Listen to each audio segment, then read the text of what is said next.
Lord of Mysteries 2, Circle of Inevitability. Chapter 251, Giant Tree. Jenna's brother gone mad? Lumian's rage surged. Not because he was angry with the other party and thought his mental strength too weak to crumble so easily into madness, but because he heard Fate's mocking laughter once again. He noticed yesterday that Julian blamed himself for Elodie's death and showed signs of withdrawing into himself, but that was far from madness. Even if he faced psychological issues in the future, they would be prolonged, not an instant breakdown. Unless something happened last night that dealt Julian another heavy blow. Damn Fate. Franca shared the surprise. Yesterday, she had warned Jenna to keep an eye on her brother's mental state, but she hadn't expected Julian to lose his mind so swiftly. As far as she knew, he was a resilient young man. He was in good health, and his emotions wouldn't easily be affected or trigger dangerous tendencies. It would be normal for him to isolate himself or indulge for a while, but a complete breakdown in one night seemed unlikely. Jenna had mentioned Julian's inclination towards extremism, but that was for the sake of their family. With his sister still alive, burdened with debts, and the need to become an underground singer, it was evident that Julian would persist and work hard to share the load until the debts were repaid. If his psychological issues persisted until then, he might collapse or quietly take his own life. This led Franca to suspect that Julian had been agitated once again the previous night. She had similar concerns about Jenna's mother's decision to commit suicide, but she refrained from mentioning it to avoid upsetting Jenna. Franca understood Elodie's feelings and choices, but suicide felt too hasty and impulsive, as if something had influenced her emotions. Before transmigrating into this world, Franca had read many reports of such nature. She knew that the torment of poverty, self-blame for burdening the family with debts, fear of being incapable of labor, and pure selfless love could drive an optimistic person into a desperate situation, leading them to sacrifice themselves. However, such matters typically involved a period of internal struggle before they were carried out. After all, everyone had a will to survive and would consider their loved ones' feelings. While it wasn't impossible to commit suicide upon understanding the circumstances, the chances were quite low. Franca speculated two possibilities. First, Jenna's mother might have been psychologically affected by her physical condition. Second, the explosion at the chemical plant might have been part of the motives of the Member of Parliament Secretary, Roan, and others. The subsequent abnormal and widespread emotional fluctuations could be connected to those events. Is Julian in a similar situation? Franca shifted her gaze to Jenna, who approached room 207, sobbing. What happened? Julian got fired, Jenna said, her expression filled with resentment. Just because he didn't go to the factory yesterday afternoon. But who thinks of work when their mother has just passed away? After leaving the hospital, he immediately went to his master to request time off, but they handed him a dismissal notice instead. He had been an apprentice there for a whole year. Damn it. Franca cursed. Can't they just deduct some money? Are they heartless? Do none of their own family members die? They said it needed to be requested in advance. It can't be done afterward. Jenna wiped her tears. Julian broke down this morning. He cried like a child, blaming himself and expressing his fear of losing his job. I waited until he was exhausted from crying and fell asleep before rushing over to find you. I went to Ruta Blouse's Blanche's first but found no one there, so I came here. As she spoke, her words meandered, as though a flood of emotions had surged within her and needed release. Franca let out a relieved sigh. It doesn't seem too grave. Sounds more like an overwhelming breakdown. Trust me, a genuine psychiatrist can heal your brother completely. I'll arrange an appointment for you right away. As Franca spoke, she turned and headed towards the staircase. The anger in Lumian's heart intensified. Forgetting to request time off, getting fired on the very day he made the request, succumbing to new disturbances, and spiraling into madness. It all seemed too coincidental. Motherf * cur Ternoboros. Motherf * cur Inevitability. Lumian spun towards Jenna and said sharply, Let's pay a visit to the factory owner and your brother's master. Jenna pursed her lips and replied simply, Okay. Lumian walked past her and followed Franca up the stairs, his fiery blue eyes burning with determination. At that moment, the words of psychiatrist Madame Susie echoed in his mind. Always remind yourself not to overreact. Whenever you feel a similar surge of emotions, take deep breaths and find your calm. Lumian took a deep breath, feeling a sense of alarm. In the face of Jenna's brother's madness and Fate's cruel taunts, he should be angered and protest, but he shouldn't have allowed his rage to consume him completely. Almost simultaneously, behind Lumian, Jenna's resentful expression transformed into a calm one. From somewhere, she drew a brownish-green dagger, resembling a blade fashioned from tree branches instead of metal. Its surface was adorned with bark, arranged in intricate patterns. With a swift motion, Jenna thrust the dagger towards Lumian's back. Reacting swiftly, Lumian twisted his body, narrowly avoiding a fatal blow. The dagger found purchase between his shoulder and back, drawing blood. Jenna leaped back with agility, while the crimson blood from Lumian's wound flowed profusely, like crimson fire. The bark on Jenna's brownish-green dagger seemed to come alive, greedily absorbing Lumian's blood. In that moment, the muscles on Jenna's face contorted, rendering her unrecognizable to Lumian and Franca. In an instant, she transformed into an enchanting and ethereal girl, her features captivating. Lumian's pupils dilated as he recognized the impostor. Charlotte Calvino. Charlotte Calvino, the leading actress of theater The Lancian Cage aux Pigeons. Charlotte blended seamlessly with her surroundings, evading Lumian's fiery crimson fireball with ease. Amidst the thunderous explosion, the door to room 207 crumbled. The actress chuckled and uttered, "You regained your senses swiftly. I couldn't eliminate you directly. But it matters not. We only require a small portion of your blood." On Avenue du Marquet, outside the khaki-colored four-story building that housed the Member of Parliament's office, Jenna stepped into the banquet hall with bewilderment. Before her eyes lay an array of exquisite desserts, savory dishes, and glasses of vibrant-colored drinks spread across long tables. In one corner of the hall, a small symphony band played a soothing melody, accompanied by the sparkling brilliance of a crystal chandelier and the gentle rays of sunlight pouring in through the windows. Amongst the crowd were individuals clad in brown jackets, linen shirts, and nondescript attire from the market district, appearing rather out of place amid the opulence of the banquet. Some stood in a corner, their expressions vacant, while others regarded the luxurious items with resentment. Some consumed food in a state of confusion, while others savored champagne with excitement, relishing the taste of an affair reserved for the upper class. Instinctively, Jenna retreated to a dimly lit corner, her expression impassive as she silently observed everything around her. Meanwhile, on the fourth floor of the Member of Parliament's office, Hugues Artois, dressed in a black tailcoat and a dark blue bow tie, his sideburns mottled and his nose prominent, stood behind a window, surveying the market district. This chaotic and antiquated place belonged to his kingdom. "Monsieur Member of Parliament, why host a condolence banquet and invite these plebeians?" Roan, wearing gold-rimmed glasses and sporting neatly combed hair, asked in confusion. Hugues Artois smiled. "It is the duty of a Member of Parliament. Before assuming another identity, I must fulfill my obligations. Furthermore, by offering condolences and assistance to the grieving people at this time, I will leave a lasting impression in their minds. They may become my loyal followers in the future. When the time comes, their conversion will be easier." The red-haired Cassandra chuckled. "And they shall remain oblivious to the fact that it is you, a Member of Parliament, who has brought calamity, pain, and despair upon them. They will only perceive the care and concern from a high-ranking figure, satisfied by your promises." Secretary Roan nodded, a smile playing on his lips. "In their eyes, Monsieur Member of Parliament is an esteemed figure that can only admire from afar. They dare not approach or question him, let alone harbor suspicions, vent their anger, or harbor hatred. As long as there is no organization among them, they will never dare to resist." Hugues Artois laughed and declared, "That is precisely why we must sow division among them, fueling their animosity towards each other." With those words spoken, Hugues Artois turned his gaze towards the sunlit window and muttered to himself, "Those under the mother tree of desire must have already commenced their actions, I presume." On Rue Anarchy, just outside Aubert's Du Coq door, without warning, the ground split open and the center caved in, catching several vendors off guard. They tumbled into the abyss, their screams abruptly silenced.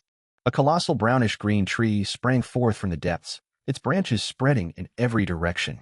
Stretching across multiple blocks, it ensnared Aubert's Du Coq door within its leafy embrace. The eloping couple, amidst their verbal sparring, found themselves once again engaged in their favored pastime. Anthony Reed, the information broker, sought refuge beneath a rickety wooden table, trembling uncontrollably. Meanwhile, Pavard Neeson, the proprietor of the underground bar, reached for his sketchpad, downing a gulp of liquor as he sketched with an expression of deep concern. The immense brownish-green tree continued to grow, unabated. Lord of Mysteries 2, Circle of Inevitability. Chapter 252, Ancient Times.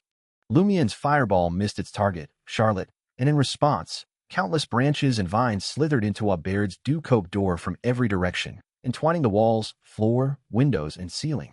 They twisted together in a tangle of brown and green, creating an impenetrable barrier. In an instant, the entire scene transformed into a surreal illusion before solidifying once more. Before him stood an immense tree, its shades of brown and green blending together harmoniously. Its roots delved deep into the earth, while its majestic crown reached ever higher towards the heavens. Lumian's eyes widened as he realized he had been unknowingly transported. It was reminiscent of his previous journeys into Paramitha, where he would find himself in a new place without any awareness of the transition. Gone was Aubaird's dew-coped door.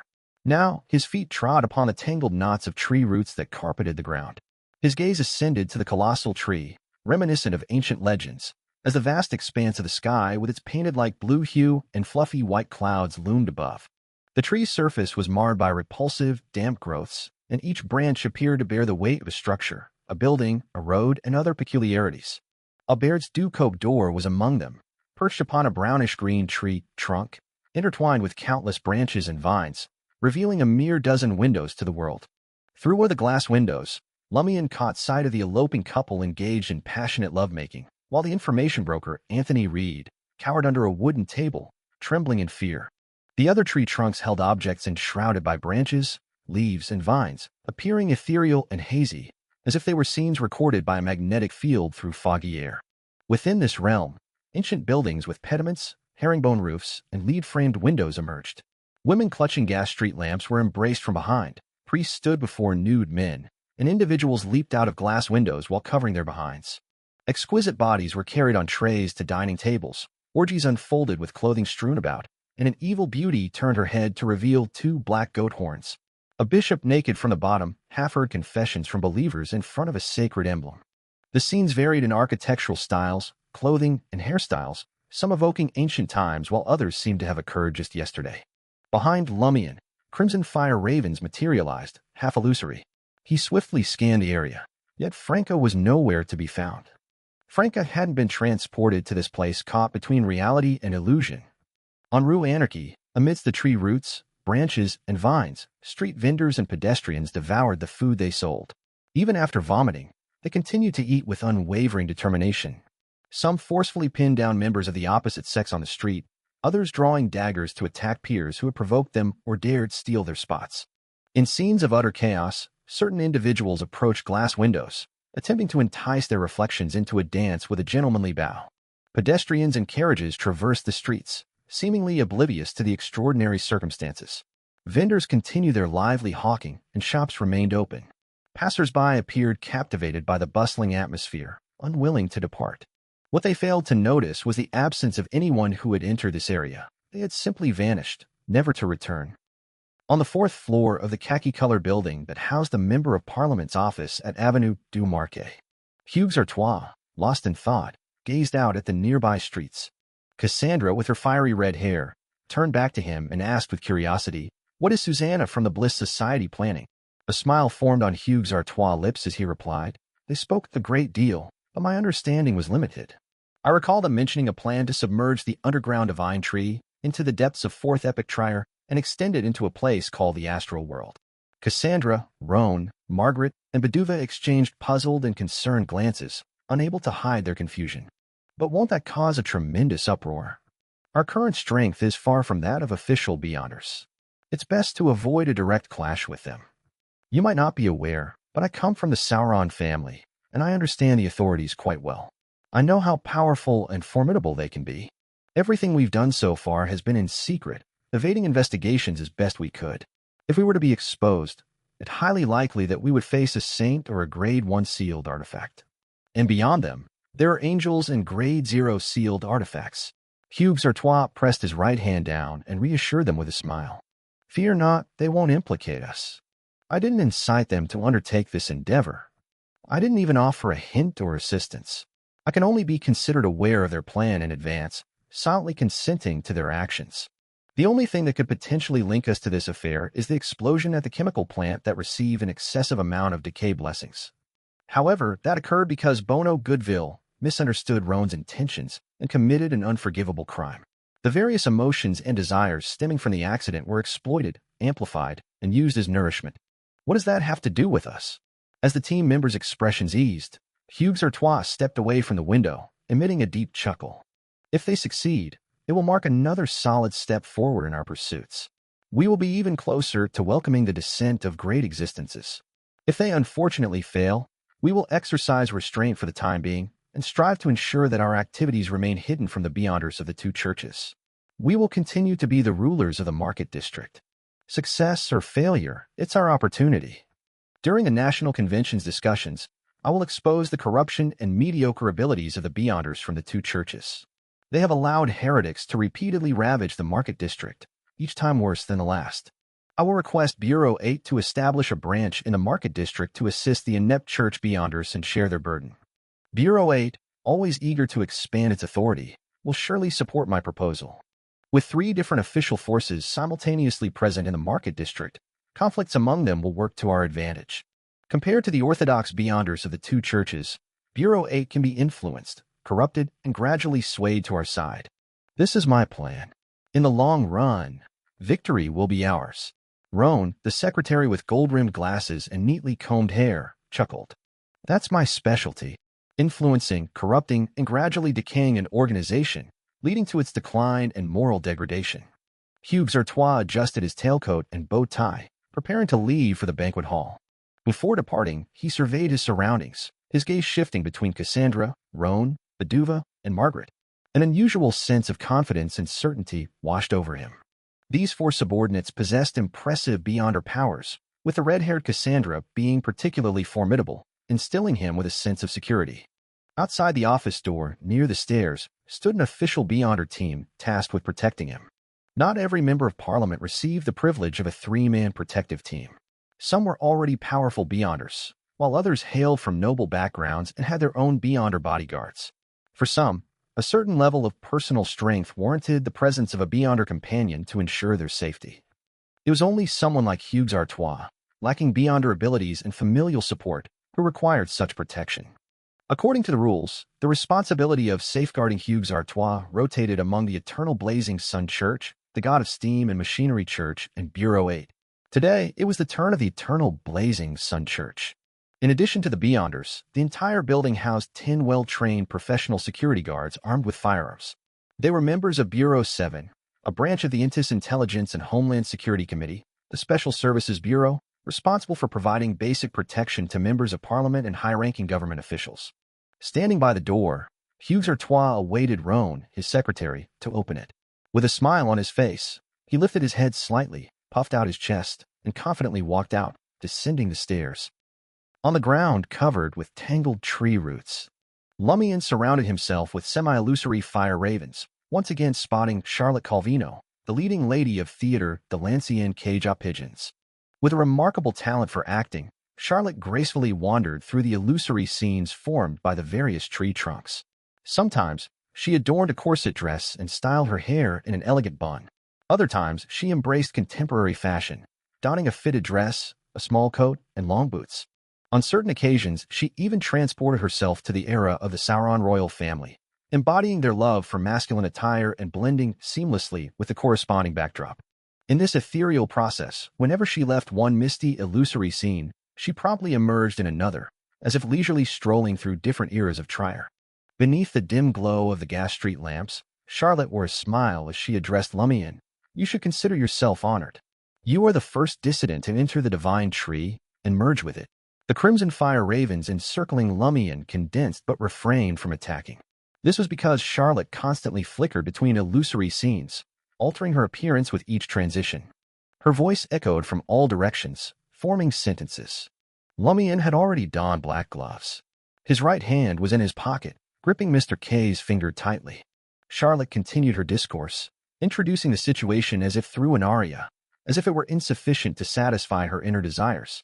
This ancient tree of shadow predates the construction of present-day Trier. Its roots were buried deep underground. It brings delight and sustenance to the people of Trier.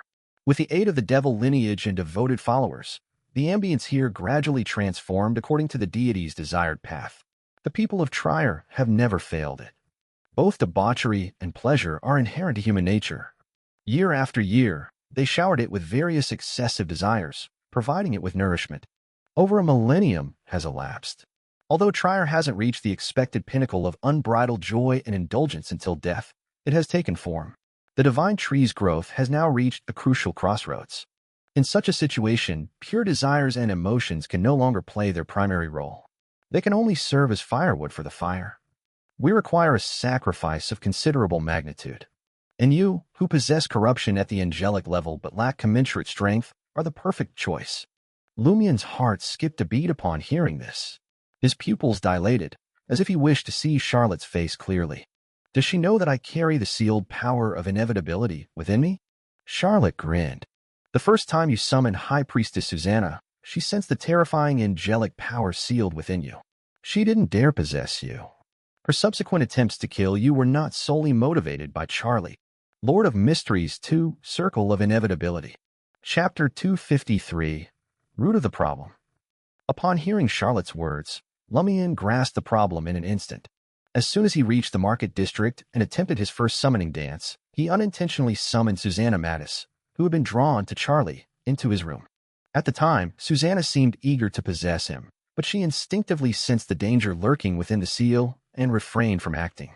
This mirrored the behavior of the peculiar creatures Lumian had summoned before. It appeared that only by compelling them would they dare to take hold of him. Hence, Lumian didn't see anything amiss then. Even when he later encountered Susanna Mattis again and gained deeper insight into the Bliss Society, he failed to connect the dots. But now he realized his oversight. Susanna Mattis was fundamentally different from the strange creatures he had previously summoned. The dissimilarity didn't lie in her status as a Sequence 5 evil spirit who had failed to attain godhood, but rather in her possession of reason and the ability to think. Besides being extremely fanatical and persistent, she could also lead and develop a secret organization. When such an evil spirit sensed the tremendously dangerous power sealed within Lumian's body, even if she didn't immediately recognize it as angelic-level corruption, she would have left in confusion and sought revelation from the evil god she believed in. By the time she grasped the situation, Lumian, possessing the strength of a low sequence beyonder equivalent to an angel, would be irresistibly appealing to heretics skilled in sacrificial rituals. He would be no less enticing than 100 million Vrildor abandoned on the street before Scrooge. Had it not been for Lumian's quick thinking, temporarily stunning her with fallen mercury and deceiving Susanna Mattis during their second encounter, the situation might have reached its conclusion before the official Beyonders arrived. For Charlie, an ordinary person, to successfully descend from the 5th floor to Lumian's door and seek help despite Susanna Mattis' threats and lingering presence, it seemed more than just mere luck. One couldn't trust the words and emotions of an actor, especially those who were particularly good-looking. In Charlotte Calvino's performance, Lumian had been scanning the surroundings, hoping to utilize a hunter's instincts to find an exit from this peculiar space. Yet, aside from the entangled tree roots blanketing the ground, the colossal, slowly growing brownish-green tree, and the oil painting like blue sky with white clouds, there was nothing else. In such an environment, Lumian's pyromaniac instincts made him stop hesitating. He released his grip on Mr. K's finger and flung it into the air. Almost simultaneously, the semi-illusory crimson fire ravens condensed around him took flight, each tracing an elegant arc as they soared toward the illusionary scene where Charlotte Calvino stood and the fog of the past lingering on the surrounding branches. Charlotte stepped out of the Grand Palace, suspected to be a scene depicting Emperor Rosel's affair, and entered the White Maple Palace during the Sauron royal era. There, a Beyonder who had transformed into a man due to a potion but hadn't changed his sexual orientation was scrutinizing the noble lady's spouses. The rumbling sounds persisted, yet Charlotte effortlessly evaded the onslaught of fire ravens. The fog-shrouded scenes of the past remained unyielding, as if they were truly non-existent. However, the brownish-green branches that bore them showed signs of scorching and charring. The Tree of Shadow was, after all, a tree, and thus susceptible to combustion. The only issue was that Lumian's fire ravens inflicted minimal harm upon it.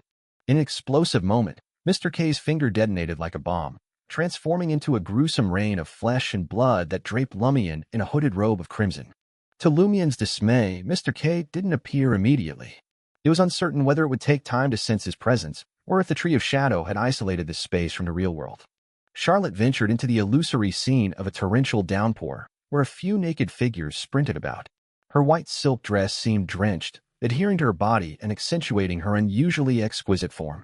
She bestowed Lumian with a smile, her eyes akin to serene lakes tinged with timidity innocence and purity. A searing flame coursed through Lumian's being, igniting from his head down to his very core. Lumian's heart surged with longing. He darted between the entangled roots, heading toward the brownish-green tree and the captivating figure of Charlotte Calvino. Charlotte didn't traverse the various illusory scenes. Instead, she stepped onto a tree, branch below, and leaned against the brownish-green trunk. Her body trembled slightly, as if yearning to hide but finding no escape. Lumian's eyes blazed with a reddened fury as his gaze fixated upon Charlotte's sparkling eyes, moist lips, graceful neck, and alluring curves. His thoughts became a chaotic haze. Thus, he failed to notice Charlotte's abdomen and legs sinking into the brownish-green trunk. He failed to observe the crack forming, unveiling a colossal moist flower. The vivid red flower bloomed gradually, akin to an enormous mouth anticipating its prey. Lumian lunged toward Charlotte, propelled by his fervor. Charlotte couldn't help but smile. At that very moment, a muffled explosion erupted from Lumian's right pocket. Boom. Underneath his blood-colored robe, a ball of flames burst forth, ripping through his pocket and igniting his shirt, causing an agonizing pain to course through Lumian's waist. Lumian's eyes regained some semblance of clarity. Swiftly, he reached out and grasped Charlotte's wrist, keeping a minimal distance between himself and the moist flower. Having long been aware of the mother tree of desire's ability to awaken various desires, how could Lumian not have been on guard against Charlotte's seduction? However, in order to prevent the other party from detecting his defenses prematurely and setting a trap, he chose not to directly soak the mysticism-smelling salts in cloth and place it near his nose. Nor did he turn the dagger around, preparing for the collision that would bring him back to his senses. In their current predicament, such methods held little reliability, for Charlotte might not allow him to truly pounce on her. Hence, Lumian opted to create a small fireball with a delayed explosion in his pocket, all the while gripping Mr. K's finger. If he remained unaffected and the fireball neared detonation, he could choose to dispel it and create another. The small fireball inflicted negligible harm upon him. Its primary purpose was to awaken him through pain. As for the resultant burn injuries, Lumian paid them no heed. Pyromaniacs held no fear of such trivialities. In an instant, Lumian seized Charlotte's wrist, and he caught a flicker of fear on her face. Without delay, two serpent-like crimson flames burst forth from Lumian's palm, searing their way along Charlotte's arm toward her body and head. Instinctively, Charlotte tilted her neck back, emitting a pained groan as her skin swiftly turned black from the scorching flames. Just as Lumian was on the verge of engulfing her entirely, a wave of intense danger washed over him. He attempted to pull Charlotte to the side, but she appeared to meld with the brownish-green tree. No matter how hard Lumian tugged, he couldn't extricate her. Reluctantly, Lumian abandoned his futile efforts and lunged to his right. With a muffled thud, a tree trunk as thick as a wine glass descended from the sky, impaling the ground teeming with tangled roots like a javelin, its tip quivering violently. Lumian glanced upward and beheld Susanna Mattis, her turquoise hair cascading around her, her emerald eyes and scarlet lips. She possessed a translucent quality, standing amidst the dense and ethereal canopy of the tree, blending seamlessly with it. Both the brownish-green trunk and the outstretched branches bore colossal wet flowers in pale hues, flourishing and blooming. On Avenue du Marquet, inside the khaki-colored four-story building that housed the Parliament member's office. In a corner, Jenna observed Hugues Artois, garbed in elegance, leading his secretary Roan and others through the gathering. With a glass of champagne in hand, he offered consolation, made promises, and delivered impromptu speeches with mere words. In response, he received sincere gratitude, unveiled dependence, and instinctive flattery. Jenna couldn't help but recall a question Lumian had once posed to her. Do you wish to sit here and watch as the murderers responsible for your mother's death and the destruction of your happiness revel in champagne, indulge in dance parties, and inflict more heartbreak on innocent families? Unconsciously, Jenna's fists clenched, her knowledge of the truth fueling an uncontrollable anguish. However, she understood the need to restrain herself. Acting impulsively wouldn't yield results. She had to endure. This was because, following the proper procedures, she couldn't take action against a Parliament member without substantial evidence. And if she desired to seek justice independently, her adversaries boasted several Beyonders who had been bestowed with an evil god's boon and were protected by official Beyonders and armed personnel. All she could do was endure and await the future. Within the confines of a Baird's du Coq door, ensnared by branches and vines, Franca stood near the staircase, her face flushed and her eyes glistening as she battled to suppress the overwhelming desire coursing through her veins. Her right hand trembled as she retrieved the canister of mysticism-smelling salts obtained from Rentis. With a twist of the lid, she raised it to her nose. Achoo, achoo, achoo. A series of sneezes erupted, marking Franca's triumph over her desires and the gradual return of her rationality.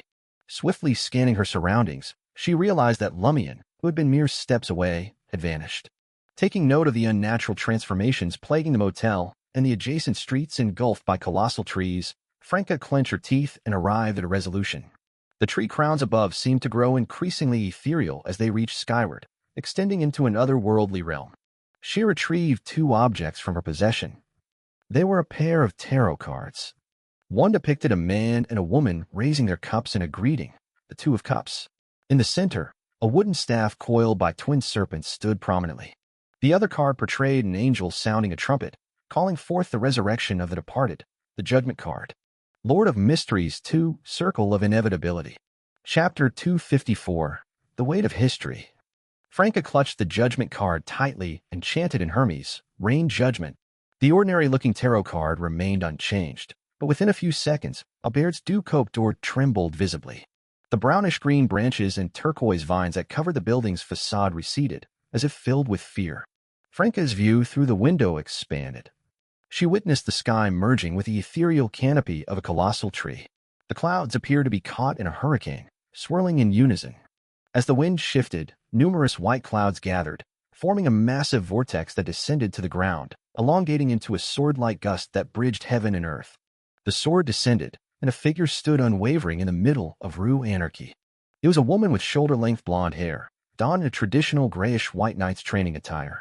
Standing over 1.5 meters tall, her features were exquisite, and her eyes exuded a commanding aura of dignity, demanding submission and obedience. Rue Anarchy, where she stood, was no longer recognizable.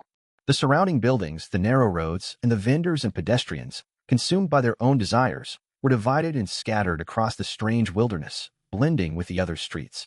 Interwoven roots sprouted from the ground, connecting the scattered sections. Radiating from the brownish-green tree at the center, they spread out layer by layer, growing denser as they neared the core. The streets occupied by the colossal tree remained hidden from the outside world, thanks to this strange wilderness. Franca let out a sigh of relief at the sight of the short yet dignified lady with blonde hair. Grasping the Judgment and 2 of Cups cards, she blurted out, "Praise the fool. Praise Madame Judgment." As soon as the woman known as Madame Judgment landed, her gaze fell upon the side of the brownish-green tree. Unbeknownst to Franca, a cradle-like dark red open carriage had appeared there at some point. 2 towering creatures with goat horns, pitch-black bodies, and burning dark flames pulled the carriage. They seemed to be demons. Seated within the carriage was a woman wearing a light-colored veil. She adorned a loose white robe, her slightly swollen belly emanating a tangible maternal glow. Lady Moon. The strange wilderness was her perimeter world. Lady Moon, you have emerged from the rat's hole. The eyes of Judgment, the blonde-haired lady, instantly took on an ethereal quality, as if touched by a golden hue. Through her eyes, she perceived the intertwining beyond her powers that existed within the woman on the carriage, manifesting in different colors and states. Deprivation. Madame Judgment's solemn voice resounded. It was an ancient Hermes word. With a simple gesture of her right hand, Madame Judgment temporarily stripped the ability to copulate between creatures of different genders. Immediately after, Madame Judgment leaned forward, pushed out her palm, and declared in ancient Hermes, "Exile." With a whirring sound, an invisible and majestic force coalesced into a terrifying hurricane, howling before Lady Moon. Unfazed by distance, it materialized directly where the carriage was. Beneath Lady Moon's veil, her faintly discernible red lips parted as she took deep breaths. The exaggerated hurricane, capable of toppling an entire building, seemed to find an outlet in a confined vessel. It surged into Lady Moon's mouth and permeated her body. In just a second, the hurricane dissipated into nothingness, completely absorbed by Lady Moon. With a radiant maternal glow, she extended her right hand, caressing her swollen stomach with tenderness. The cerulean sky and billowing clouds resembled exquisite paintings, while the earth beneath was a realm entwined with tree roots. Lumian's gaze met Susanna Mattis perched atop the crown of the tree, and they exchanged a knowing look. In an instant, semi-ethereal crimson fire ravens materialized around him. The fire ravens circled and soared towards the heavens, but they couldn't breach the ethereal canopy of the tree. They could only approach their presence without touch. They alighted upon a brownish-green trunk, scorching it with blackened marks. Observing this, Lumian swiftly shifted his focus. He had discovered earlier that flames possess the ability to inflict certain damage upon the enigmatic entity known as the Tree of Shadow. Crimson fireballs condensed one after another, hurtling towards the branches of the tree. Yet they merely singed them without evident impact. Lumian paused momentarily. Susanna Mattis was preoccupied with something, and Charlotte Calvino had yet to recover from burns. It was suspected that she had taken refuge within an illusory scene, allowing the crimson flames in his palm to accumulate layer by layer until they transformed into a fist-sized sphere of searing incandescence. Boom. The explosion caused by the incandescent fireball was several times more powerful than before, but not a single fragment of the Tree of Shadow's bark fell. Only a larger area of charred flesh and the faint whiff of a colossal light-colored blossom attested to the reality of the incandescent white flame stream. Lumian's expression turned grave. After a moment of contemplation, a spear formed from blazing white flames materialized in his hand. He hurled the spear towards the brownish-green tree, witnessing it puncture needle-sized holes in the charred bark before disintegrating into a cascade of flames that spread across various sections of the tree. Witnessing this, Lumian's heart clenched as he recalled his sister Aurora's favored phrase for describing those who overestimate their abilities to the point of impracticality. It's akin to an ant attempting to shake a towering oak. Lumian's anxiety, impatience, and fear compelled him to unleash his fists. His clenched fists were engulfed in crimson flames. As he struck the brownish-green tree, a wisp of fire infiltrated its surface. Fire infusion. Lumian sought to bypass the Tree of Shadow's resilient outer bark and directly harm its core. Bam, bam, bam. His flaming fists pummeled the trunk of the brownish-green tree, as if he aimed to inject every accumulated flame within his being into it. Bam, bam, bam. After a flurry of frenzy attacks, he retracted his fists and took a step back. Rumble. A muffled explosion reverberated from within the tree trunk, causing the charred bark to finally crumble away, consumed by flames. In an instant, an ethereal mist enveloped the scene, as if a long-forgotten beautiful dream had been set ablaze by a match. Lumian found himself momentarily lost in a haze, as if he had transformed into the protagonist of that dream, a man engaged in a passionate encounter with an enchanting woman wearing an exquisite dress, her hem teasingly lifted. The unfamiliar sensation felt so vivid that Lumian believed himself to be living it firsthand. Abruptly, a sharp pain shot through his ankle, snapping him out of the reverie. He discovered numerous branches and vines emerging from his surroundings, stealthily coiling around his feet, their thorns piercing through his blood-colored robe, sinking into his flesh and greedily drinking his blood. Lumian grunted, crimson wisps emanating from his body, manifesting into a vibrant cloak of fiery flames that swathed his robe of flesh and blood. Amidst crackling sounds, the branches and vines ignited, quickly withering into brittle twigs and ashen remnants. Seizing the opportunity, Lumian swiftly retreated, his gaze fixed upon the wound he had inflicted. His eyes met the same brownish-green bark, albeit slightly recessed compared to its surroundings. Beneath the bark, more bark. Lumian's pupils dilated as he gleaned the gravity of the situation. The Tree of Shadow had been nurtured by the abnormal desires of Trier's denizens for 1 to 2 millennia. Each piece of bark likely represented specific human activities from a particular era, layered upon one another, carrying the weight of history and the subtleties of humanity. In simple terms, Lumian realized that if he wished to destroy the Tree of Shadow, he would have to confront countless desires accumulated over the span of 2,000 years. And he had exhausted his strength to vanquish merely one desire, perhaps 1 in a billion, or even billions upon billions. How could he possibly prevail? Only then did Lumian comprehend the abnormality of his actions. He had been focused on assaulting the Tree of Shadow instead of seeking an escape route. An exchange of glances with Susanna Mattis brought forth fear, anxiety, and a deluge of emotions. No wonder Susanna Mattis allowed me to act freely. No wonder the injured Charlotte Calvino didn't intervene.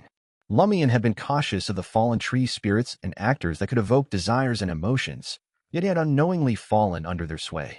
Once more, he raised his gaze and beheld Susanna Mattis, her hair a cascade of turquoise, nimbly shifting positions within the ethereal canopy, uttering an arcane incantation. Charlotte Calvino resumed her enigmatic actions, traversing illusory scenes, her attire, hairstyle, and makeup transforming to mirror various eras. It was no mere performance. As Lumian's thoughts raced, dizziness assailed him, and his strength rapidly waned. Such a sensation was foreign to him, but he had subjected others to its effects. The sedative concocted by the Bliss Society. Ever the keen observer of his surroundings, Lumian swiftly took out the mysticism of smelling salts, his attention drawn to the multitude of pallid flowers adorning the brownish-green tree. He suspected they were responsible for releasing the sedative gas. Achoo. In the midst of his sneeze, Lumian pivoted, intending to distance himself from the tree of shadow. Yet Mr. K remained absent. In the blink of an eye, roots emerged from the earth, intertwining to erect a formidable wooden barricade, surpassing 10 meters in height, encircling the brownish-green tree and obstructing Lumian's path to freedom. Lumian halted and pivoted on his heel. Countless fractures marred the trunk, branches, and roots of the tree of shadow. Some crevices harbored moist, light-colored flowers, while others resembled cavernous mouths oozing with viscous slime, swiftly elongating toward him. Trapped with no means of escape, Lumian's lips curled into a smirk. Without warning, he extended his right hand, pressing it firmly against his left chest. He spoke with a derisive tone. Termaboros, they truly underestimate your worth. They actually intend to employ you as a sacrifice. Lord of Mysteries 2, Circle of Inevitability. Chapter 255, Bridge of Communication. Upon learning of the Bliss Society's plan, Lumian's immediate assumption was that Susanna had made a crucial mistake. What lay sealed within him wasn't just corruption at an angelic level, but an actual angel. The former lacked self-awareness and reacted on instinct alone. Without undoing the seal and reconnecting it with its true form, it was like a cache of explosives temporarily without a detonator. While there was still a possibility of explosion, Susanna and the other heretics believed they could manage the situation.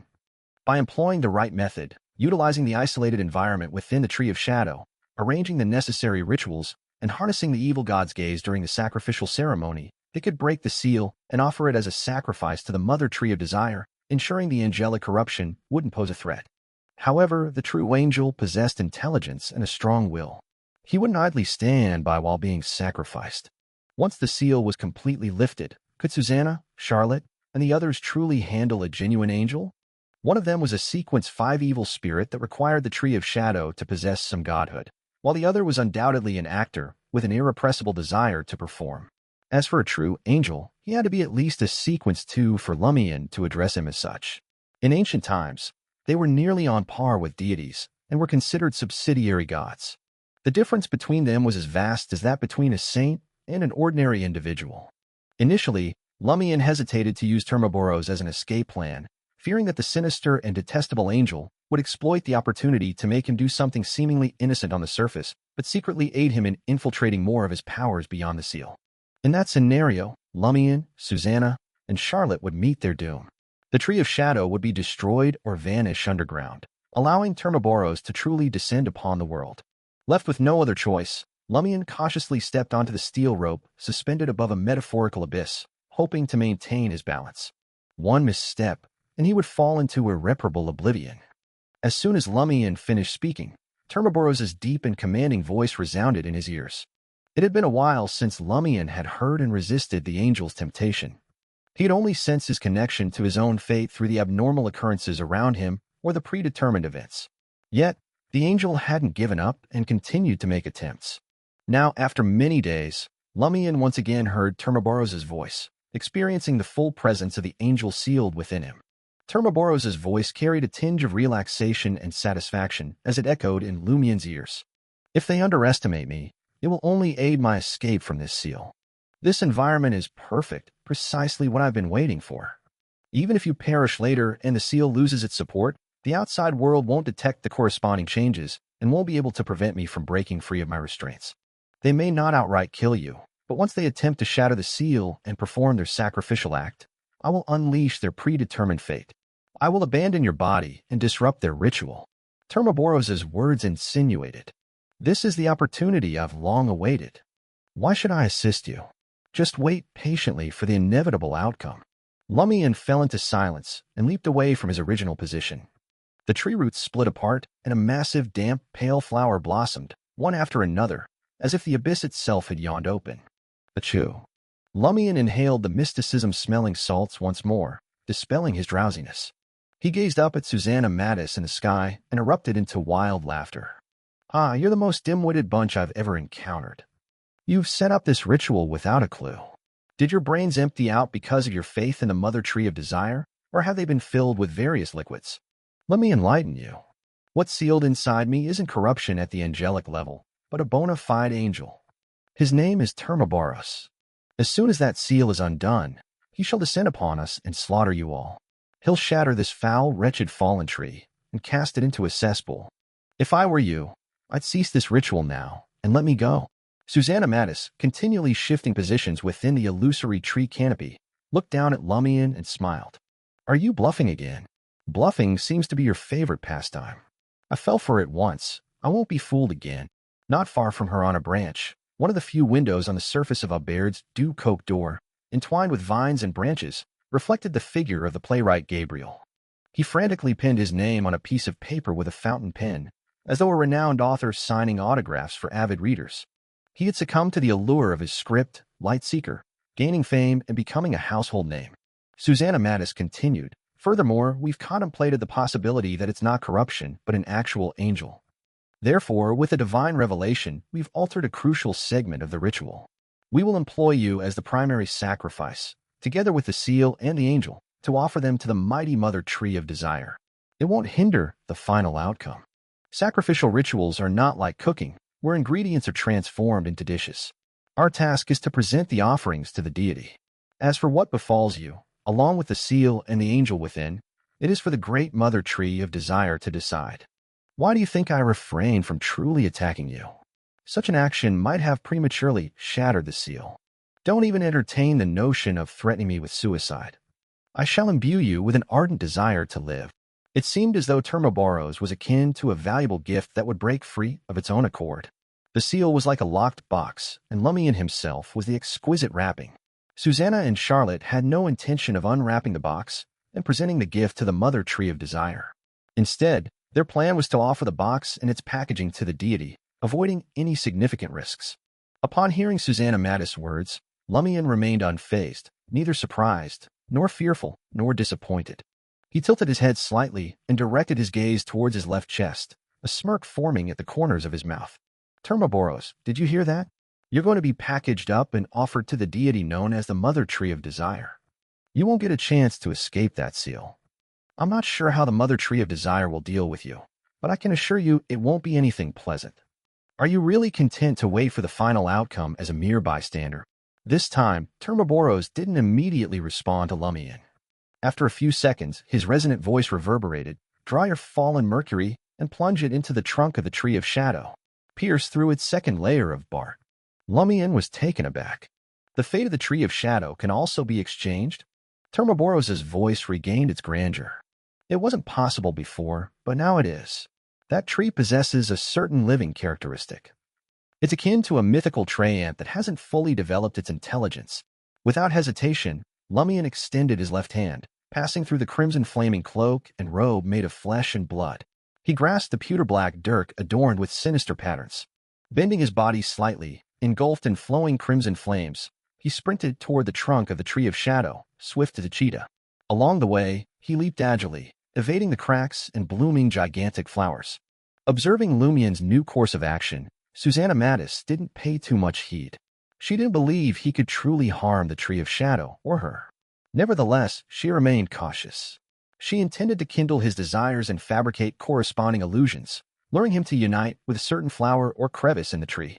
Susanna Mattis' emerald eyes reflected Lumian's figure, draped in a robe of flesh and blood and adorned with a flaming cloak.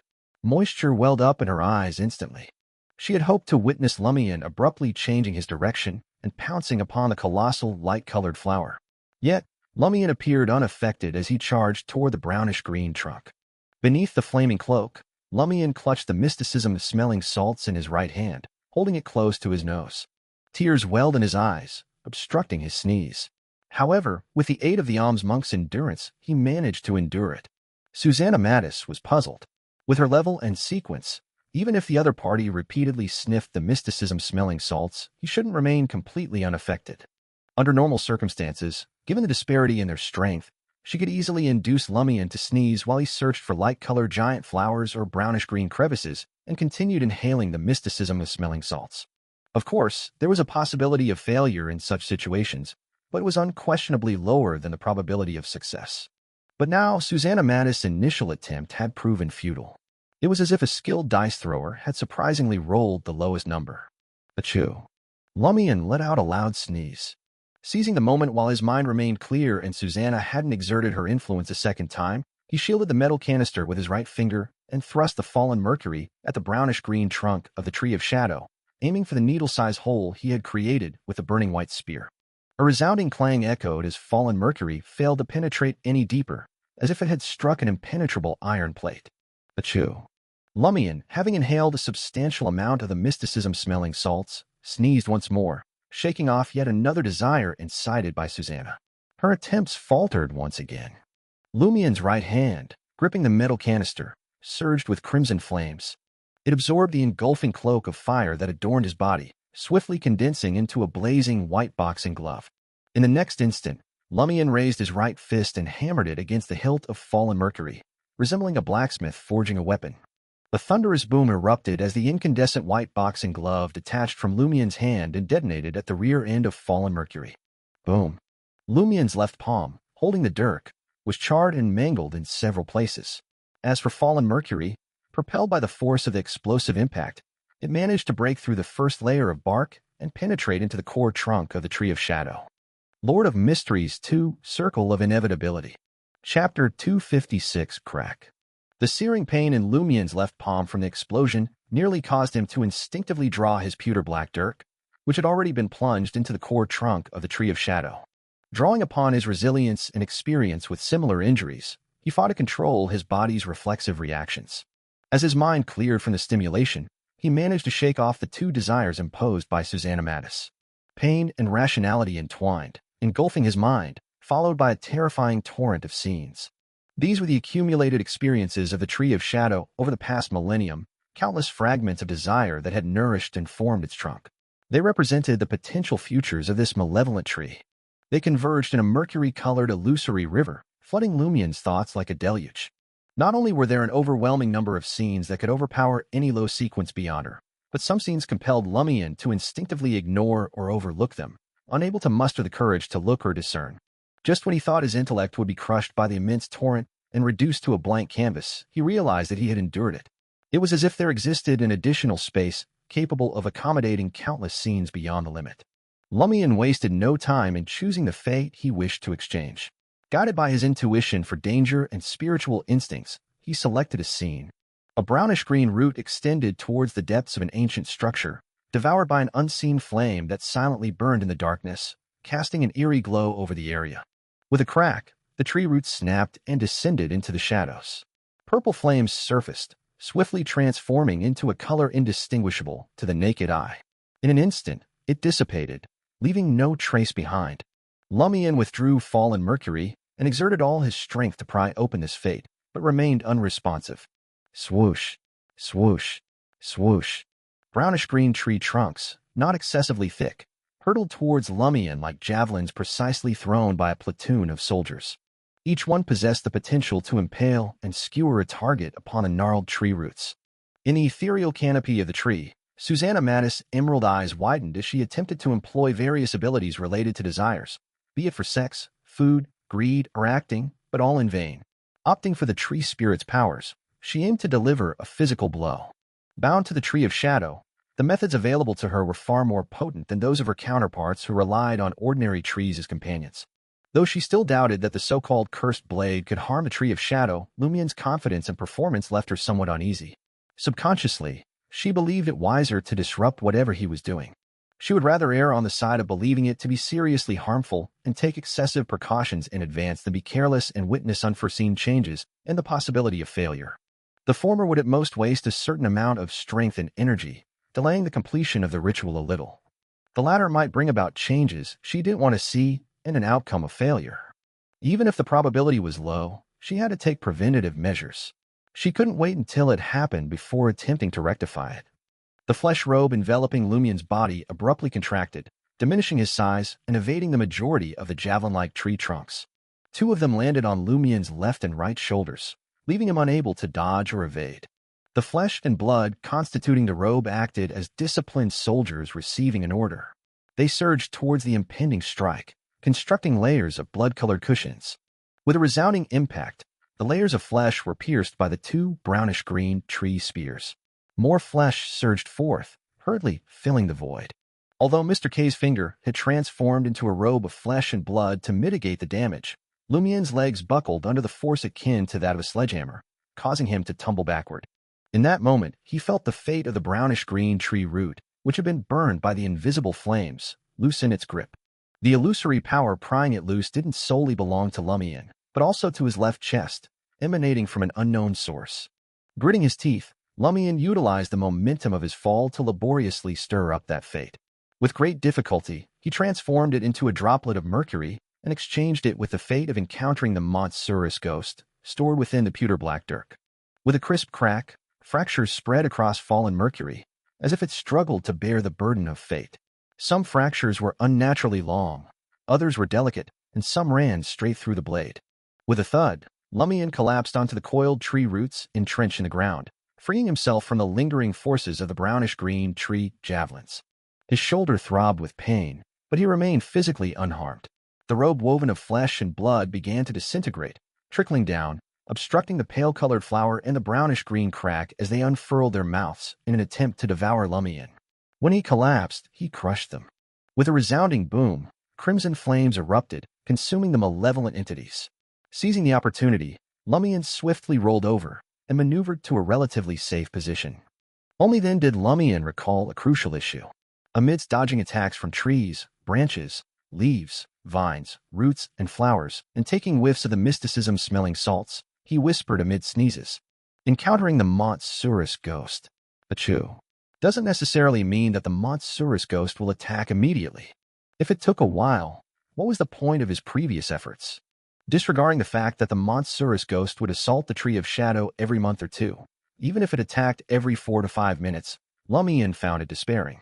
When the time came, the preparations for the ritual would surely be complete. The sacrificial ceremony would have already commenced.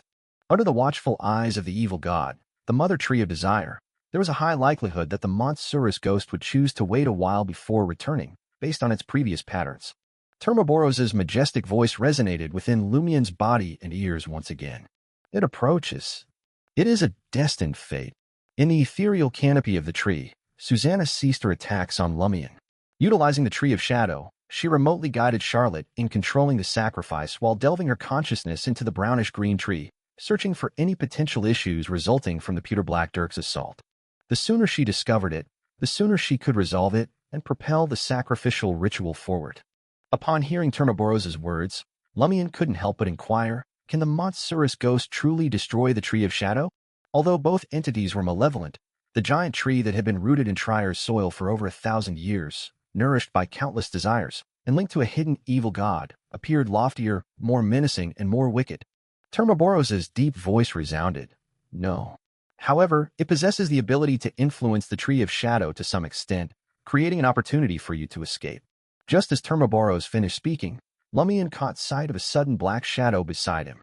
The figure stood slightly hunched, resembling an elderly man burdened by the weight of life. The monstrous ghost. It had bypassed numerous restrictions and obstacles to arrive in the alternate space occupied by the Tree of Shadow. With a single stride, the stooped figure reached the edge of the brownish-green trunk. Susanna and Charlotte noticed its presence. They instinctively sensed a threat, yet they didn't connect the black shadow to Trier's legend of the monstrous ghost. Frantically, they stirred up the various desires of the monstrous ghost, but their efforts were like stones cast into an unfathomable abyss. There was no response whatsoever. For the first time, Lumian beheld the true appearance of the monstrous ghost. It was neither an elderly man nor even human. It more closely resembled a viscous black shadow, taking on a human form, hunching its back. The monstrous ghost fixed its gaze upon the Tree of Shadow for 2 seconds before pressing itself against the brownish-green trunk. In an instant, it transformed into a malevolent, pitch-black liquid that corroded the layers of tree bark. A sizable pool of moist darkness spread across the surface of the massive tree trunk, steadily contaminating its surroundings and expanding its reach. Within moments, the entire lower portion of the Tree of Shadow was overtaken by the Black Shadow, rendering Susanna Mattis and Charlotte Calvino's attacks futile. The next second, the oil painting like blue sky and white clouds, along with the ground intertwined with tree roots, trembled visibly as if experiencing a violent earthquake. Faint illusory cracks appeared on the surface of the tree trunk, the ground, and even in the sky. Some of them slowly widened, revealing glimpses of the street beyond, a distorted microcosm of chaos influenced by branches, vines, and desire. "Be prepared," Termoboros's grand voice echoed in Lumian's ears. Realizing that she couldn't halt the monstrous ghost and that the situation was rapidly deteriorating, Susanna Mattis wore a resentful expression and recited an incantation in ancient Hermes, son of the god who should never have been born. "You are a cage for the imprisoning curse, an evil that erodes history. I implore your assistance." The instant Susanna Mattis finished speaking, the branches beneath the ethereal tree crown began to secrete a viscous, pitch-black liquid. It bore a striking resemblance to the black liquid assumed by the monstrous ghost, but there was a significant distinction. It possessed a greater degree of chaos, frenzy, and wickedness. Almost simultaneously, pale white, malformed skulls, yellowish eyeballs entwined with thick veins, scarlet tongues dripping with repulsive pus, and indescribably grotesque objects that induced madness by mere sight sprouted from the liquid secreted by the tree trunk. In the untamed wilderness, where Madame Judgment and Lady Moon engaged in their fierce battle, Rue Anarchy and other locations lay scattered. The brownish-green tree swayed ominously, while tiny cracks that appeared to pierce the very fabric of reality spread across its surface and surroundings. Suddenly, an illusory door materialized in the sky, layer upon layer. From the midst of these doors emerged a lady clad in an orange dress, her appearance exuding a languid aura. Worms emitting resplendent starlight wriggled in and out of her visage, obscuring her true features from discernment. With purposeful strides, the woman approached the brownish-green tree, extending her hands to grasp the sides of an invisible crack, as if intent on tearing it open. Lord of Mysteries 2, Circle of Inevitability. Chapter 257, The Unfortunate. Transparent maggots, shimmering under the starlight's embrace, wriggled out from the lady's relaxed palm, their movements concealed within an elusive crack. The crack, once invisible, now bore the hue of starlight. With a vigorous pull, the transparent veil veiling this world let out a terrifying groan, unable to bear the weight. It parted forcefully, yielding to the unstoppable momentum. Amidst an indescribable shattering, the crevice ripped apart, transforming into a colossal cavity adorned with glimmering starry specks. It resembled the entrance to a tunnel leading to an unknown realm. In a mere instant, the woman in the orange dress vanished from the wilderness. Seated within the cradle carriage, Lady Moon's expression flickered. She commanded the demon-like creatures pulling the carriage to follow her into the tunnel. Madame Judgment trailed closely behind. In a world where tree roots intertwined in ethereal clouds resembled oil paintings. As the branches of the otherworldly tree secreted viscous black liquid and peculiar entities sprouted, Lumian felt his mind teetering on the edge of madness, despite Termoboros's warning not to gaze skyward. His skin prickled, and the flesh beneath twitched unnaturally, as if masses or tumors were about to form. At that moment, pure starlight bathed the world, casting its radiance upon Lumian's eyes. Not far from him, a minuscule crack instantaneously expanded into a mystical and enigmatic door of starlight. "Shut your eyes and rush through the doorway," Termoboros's resonant voice echoed in Lumian's ears. Without a moment's hesitation, Lumian clutched fallen Mercury tightly with his bloodied left hand and sprinted toward the starlit door. Squeezing his eyes shut, Lumian relied on a hunter's instinctual understanding of spatial location and precise distance, reaching his destination within a few strides. Unperturbed by the changes around him or the lurking dangers, he leaped into the unknown. After a brief bout of dizziness, Lumian sensed as though he had ascended from the depths of a profound lake, his entire being easing. He opened his eyes and beheld the brownish-green silhouette of a shadow tree not far away, a Baird's dew-coked door, and other buildings cloaked in branches and vines. He witnessed streets divided by peculiar forces in various sections of the wilderness, merchants and passers-by indulging in their individual desires, and Franca gracefully leaping from a second-story window of Baird's dew-coked door. He had departed from the alternate realm within the Tree of Shadows, yet he had not returned to the tangible world. Franca also caught sight of Lumian nearby. She exclaimed with excitement, "Hurry, find the exit." Although she had summoned Madame Judgment and felt a measure of confidence, she desired no lingering stay in this place. How could a mere Sequence 7 like herself partake in a battle involving demigods? Even observing from a distance posed significant risks. Lumian nodded and sprinted toward Franca, scanning his surroundings for any signs of an exit. The more he surveyed, the more he sensed the resemblance to Permetha, a boon from the Great Mother. However, there were no hordes of undead or demons casting sinners into the abyss. Could it be that the Bliss Society's operation involved the followers of the Great Mother? Lumian swiftly formed a hypothesis and shouted to Franca, who was mere inches away, to the edge of the wilderness. Drawing from his experience, if this place was indeed Perimetha, they should be able to escape from the wilderness's periphery. Franca nodded slightly and followed, without questioning his instruction.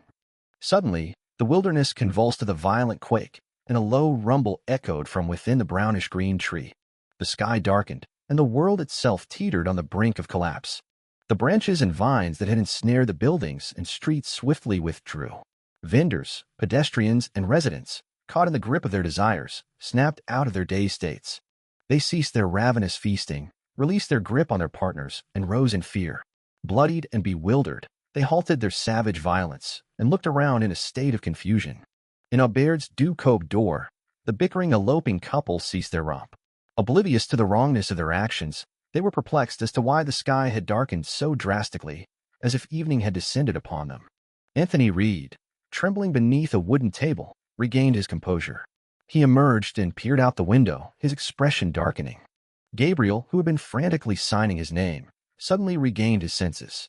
He wondered if the stress had taken its toll on his sanity while he polished the Lightseeker's script, incorporating the theater manager's feedback. Pavard Neeson, owner of the underground bar, set aside his paintbrush but couldn't tear his gaze away from the drawing board.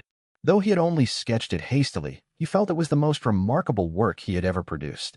It surpassed even his loftiest standards. Unconsciously, he yearned to return to that state, but he couldn't. In the blink of an eye, all the branches and vines retracted into the tree of shadows. Most of the vendors, pedestrians, and residents, who had regained their senses, beheld the ominously terrifying brownish-green tree. They didn't understand what had transpired, but fear propelled them to swiftly flee from the Tree of Shadows, heeding their instinctual warnings. In that moment, Susanna Mattis, her turquoise hair flowing, materialized atop the ethereal tree crown. Below her stood Charlotte Calvino, wearing an expression of disappointment, frustration, and hatred. The escape of the sacrificial offering signaled a temporary failure in their sacrifice. They promptly departed the alternate realm to evade the repercussions of the demigod-level clash. Susanna Mattis, beset by the backlash and the influence of godhood, appeared increasingly ethereal, as if she could dissipate at any moment. Lumian and Franca, racing toward the wilderness's edge, flickered in her weakened gaze, yet she lacked the power to influence them. Under normal circumstances, her fusion with the Tree of Shadows granted her the ability to exert her powers from a distance. However, the backlash from the interrupted ritual and the uncontrolled corruption following the Son of God's descent had nearly claimed her life. She was now in an extremely feeble state. The tenacious and evil spirit that she was, Susanna Mattis refused to surrender so easily. She yearned to capture Lumian and drag him back into the Tree of Shadows to resume the unfinished ritual. Once again, the branches and vines of the Tree of Shadows swiftly extended, ensnaring a hapless vendor and hoisting him aloft. Their thorns pierced his flesh, absorbing the vital essence that could rejuvenate Susanna. It was akin to utilizing the Tree of Shadows to enter a dreamlike state, draining energy to gradually lead the target to their demise through a sinister encounter. However, the process had become crude and expedited, an accelerated ordeal. Vendors, pedestrians, and residents trapped within the wilderness erupted in terrified screams as they frantically fled upon witnessing the surge of brownish-green branch and vine monstrosities and their companions being hoisted into the air. The eloping couple, wrapped tightly in a blanket, darted out of Aubaird's Ducope door, following in Anthony Reed's wake toward the wilderness's edge. Behind them trailed Gabriel, Pavard Neeson, and the tenants who hadn't yet departed for work. Before them swarmed vendors and pedestrians in a chaotic scramble.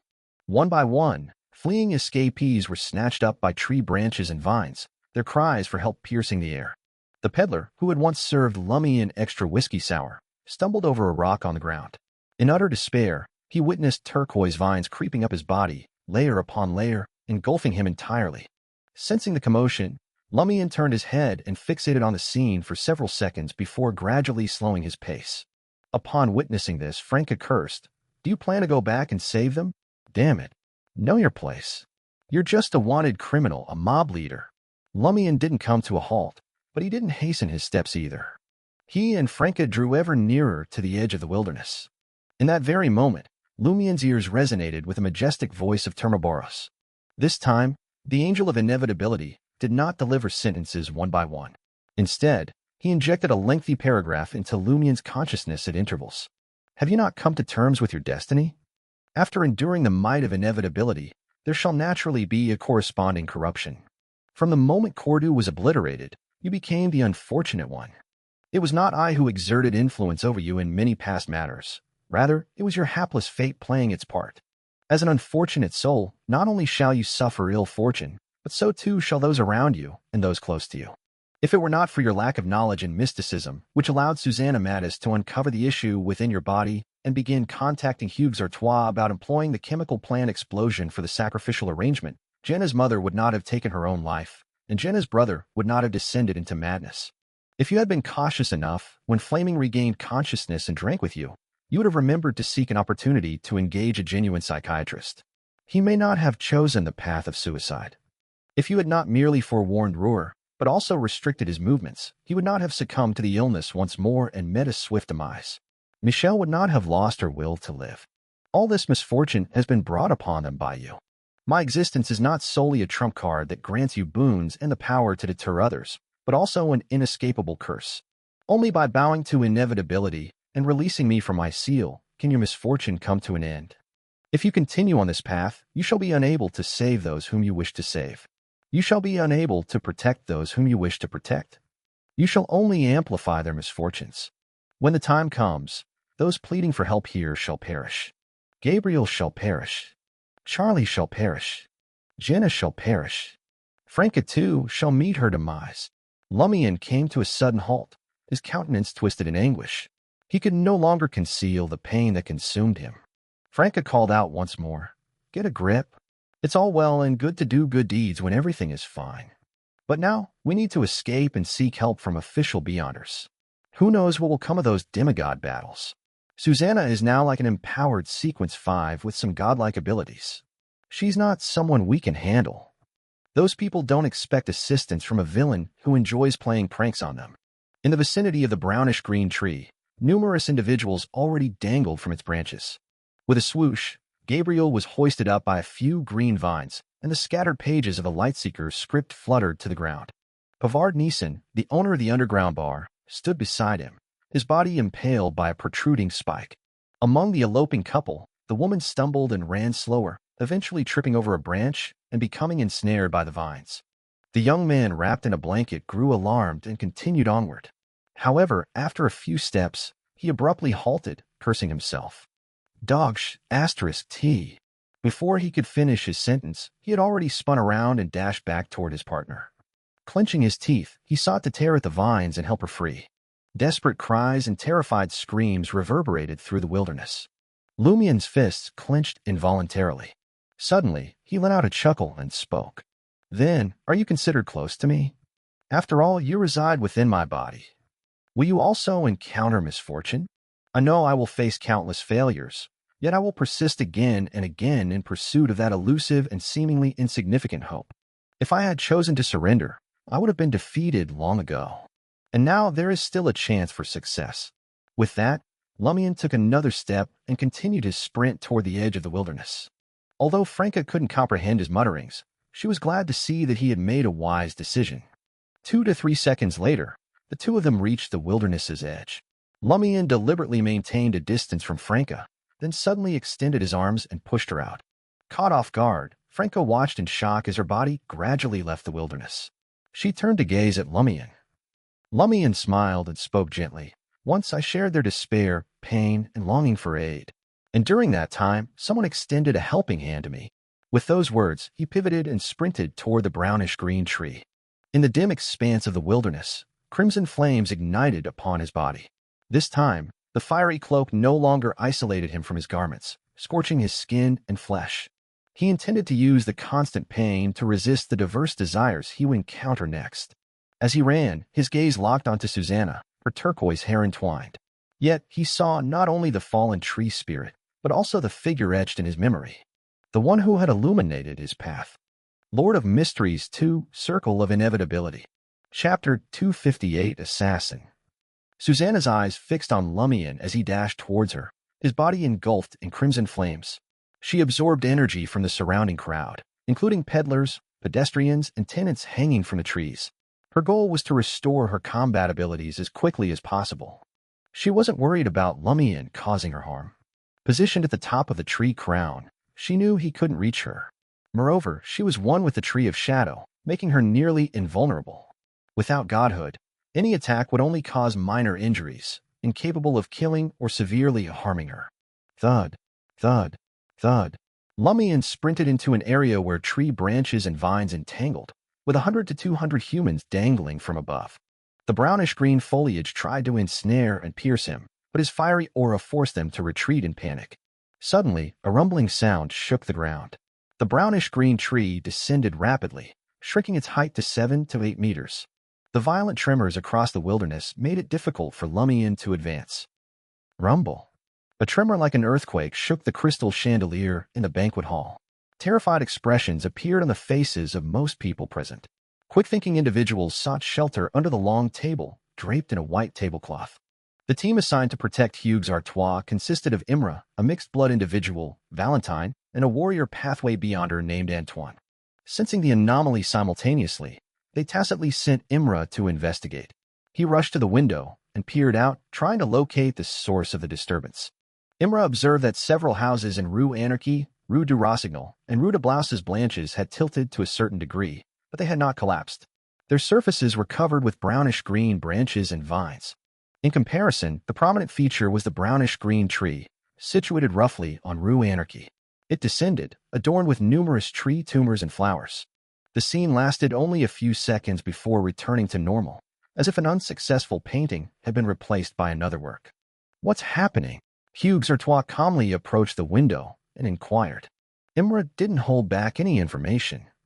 He lowered his voice and replied sincerely, "Anomalies have occurred on Rue Anarchy, Rue du Rossignol, and Rue de Blouses Blanches. Rue Anarchy, Rue du Rossignol, Rue des Blouses Blanches." As Jenna, who had approached a nearby window but missed witnessing the scene, heard the street names, her feet froze in place. Two names immediately surfaced in her mind: Seal, Franca. Had they encountered the anomaly? Jenna's heart sank, and she instinctively looked at Hugues Artois. She noticed a curl forming on a member of Parliament's lips, as if he couldn't hide his delight. It's him. It's him and his group of heretics. Jenna's mind instantly reached a conclusion. Darkness enveloped her, and despair surged through her uncontrollably. Could Franca and Seal withstand a planned attack by the heretics and survive this anomaly? Should I rush to their aid with my current strength, or will I only bring harm to them? At that moment, Jenna felt as if the pillars supporting her, her two friends who had always stood by her side, were about to crumble, just as she had lost her mother. And it was all the fault of the heretics, of Hugues Artois. Her thoughts drifted to Franca's words when she consumed the potion and transformed into an assassin, warning Jenna to avoid contact with evil gods. Contact with evil gods will bring nothing but disaster. Not only will it drive a person to madness and strip away their true self, but will also drag everyone around them into darkness, whether they know them or not. If we don't eliminate those individuals, the influence of the evil gods will persist. The pain will return again and again, unending. And now Hugues Artois stood at the center of all the market district disasters. Jenna lowered her head, unable to meet Hugues Artois' gaze, afraid that her eyes would betray the pain and hatred within. Hatred consumed her. Yet she could only remind herself that her brother Julian was still alive, albeit with a certain mental ailment that could be cured. If he lost his sister next, he might truly spiral into irredeemable madness. After the banquet concludes, after the factory owners provide their compensation, and after I settle all our debts, I'll take Julian and leave the market district and Quartier du Jardin Botanique. We'll find another place to live, far from the ensuing pain. Jenna repeated these words to herself, desperately trying to contain her emotions. Why is there another anomaly? Hugues Artois questioned Imra, Valentine, and Antoine. Imra offered a bitter smile and replied, "I witnessed that tree. It has appeared multiple times in Trier's history, but it has never been fully resolved. Ever since joining the Purifier team in Trier, he had learned about the hidden dangers lurking beneath the ground that couldn't be entirely purified. The brownish-green tree was one of them. He, his superiors, and his teammates couldn't fathom why Trier had been established atop such things in the first place." Without giving Hugues Artois time to question their capabilities any further, Imra added, "Now that the anomaly has been discovered, it won't be long before it's suppressed." As a member of the elite Purifier team, he knew that Trier differed from other countries' capitals. Due to the perpetual underground dangers, both the former royal family and the current parliamentary government had agreed to the two churches' secret dispatching of an angel each or placed grade 0 sealed artifacts in Trier to prevent any mishaps. Of course, during periods when the royal family and government held immense power, the church's angels refrained from interfering. For example, during Emperor Rosel's reign, once the anomaly caused by the peculiar tree was exposed, it would swiftly face a devastating blow.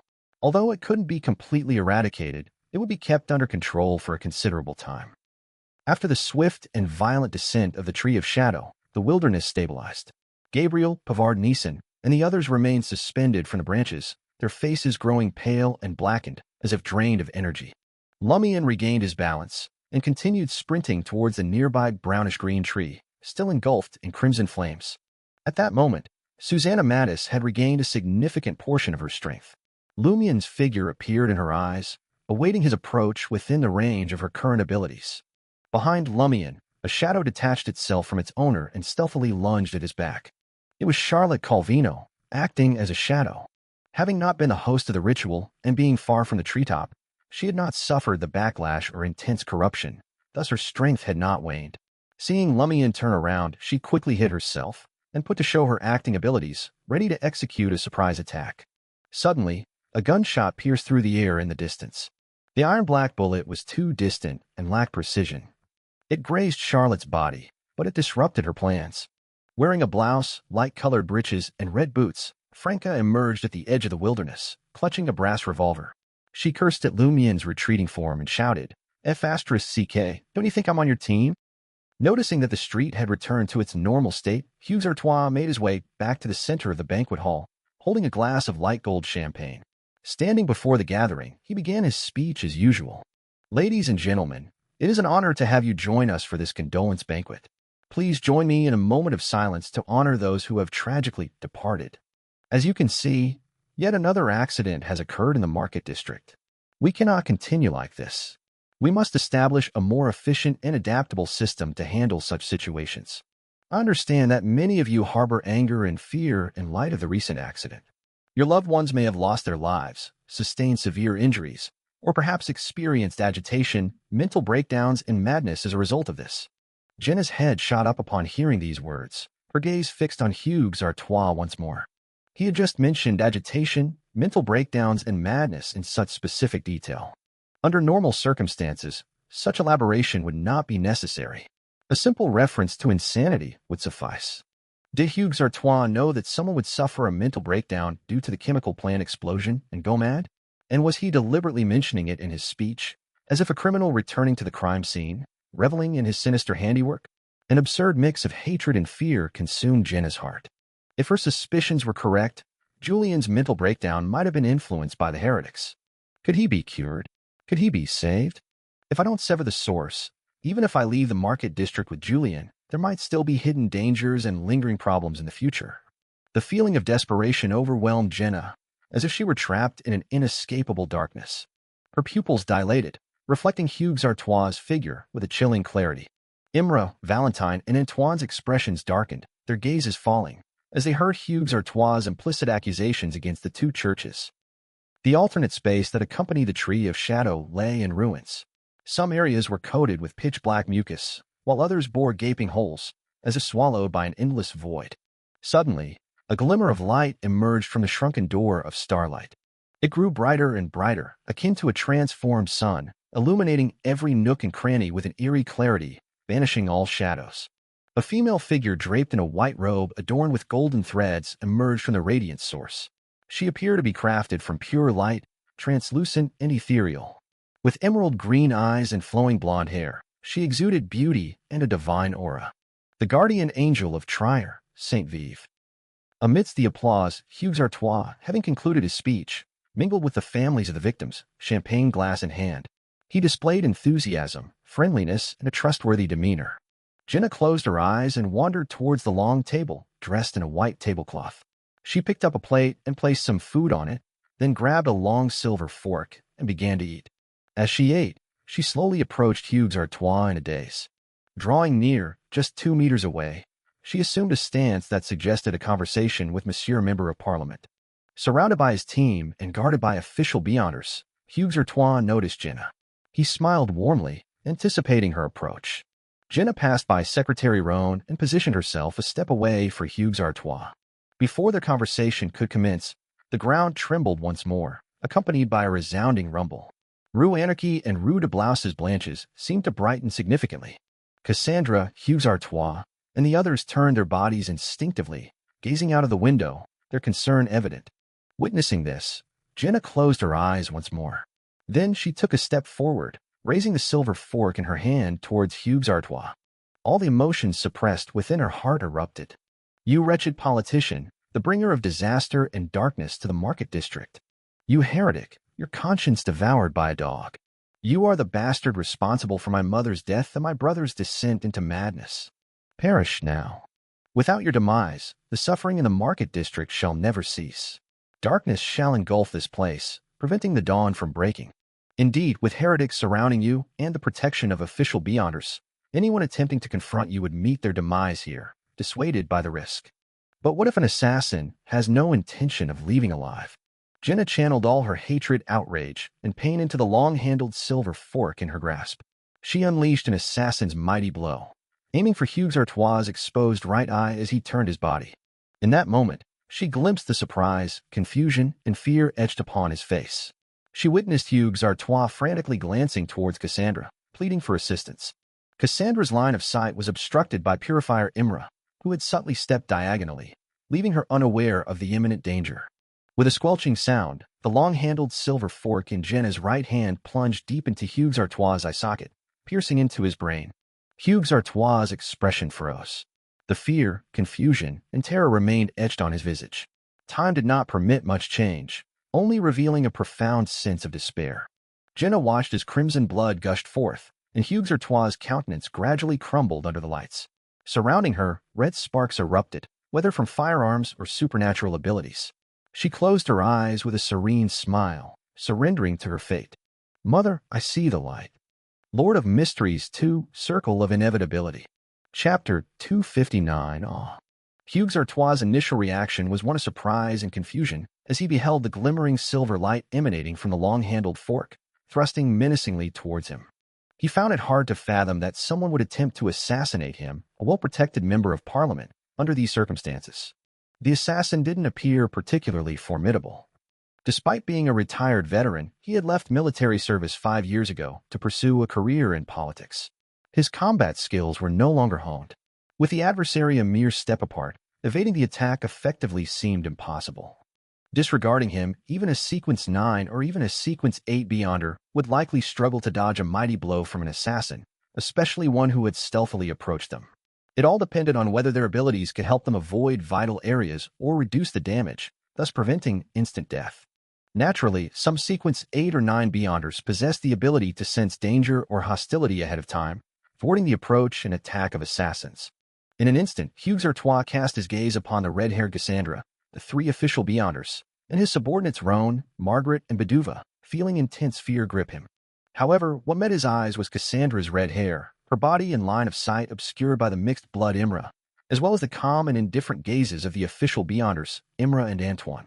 Valentine had reacted immediately, but restrained himself, and Roan, Margaret, and Beduva, though eager to use their Beyonder powers to save him, dared not expose their boons obtained from the evil gods. At that moment, Hughes Artois was overwhelmed by a profound sense of despair. You all save me. Save me. With a squelching sound, the long-handled silver fork plunged mercilessly into Hughes Artois' right eye, propelled with all the force Jenna could muster. It pierced through the eye socket, penetrating the brain, with only a small portion of the handle protruding outside. Hughes Artois' thoughts became hazy. He yearned to reach out and grasp something, but his arm wouldn't even rise. I haven't become president. I haven't witnessed the arrival of great existences. I haven't received the boon of godhood. I cannot die like this, slain by a feeble assassin. I don't wish to perish. A barrage of thoughts flashed through Hughes Artois' mind as gunshots resounded in his ears. His body slumped to the ground, and darkness enveloped his vision once more. Thud. Hughes Artois, member of Parliament for La Marque du Quartier du Gentleman, collapsed onto the ground, his heart ceasing to beat. Jenna, her eyes shut and a smile adorning her face, was struck by bullets fired by nearby Bureau 7 agents. One bullet struck her shoulder, and another pierced her ribs from the opposite side. The pain contorted her expression instinctively. Her body involuntarily recoiled, as if she wished to curl up into a protective ball. She opened her eyes and beheld Roan and the other devotees of the evil gods glaring at her with hatred and an unnatural panic, yet refraining from attacking. In the next instant, a golden revolver, its chamber loaded, pressed against Jenna's head. Imra surveyed the room and declared, "I have already subdued the assassin. Verify if Monsieur Member of Parliament can be saved and maintain order." No one should leave for the time being. He made it clear that he intended to escort Jenna back to Église Saint Robert or inquire on the spot about the motive behind the assassination and the mastermind, preventing Cassandra and the others from venting their rage. As the Tree of Shadow descended, the various streets reverted to their original state, yet they remained engulfed in wilderness. Lumian perceived that Susanna Mattis could no longer stir his desires from a distance as she did before. So he turned around, intending to confront Charlotte first. The crimson flames enveloping his body burned with intensity, scorching his garments and searing his skin and flesh to varying degrees, inflicting constant pain. This torment stimulated his mind, allowing him to maintain a certain level of clarity. He could also rely on the endurance bestowed by the alms monk boon to sustain his thoughts and actions, instead of merely focusing on enduring the agony. Even for pyromaniacs, such incineration posed a threat. Moreover, as time passed, the damage would worsen, eventually endangering their lives. Of course, long before that point, Lumian's spirituality would likely crumble. He could only allow the flames to extinguish on their own. Were it not for the alms monk boon and the internal struggle within the Tree of Shadow, his spirituality would have been strained by the self-immolation. Upon seeing Lumian turn and observe Red Boots, Franca dashing toward her with a brass classic revolver, sliding across a layer of frost formed beneath her feet, Charlotte abandoned her plans for a surprise attack. Instead, she readied herself to return to the Tree of Shadow, where she could exploit the environment and enhance her abilities to confront the enemy. Her body instantaneously grew pliable, as though secreting a slimy substance. She acted as a serpent-like creature, utilizing the intertwining vines and branches to swiftly retreat toward the brownish-green tree. At that moment, Charlotte's body froze. It was akin to facing a dragon head-on, confronting a predator at the apex of the biological hierarchy. She couldn't help but tremble with fear and overwhelming panic. She circled her immediate vicinity and ran haphazardly, as if fleeing from an unseen adversary. Not far from her, Anthony Reed, the information broker, emerged from behind an iron-black gas street lamppost, suspended by the vines and branches of the Auberge du Coq d'Or. At some point, his dark brown eyes had transformed into a pale golden hue, adopting a vertical orientation. He was a psychiatrist, a Sequence 7 psychiatrist of the Spectator pathway. He had just employed awe. In ancient times, it was referred to as dragonmite. The brownish-green vines and branches surrounding Anthony Reed, manipulated by Susanna rather than the Tree of Shadow, cowered and retreated from him. Observing Charlotte's descent into madness and confusion, rendering her unable to evade Lumian's attacks, Susanna, who desperately absorbed vitality, narrowed her eyes and cursed, unable to conceal her deep-seated hatred. "You shall all perish. Today you shall all meet your demise." Swoosh, swoosh, swoosh. On the Tree of Shadow, new tree trunks distinct from the main body shot forth like javelins, aimed at impaling Lumian in the midst of the wilderness. Apart from utilizing the abilities of the fallen tree spirit, Susanna Mattis had not yet regained sufficient strength to affect targets dozens or even nearly 100 meters away. Lumian had foreseen this. With a roll, he positioned himself within the area where Charlotte aimlessly fled. Thud, thud, thud. The tree trunk javelins impaled the ground nearby, pounding the wilderness like hammers. Lumian rose to his feet, engulfed in crimson flames. He extended his arms slightly and let out a boisterous laugh. Bring it on, kill me. If Susanna were to blanket the area with relentless assaults once again, he could still find a way to evade them. However, Charlotte, lost in her state of confusion, would undoubtedly meet her demise. As he bellowed, half-illusory crimson fire ravens materialized behind Lumian. They circled and traced multiple trajectories, fixating their sights on Charlotte Calvino.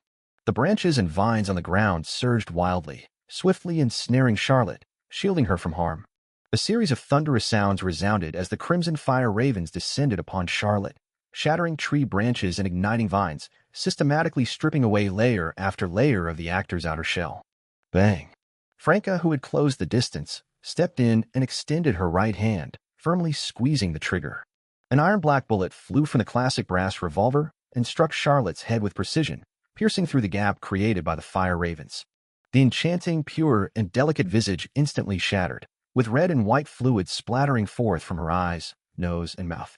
With only its severed head remaining, the lifeless body stumbled a few steps in confusion before finally collapsing to the ground. "Go to hell!" Susanna roared.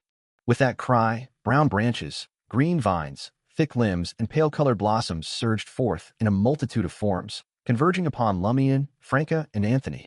Despite the nightmarish scene unfolding before them, Lumian sensed no immediate peril. Until Susanna Mattis regained a certain level of strength, an attack that consumed a significant amount of spirituality posed no true threat. Lumian charged forward once more, carrying the crimson flames that devoured his flesh, venturing deeper into the primordial forest-like setting. Vines ignited, flowers turned to ash, branches charred, yet none impeded the enemy's advance toward the Tree of Shadow. Suddenly, the objects recoiled, drawing the suspended human captives back into the embrace of the Tree of Shadow. Susanna had thought it through. There was no need to squander energy merely to vent her rage. It was wiser to await the approach of the three prey, luring them into the range where desire could take hold, before employing her most formidable abilities to deal with them. She could not accept her current weakness. That was one of the reasons why she refrained from invoking the incantation to seek assistance initially. Before dragging the offering into the Tree of Shadow, the Son of God dared not reveal himself and try her. In the future, Susanna possessed a measure of confidence and needed to push the offering to a certain extent, securing the protection of the ritual. Only then could she utilize her fusion with the Tree of Shadow to confront the Son of God. The Son of God was astonishingly deranged. He would never restrain the corruption he might inflict upon his subordinates. As for Lady Moon, she had merely pledged to intercept potential saboteurs temporarily. Susanna dared not permit devotees of other deities to enter the Tree of Shadow. Hud, hud, hud. Lumian raced through the abruptly vacated wilderness and dilapidated streets, sprinting toward the brownish-green tree. Franca and Anthony each selected their respective angles of attack and followed suit from different directions.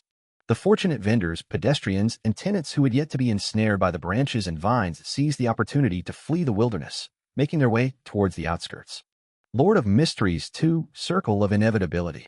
Chapter 260, Cracking. It didn't take long for Lumian, Franca, and Anthony to approach the Tree of Shadow, stepping within the effective range of Susanna's powers. One of them had run out of mysticism smelling salts and was consumed by crimson flames. His skin grew numb, but his flesh still burned with pain. Another moved gracefully, constantly shifting positions. Every now and then, she would inhale the scent of the metal canister in her hand and let out a sneeze. The third employed the psychiatrist's placate ability to pacify his emotions and desires. In the ethereal crown of the tree, Susanna Mattis, positioned only 4 to 5 meters above the ground, grunted. Franca, dressed in a blouse and light-colored trousers, saw her reflection in Susanna's eyes. Suddenly, intense fear gripped Franca. Yet, this fear didn't arise from the outside world or grow abnormally intense. Rather, it originated from her understanding of the current situation and her desire to survive. Susanna Mattis, fused with a peculiar tree, couldn't be treated as a mere Sequence 5. She ought to be regarded as a weakened Sequence 4, one lacking an incomplete mythical creature form. Franca believed that Susanna Mattis would swiftly dispatch her, Lumian, and the information broker. Before saving anyone, she had to save herself. Franca halted, her yearning for life impossible to suppress. She struggled, torn between the urge to flee and the nagging feeling that she shouldn't abandon her teammates. Susanna Mattis' emerald eyes shifted toward Anthony Reed. The information broker, his emotions and desires now stabilized, shuddered suddenly, an all too familiar fear surging from the depths of his heart. A spectator afflicted by severe mental deficiencies is all too easy to deal with. Anthony Reed fully comprehended his predicament, yet he lacked the power to resist. A helpless sigh escaped his lips. When his placate failed, he trembled and retreated to a corner, succumbing to overwhelming fear. Swiftly, Susanna Mattis incapacitated Lumian's 2 companions, leaving them unable to offer aid for the moment. Then she directed her gaze at Lumian, who stood less than 10 meters away from the Tree of Shadow. As an evil spirit, Susanna possessed boundless extremism and persistence. She still sought to capture this sacrifice. Despite the ritual causing a great uproar, prompting numerous saints and even angels to rush and intervene, making its success unlikely, the Tree of Shadow could not be destroyed. It wouldn't even suffer significant harm. Unless the eternal blazing sun or the god of steam and machinery were willing to bury the millions of people residing in Trier, and expose even graver underlying problems underground. There would always be another opportunity, even if the present one failed. As long as Lumian remained within her grasp, the sacrificial offering that perfectly sealed an angel, it wouldn't take long for Susanna to attempt the ritual once more. Hence, the malevolent spirit, Susanna Mattis, desired to capture Lumian alive. In an instant, Lumian's pace slowed, his mind consumed by the same thoughts. I mustn't die. I mustn't die. If I perish, Aurora will have no hope of revival. I must survive and uncover the truth behind the Cordu disaster. I must understand why Aurora believes in inevitability. These people have no connection to me. What does it matter if they die? Don't countless lives perish every day in this world? Can I even prevent that? Lumian's pace grew sluggish, his expression contorting in agony. The fiery crimson flames that engulfed him continued to burn, inflicting pain while also sharpening his senses. But the more aware he became, the stronger his desire to survive. This time, Susanna's influence over his desires had not faltered. The fallen tree spirit summoned an array of vines, branches, and tree trunks from the Tree of Shadow, ensnaring Lumian within a small circular perimeter of less than 10 meters. The once open space transformed into a dense, ancient forest teeming with vegetation. Damp, pale-hued flowers sprouted from the roots, vines, and branches, releasing odorless anesthetic gases that threatened to lull the surroundings into a deep slumber. In that moment, Lumian's yearning for life aligned with his other thoughts. To escape this dire predicament and survive, he had to press forward and defeat Susanna Mattis. Lumian surged forward once more, gathering semi-illusory crimson flames behind him, spiraling them toward Susanna Mattis, who hovered merely 4 meters above the ground. He didn't expect this assault to harm the fallen tree spirit. After all, Susanna Mattis had merged with the Tree of Shadow, granting her formidable defenses and vitality. Moreover, she wasn't a mindless foe who couldn't dodge attacks or employ superpowers to safeguard herself. Lumian's objective was to momentarily disrupt Susanna Mattis' focus and impede her from inciting another desire immediately. This time, the Crimson Fire Ravens managed to breach the ethereal barrier. They passed through the weakened defenses and hurtled towards Susanna Mattis. Layers of brownish-green vines and branches encased Susanna Mattis, enveloping her in a wooden sphere, her pair of green eyes the only feature visible. Amidst the rumbling, the plant-like encasement exploded, replaced swiftly by fresh growth. Meanwhile, less than 10 meters slipped away in the blink of an eye for Lumian. Vast amounts of slumberous gas corroded his body, but they were swiftly consumed and evaporated by the searing crimson flames. The charred scent of his flesh neutralized the remaining fumes, leaving only a small portion to infiltrate Lumian's nostrils.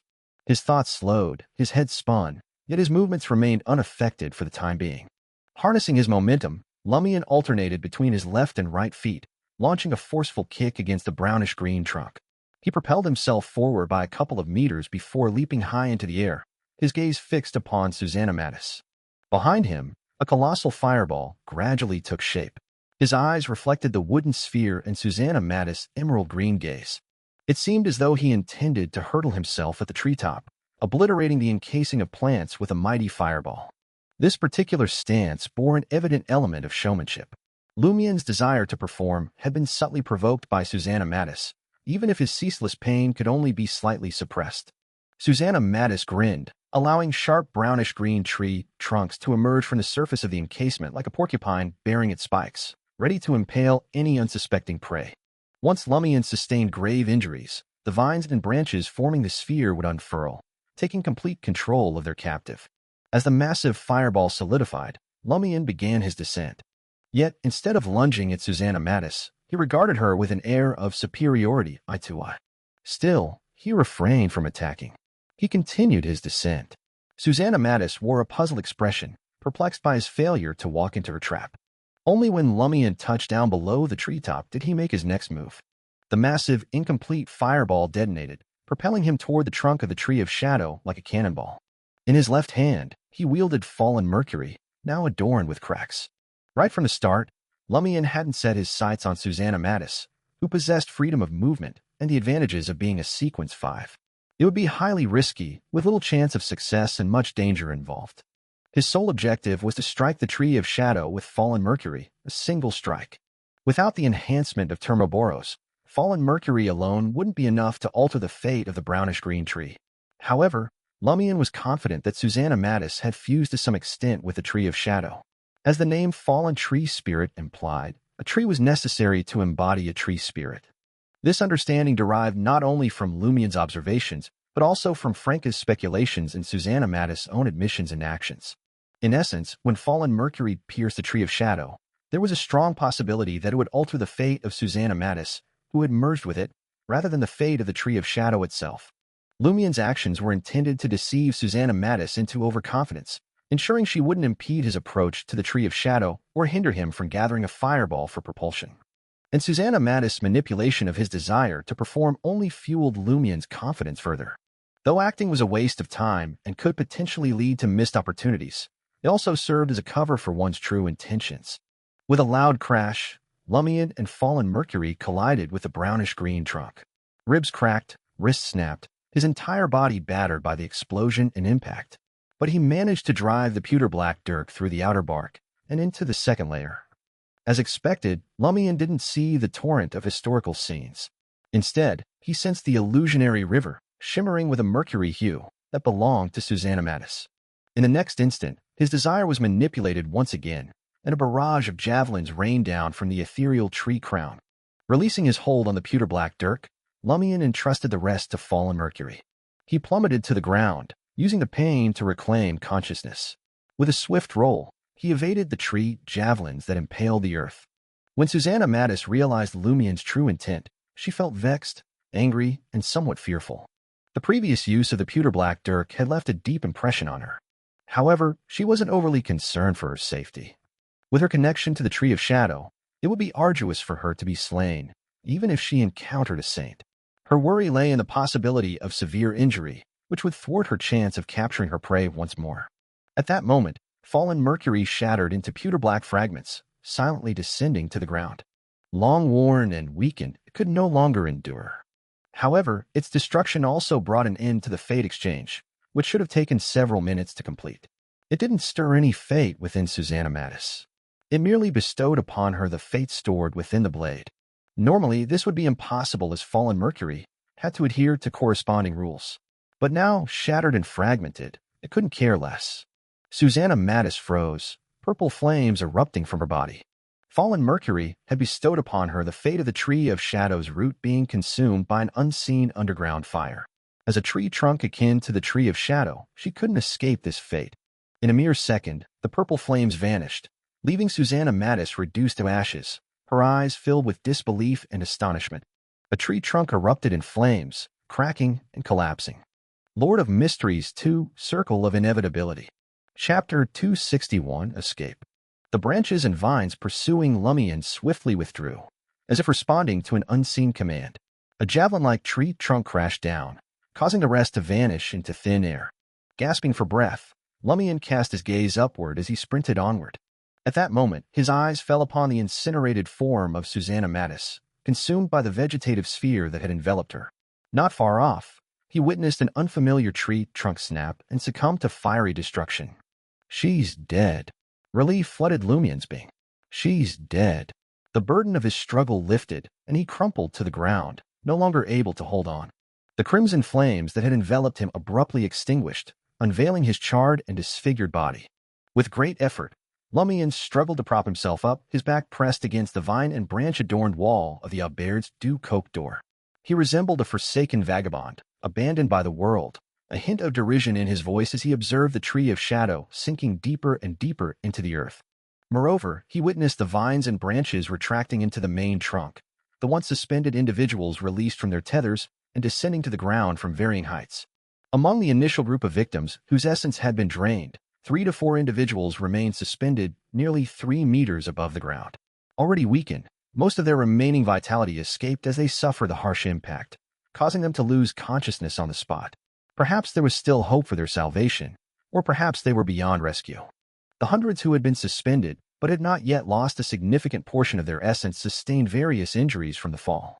Though their lives were not immediately endangered, they hurriedly rose to their feet, driven to escape to the fringes of the wilderness. Gabriel's complexion turned pale, bruises marring his hands and feet.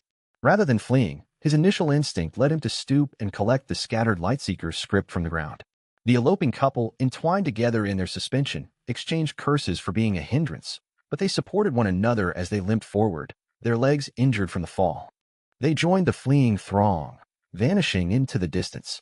Pavard Neeson, the proprietor of the clandestine underground bar, suffered relatively minor injuries. Grasping the freshly drawn draft, he raced ahead. Charred and weary, Lumian settled on the street, leaning against the Aubaird's dew-coke door, situated perilously close to the Tree of Shadow.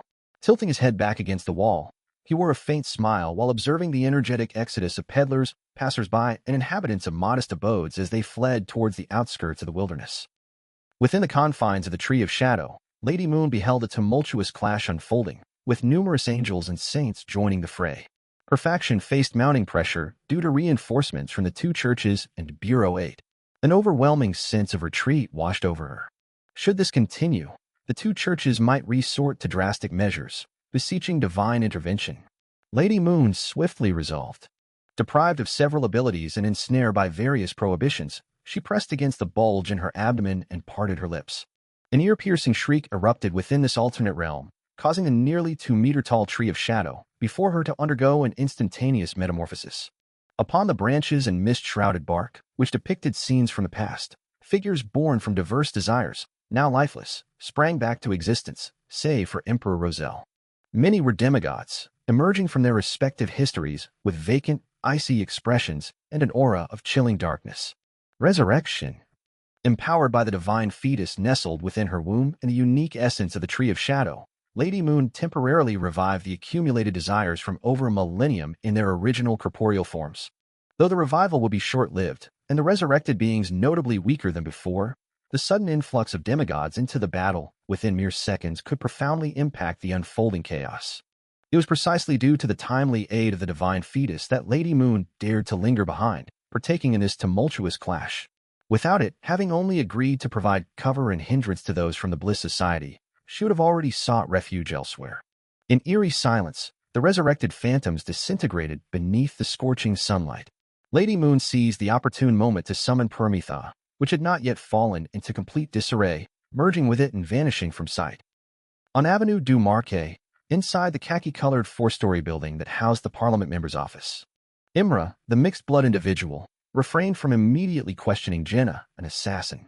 Instead, he directed 2 agents from Bureau 7 to tend to Jenna's wound, staunching the profuse bleeding and applying bandages.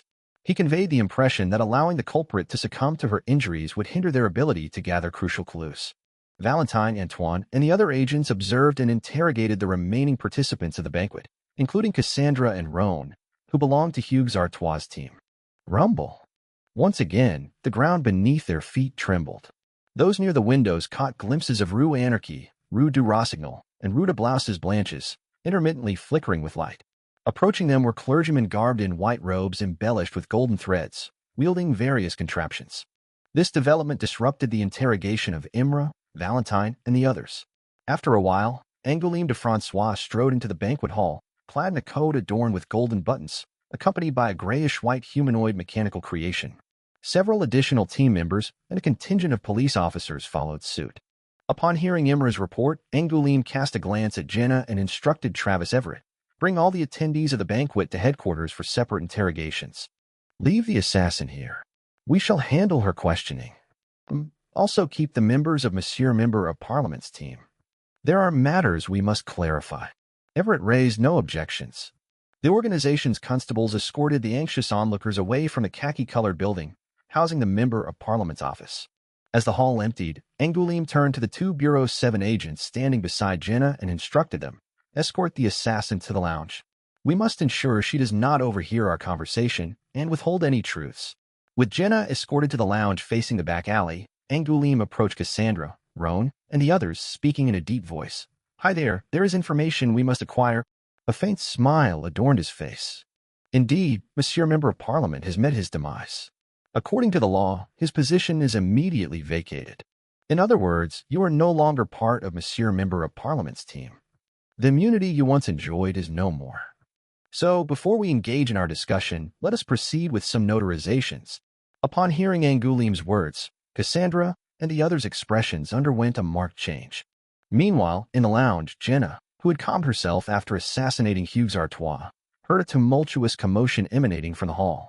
One of the armed agents from Bureau 7, tasked with keeping watch, hastened to the door to investigate.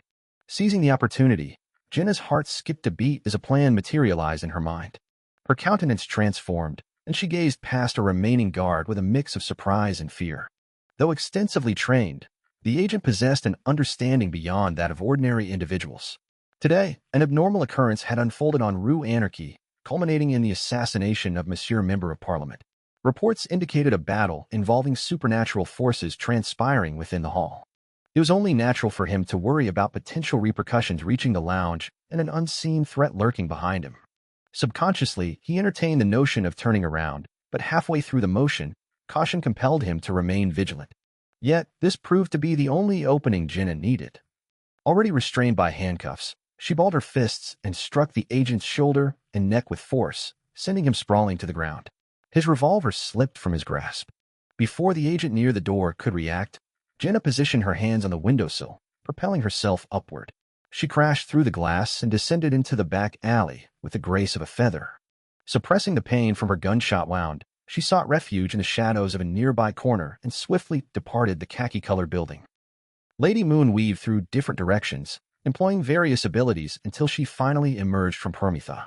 At that moment, she found herself in Quartier-Erast, northwest of Trier. Before her stood a magnificent building adorned with golden steeples. Lady Moon cautiously surveyed her surroundings and discreetly let out a sigh of relief. Had the Tree of Shadow's deeper intrusion into the Fourth Epoch's Trier served the Great Mother's interests, she wouldn't have joined the Bliss Society's mission. She had no desire to reveal herself. It was well known that those who control desires often fell prey to their own desires. The chances of failure were not insignificant. Without delay, Lady Moon slipped into the beige building from its side entrance. A few hundred meters away, a golden retriever sat silently beside a woman dressed in green. They observed Lady Moon's every move of the grand structure with its numerous steeples, their expressions solemn. It was the Sacred Heart Cloister of the Eternal Blazing Sun Church. In the wilderness where Rue Anarchy, Rue du Rossignol, and the buildings on Rue de Blouses Blanches crumbled, Lumian witnessed the Tree of Shadow on the brink of sinking into the ground. He couldn't help but taunt Termaboros. Well, I'm not that unlucky after all. I've actually succeeded. Hardly had the words left his lips when Franca, who had regained her senses, rushed over and hissed, "Are you trying to play the role of a charred corpse?" As she spoke, she retrieved the healing agent she had obtained from the poison sperm mob, intending to offer Lumian half a canister.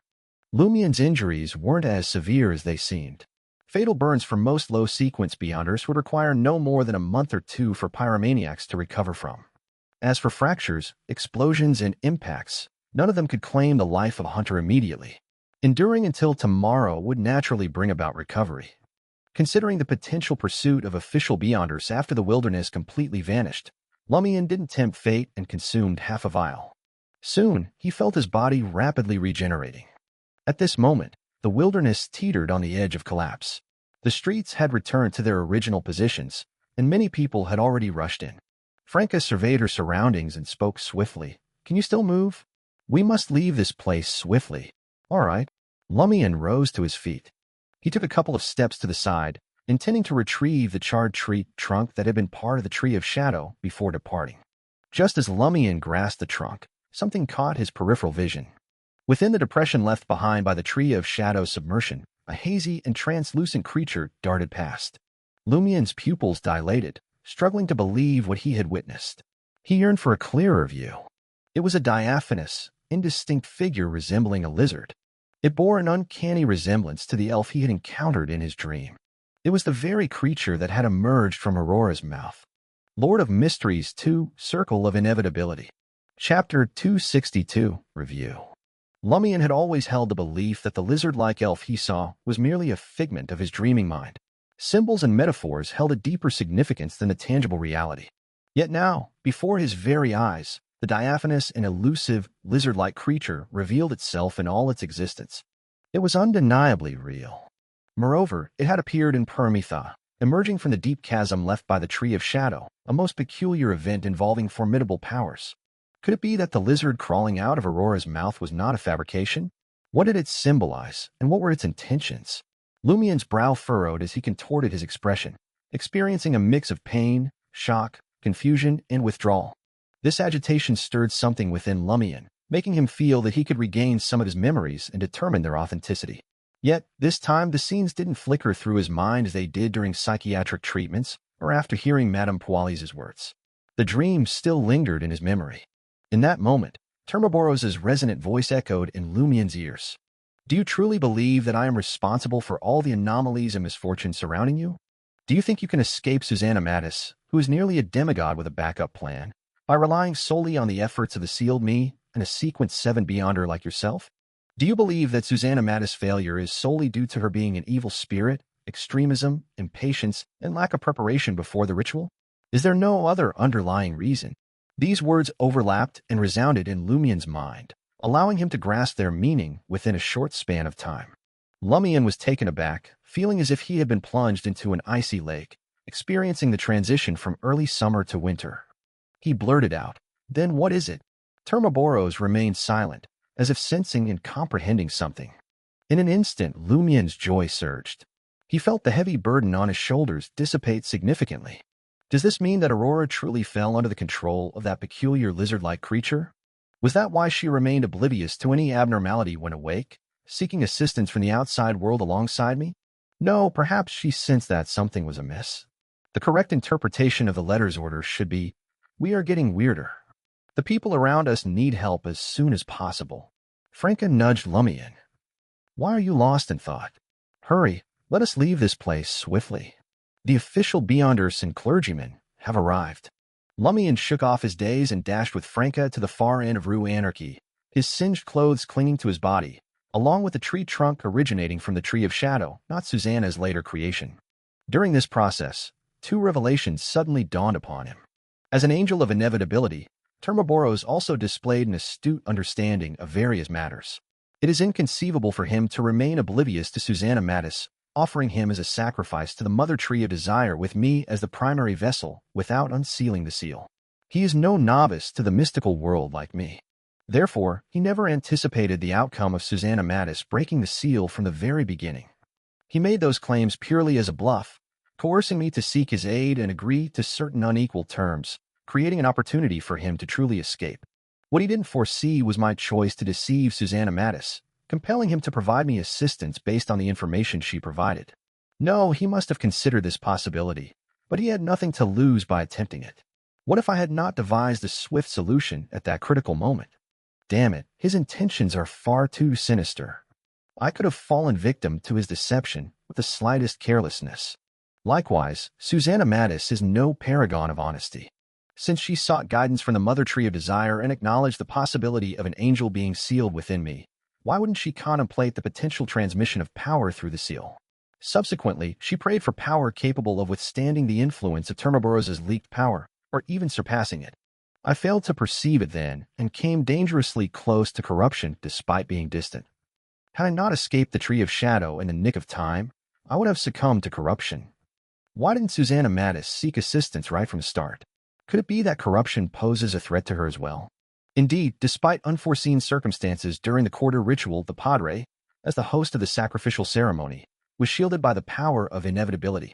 He did not transform into a monstrous entity or merge into the three-headed giant like the others and successfully escaped. Susanna Mattis also planned on relying on the protection of the ritual to resist corruption. Hence, she bought time, awaiting the completion of the ritual's preparations. She did not target and control me initially, because she knew that pushing too hard would prompt Termaboros to intervene prematurely, introducing too many uncertainties. Thus, she endeavored to create an illusion for me, fostering the belief that resistance and escape were within reach. Only when I broached the subject of the angel did she stall for time, stringing together a series of seemingly revealing words.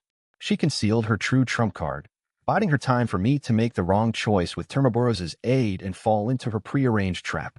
Although she did not anticipate the attack from the Montsurus ghost, had it not been for an external intervention exploiting the crack created by the ghost, I would have remained trapped within the Tree of Shadow's depths.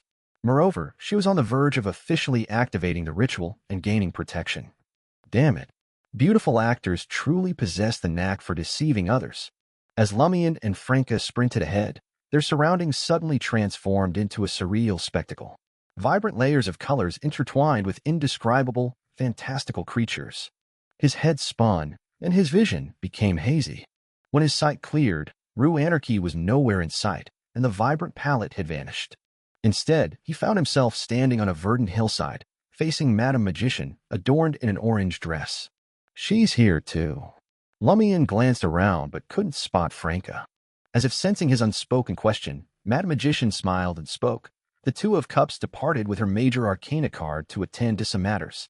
The Two of Cups? Lumian was perplexed. That's Franca. She is one of us. Her code name is Two of Cups, just as you are the Seven of Wands, Madame Magician casually explained. You have officially joined our ranks. Speak to the Two of Cups later and have her introduce our organization. I won't say much. Not only is Franca a member of the Curly-Haired Baboons Research Society, but she's also part of the secret organization utilizing tarot card codenames. Lumian felt a mix of surprise and elation. This meant that he and Franca were true comrades. Madame Magician scrutinized Lumian's charred countenance and fragmented attire. From somewhere, she produced a simple brown suit tailored for a man and tossed it to him. Change into this later. While it's not particularly scandalous for Trierians to roam the streets nude, one mustn't entirely succumb to the surroundings. You must maintain your true self. Only then can you resist the potion's corruption and minimize the risk of losing control. Lumian caught the clothes, and Madame Magician pondered for a moment before speaking. Tell me in detail what has transpired recently. Although I knew you would encounter followers of the evil gods and become entangled with them, I did not anticipate you getting embroiled in such weighty matters directly. Lumian recounted the events, starting from his arrival in Trier to his use of the summoning dance to lure Susanna Mattis. He focused on the sacrificial ritual, Termaboros' involvement, and the enigmatic lizard-like creature. As Madame Magician listened, her expression grew solemn. Once Lumian finished speaking, she nodded slightly and said, "This is highly abnormal. Both Termaboros and that elf are far from ordinary." She gazed at Lumian, speaking in a direct manner. It wasn't Termaboros who aided you in enhancing Fallen Mercury's abilities within the Tree of Shadow and allowed the Montsurus ghost to arrive early. Not him. Lumian had speculated the issues that Madame Magician might uncover, but he never expected her to address this matter so clearly. If not Termaboros, then who else could it be? Moreover, the subsequent changes only occurred after the compromise of the inevitable angel. I don't have the answers either. Madame Magician shook her head slowly. What I can affirm is that the seal of that great existence wouldn't allow Termaboros to unleash such power. If that were possible, he would have long manipulated you to assist him in breaking the seal. Observing Lumian's perplexed expression, Madame Magician continued, all Termaboros can do is influence your judgment and choices. After all, he is sealed within you, and your fates are intertwined to a certain extent. To put it simply, concerning Charlie's situation, Termaboros couldn't expedite Susanna Mattis' recovery. He couldn't dictate when or how she planned to find Charlie. He could merely utilize this situation to instill in you the intention of employing the luck transference spell to alter Charlie's fate and augment the corresponding likelihood. From this standpoint, do you believe he possesses the capability to enhance Fallen Mercury's abilities and allow the timely arrival of the Montsurus ghost? However, it is plausible for him to aid you in shouldering the burden of the past scenes within the Tree of Shadow. Hence, I have consistently advised you to seek my counsel beforehand on critical and perilous matters rather than making decisions on your own. Lumian's heart surged like a tumultuous ocean. He recollected the incident where Rentis took Charlie underground and realized that Madame Magician's words held truth. Charlie's gruesome plight and destiny stem from two factors. Firstly, the threat posed by the Bliss Society through Rentis, and secondly, Lumian's own choice at the crossroads of fate. Thus, once Rentis was slain by their hands, Charlie's fortune merely improved marginally. Only when Lumian made the correct decision did everything revert to normalcy. There were no indications of Termaboros' influence. If he could sway Charlie's path in the same manner he manipulated the Montsurus ghost, Lumian would have fallen victim long ago. Moreover, why would Susanna Mattis entertain the idea of capturing me alive, knowing that I can receive indirect assistance from an angel after she departed from the Tree of Shadow and was in a weakened state, despite being aware of Termaboros' limited influences? Unless Susanna Mattis, who possesses a trace of godhood due to the Tree of Shadow, had already deduced that Termaboros was impotent in exerting influence and remained tightly sealed following the internal conflict within the Tree of Shadow. There must be another origin to this quandary, and that origin did not depart alongside her. Damn it. I had presumed that even if my judgment faltered or the fate exchange prolonged, Termaboros would never allow Susanna Mattis to capture me alive, as it would render him a sacrificial pawn. Little did I know he lacked the capability entirely.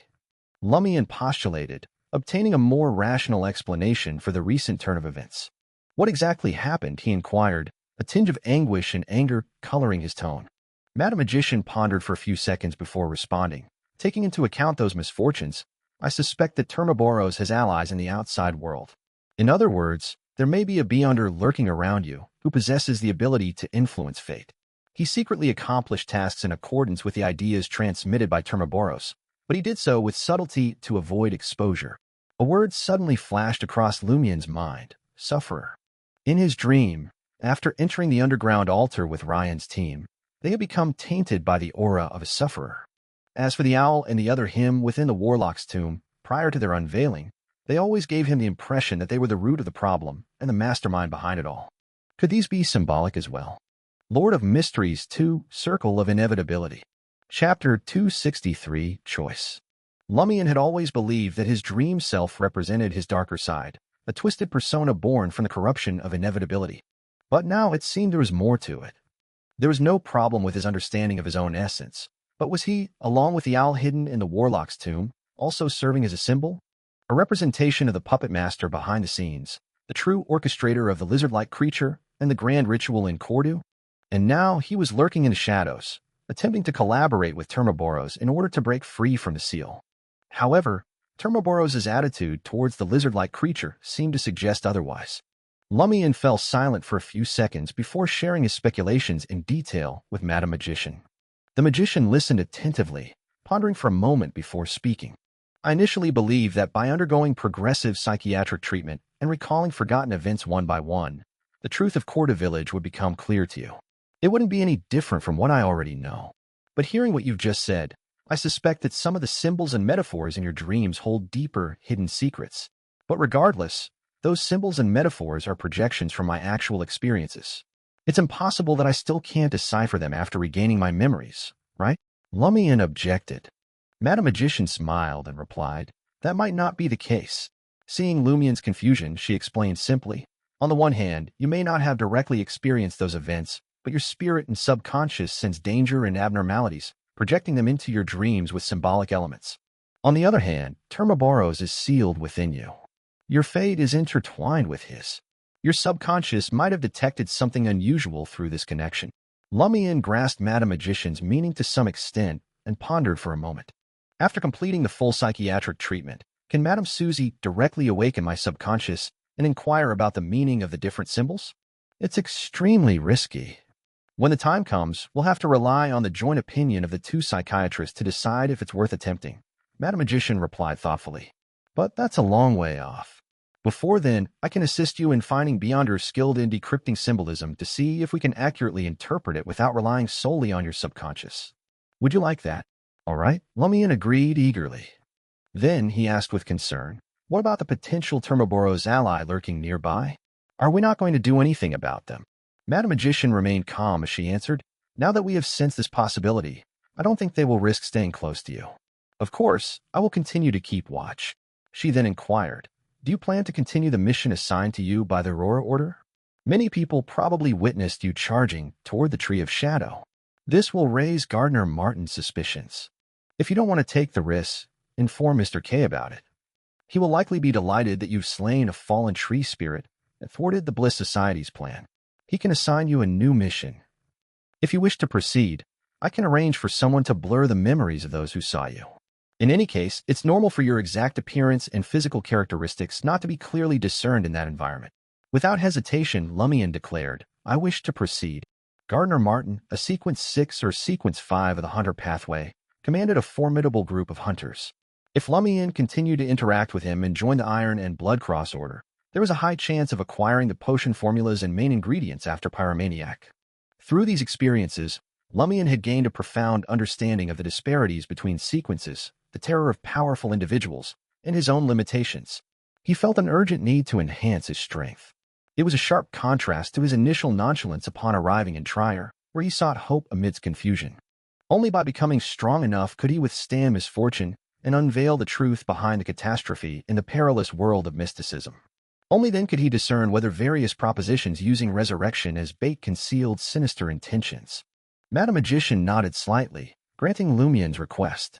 Prompted by their previous conversation, Lumian inquired with curiosity, has the Tree of Shadow been dealt with? How could that be? Madam Magician scoffed. Even if both churches requested divine intervention, the Tree of Shadow would remain unresolved. Heh, it's not impossible, but the price is exorbitant, deterring anyone from paying it. What sort of price? Lumian pressed further. As if taking a leisurely stroll, Madam Magician moved 2 steps to the side of the hill. After being nourished and exerting influence for over 1,000 years, the Tree of Shadow has become one with Trier. It's akin to its shadow, its dark aspect. Unless we obliterate the entire city and exterminate every inhabitant, not even a true deity could fully eradicate it. Of course, we could relocate Trier elsewhere and resettle its entire population. Then, after 5 to 6 years, when the Tree of Shadow has weakened due to the loss of nourishment, we could uproot it. However, by doing so, the other perils lurking beneath Trier would become uncontrollable. There are other dangers. Lumian furrowed his brow. Isn't the underground of Trier too daunting? Perplexed, he asked, why wasn't the Tree of Shadow destroyed when it was first planted? Madam Magician chuckled. Well, wasn't it due to the urgency of constructing the city and countering certain underground threats? They failed to notice someone secretly planting the Tree of Shadow. She didn't divulge details about the dangers, implying that Lumian didn't need to know them at present. Lumian keenly sensed this and sealed his lips. Madam Magician looked at him and let out a self-deprecating laugh. Are you unhappy that I sent you directly to Trier and involved you in a series of perilous affairs without providing corresponding assistance? No, Lumian replied, puzzled by Madam Magician's question. From his perspective, accepting missions, completing tasks, and reaping rewards seemed fair enough. And throughout this process, Madam Magician would offer guidance through letters. Apart from the past few years of adoption, Lumian had long grown accustomed to not relying entirely on others and making full use of the various resources at his disposal to achieve his goals. Madam Magician chuckled. Didn't you see the major arcana card summoned by the Two of Cups? It happened because she was coincidentally in Trier. Otherwise, it wouldn't have been so effortless and effective. She paused for a moment before continuing. If I were to treat you as an extension of my eyes and hands, a loyal subordinate devoid of your own will, I could allow you to recite my name and provide ample assistance to ensure your safety most of the time. However, you chose the hunter pathway. It's a path that demands combat and a strong sense of self. A flower nurtured in a greenhouse cannot become a qualified hunter. It's immensely challenging for a hunter who always fights within their comfort zones with a patron to attain godhood and become a saint. In due time, they will have to invest more time and pay a higher price to compensate for their present deficiencies. What kind of person do you aspire to be? Lumian fell silent for a moment before responding. I want to be the one who makes those scoundrels tremble. His answer was unequivocal. Madam Magician nodded in satisfaction. Of course, that doesn't mean I won't care about you. I will still reply to your letters, provide my opinions, and even extend assistance upon request. However, I don't want you to feel perpetually shielded. Lumian nodded, signifying his understanding. He recalled Susanna Mattis' swift recitation of certain words to seek high-level assistance. Combining that with the keywords mentioned by Madam Magician, he spoke thoughtfully. Can reciting the honorific name of a specific entity draw their attention and receive corresponding aid through prayer? Yes, the magician nodded subtly. However, it requires the sufficient goodwill of the other party. Once you reach a certain stage, I will also disclose my name to you. Yes, you are aware of Mr. Fool's honorific name, but without a ritual, simply reciting it will be difficult to elicit an effective response. It may even have adverse consequences. This is because Mr. Fool is contending with an ancient deity. The outcome will determine the fate of us all and whether this world can survive the apocalypse. Mr. Fool? The abbreviation for that mighty existence is the Fool, truly befitting of a secret organization that employs tarot cards as their codenames. When Lumian heard of the Fool, he instinctively connected it to the tarot cards he encountered daily, rather than associating it with the honorific name. It seemed more like a description. Madam Magician changed the subject and glanced at the tree trunk in Lumian's hand. This is a valuable item. Attacks without godhood cannot harm it, and upon striking a target, it may trigger a particular desire. If you acquire beyonder characteristics that align with it, you can find a way to employ a saint-level artisan to combine them, turning it into a mystical item. You shouldn't carry it with you at all times, though. Otherwise, your desires will gradually spiral out of control. It poses great danger for beyonders who consume potions. Just as she finished speaking, Madam Magician turned her head slightly, as if listening to something. Then, she addressed Lumian, that will be all for today. In the blink of an eye, Lumian's vision filled with a blend of vibrant colors and ethereal, indescribable creatures. In the next moment, Rue Anarchy appeared before him, riddled with cracks. Madame Magician had vanished, leaving Lumian bewildered as he hastily donned the clothes and pants he held in his hands. His attention was then drawn to Franca, standing not far away. Simultaneously, the two of them exchanged smiles. Before they could convey their shared sense of being part of the same secret organization, Jenna emerged from the alley shadows, dressed in a grayish-blue gown. Lumian and Franca instinctively went on guard. Jenna winced, gripping her wounded ribs, yet expressed joy. "Damn it. You guys are all right." "She appears genuine." Franca mumbled and approached her, concern etched on her face. "What happened to you? Why are you injured?" Jenna cast nervous glances around and lowered her voice. "I assassinated Hugues Artois and ended up getting shot." "Damn it. You succeeded? And you managed to escape?" Franca exclaimed, taken aback. Even she didn't believe she could pull off such a feat. What was this called? This was the embodiment of a true assassin.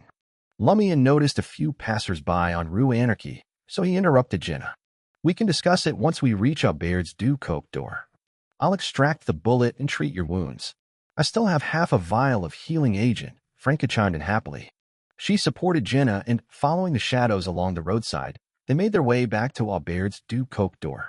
As they neared their destination, they encountered Anthony Reed, the information broker. Lumian chuckled derisively. "I thought you'd have escaped. I still have some unfinished business in the market district," Anthony Reed replied vaguely. The four of them took a few more steps and laid their eyes upon the beige 5-story building. Aubaird's Du Coq door leaned a little more than before. Cracks marred its walls, intertwined with withering vines and branches.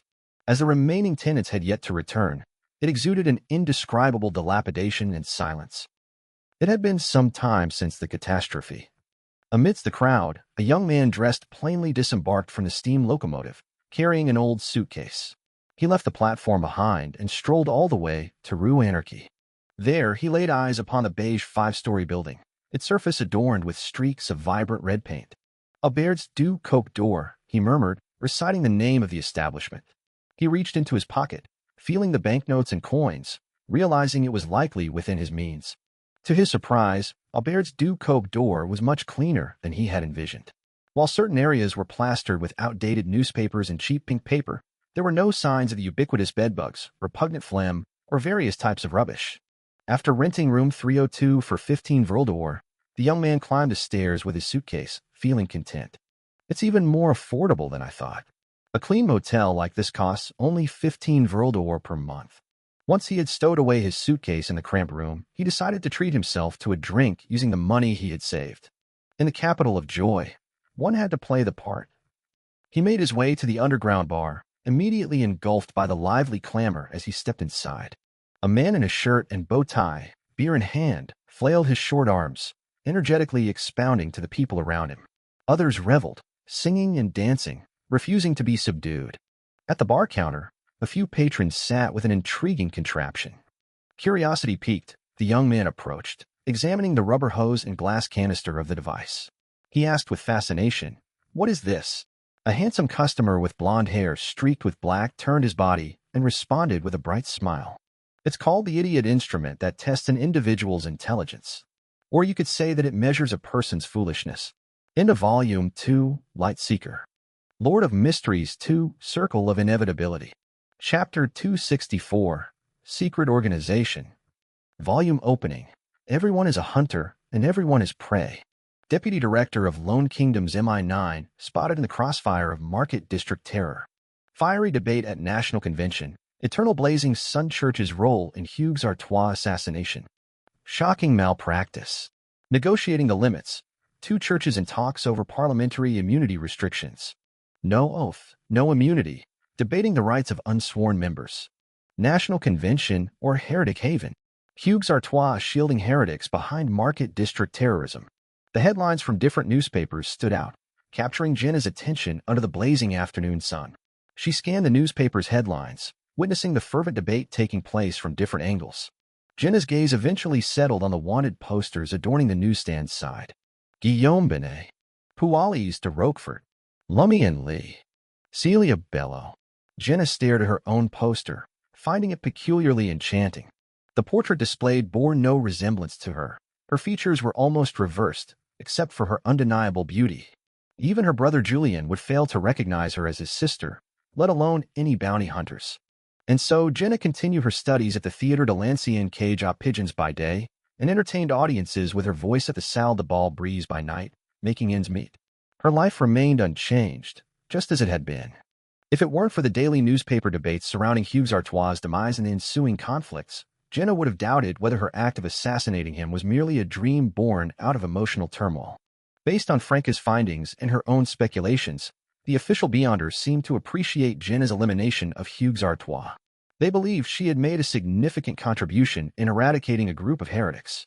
Had it not been for the pressure from the National Convention and the various restrictions in place, they might have even considered honoring Jenna with a medal.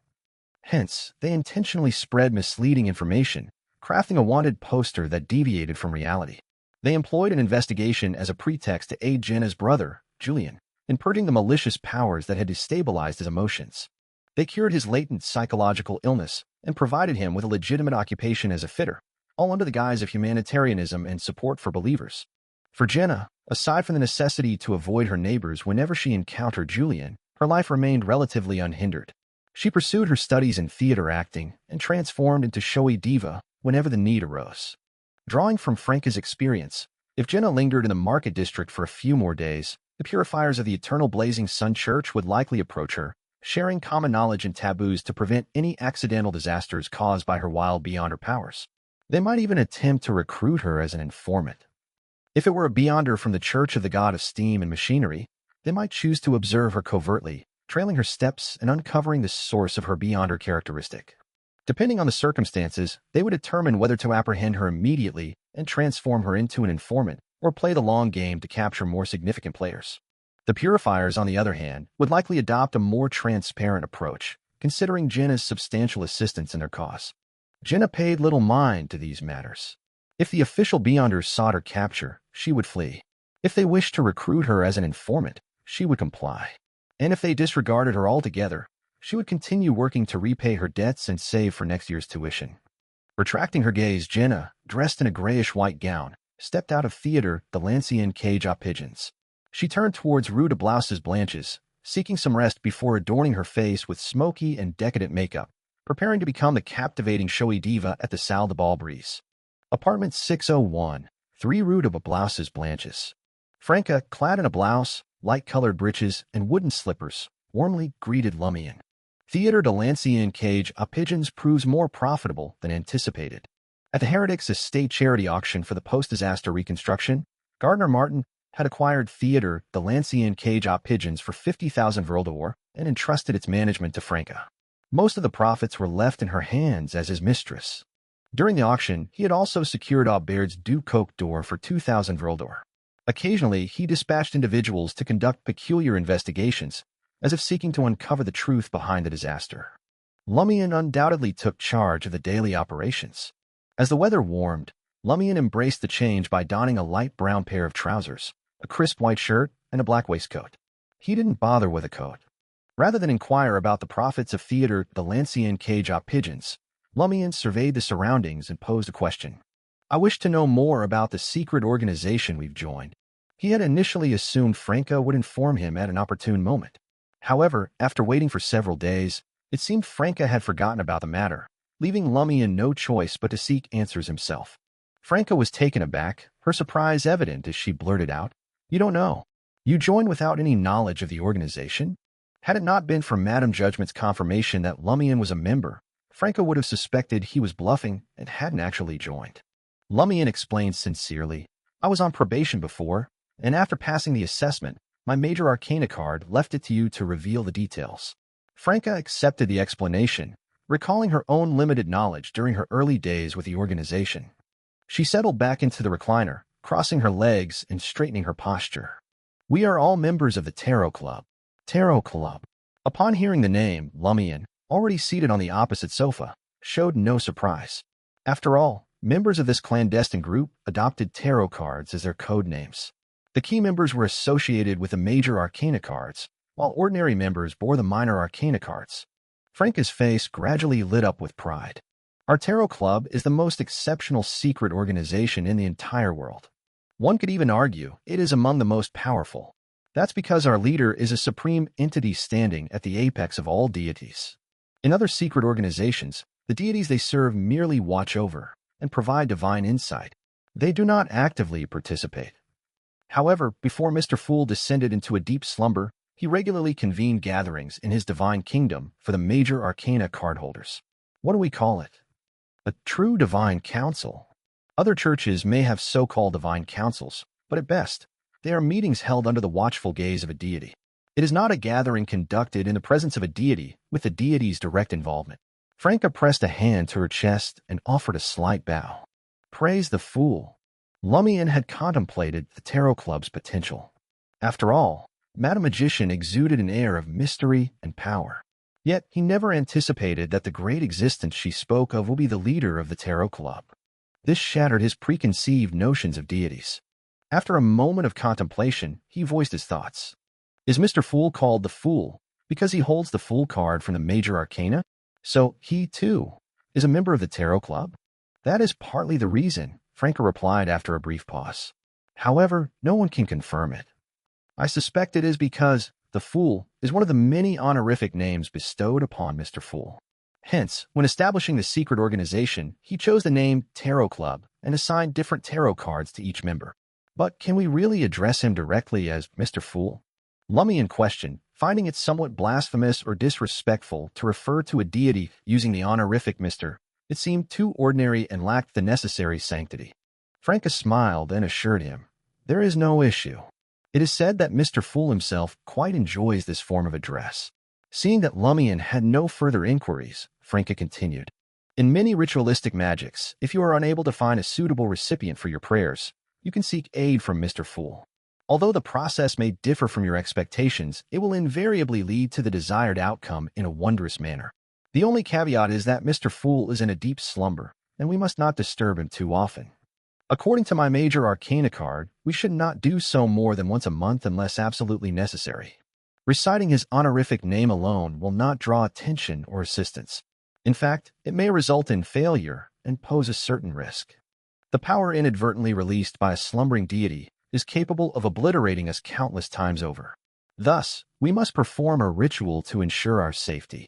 Madame Magician had mentioned this before, but as per her explanation, Mr. Fool's slumber holds more significance than mere sleep. Franca seems unaware of the details. Lumian contemplated this as he asked thoughtfully, what kind of deity is Mr. Fool? Franca cleared her throat and replied, my lecture wouldn't do it justice. I don't remember all that much. I suggest you visit Mr. Fool's cathedral and listen to the bishop's sermons. Mr. Fool's cathedral? Lumian exclaimed in surprise. Was there a cathedral dedicated to Mr. Fool in Trier? Weren't there only 2 churches in Intis? Franca explained, Mr. Fool's church primarily resides in the Rorstad archipelago of the Sonia Sea and some locations in the southern continent.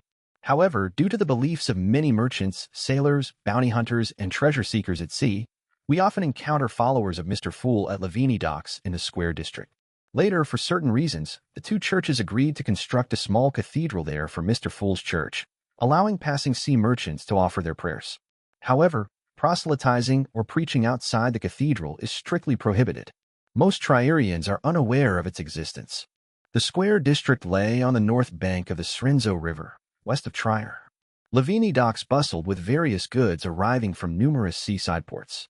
Sea merchants frequently passed through, while sailors sought to experience the vibrancy and prosperity of Trier. To the west of Lavini docks stood Chalet Town, renowned for its Chalet liquor. Lumian nodded and said, I shall find time to visit and listen. With that settled, he asked curiously, what is the connection between Mr. Fool's church and our Tarot Club? Lord of Mysteries 2, Circle of Inevitability. Chapter 265, The Major Arcana Cards. Franca, sitting cross-legged in the recliner, had long pondered over this question. After careful consideration, a smile curved on her lips as she spoke. Mr. Fool's church is akin to an independent subsidiary of our Tarot Club. Observing Lumian's bewilderment, she went on to explain, each of our Tarot Club's major arcana cards represents an influential figure in the world, be it in reality or mysticism. I suspect that the Pope of the Fool's Church is one such figure. As for the other major arcana cards, they may lead different organizations. While these organizations might not believe in Mr. Fool, they can provide assistance to certain operations of the Tarot Club. To put it simply, the Tarot Club is the highest governing body directly overseen by Mr. Fool. Each holder of a major arcana card possesses a distinguished status and their own sphere of influence.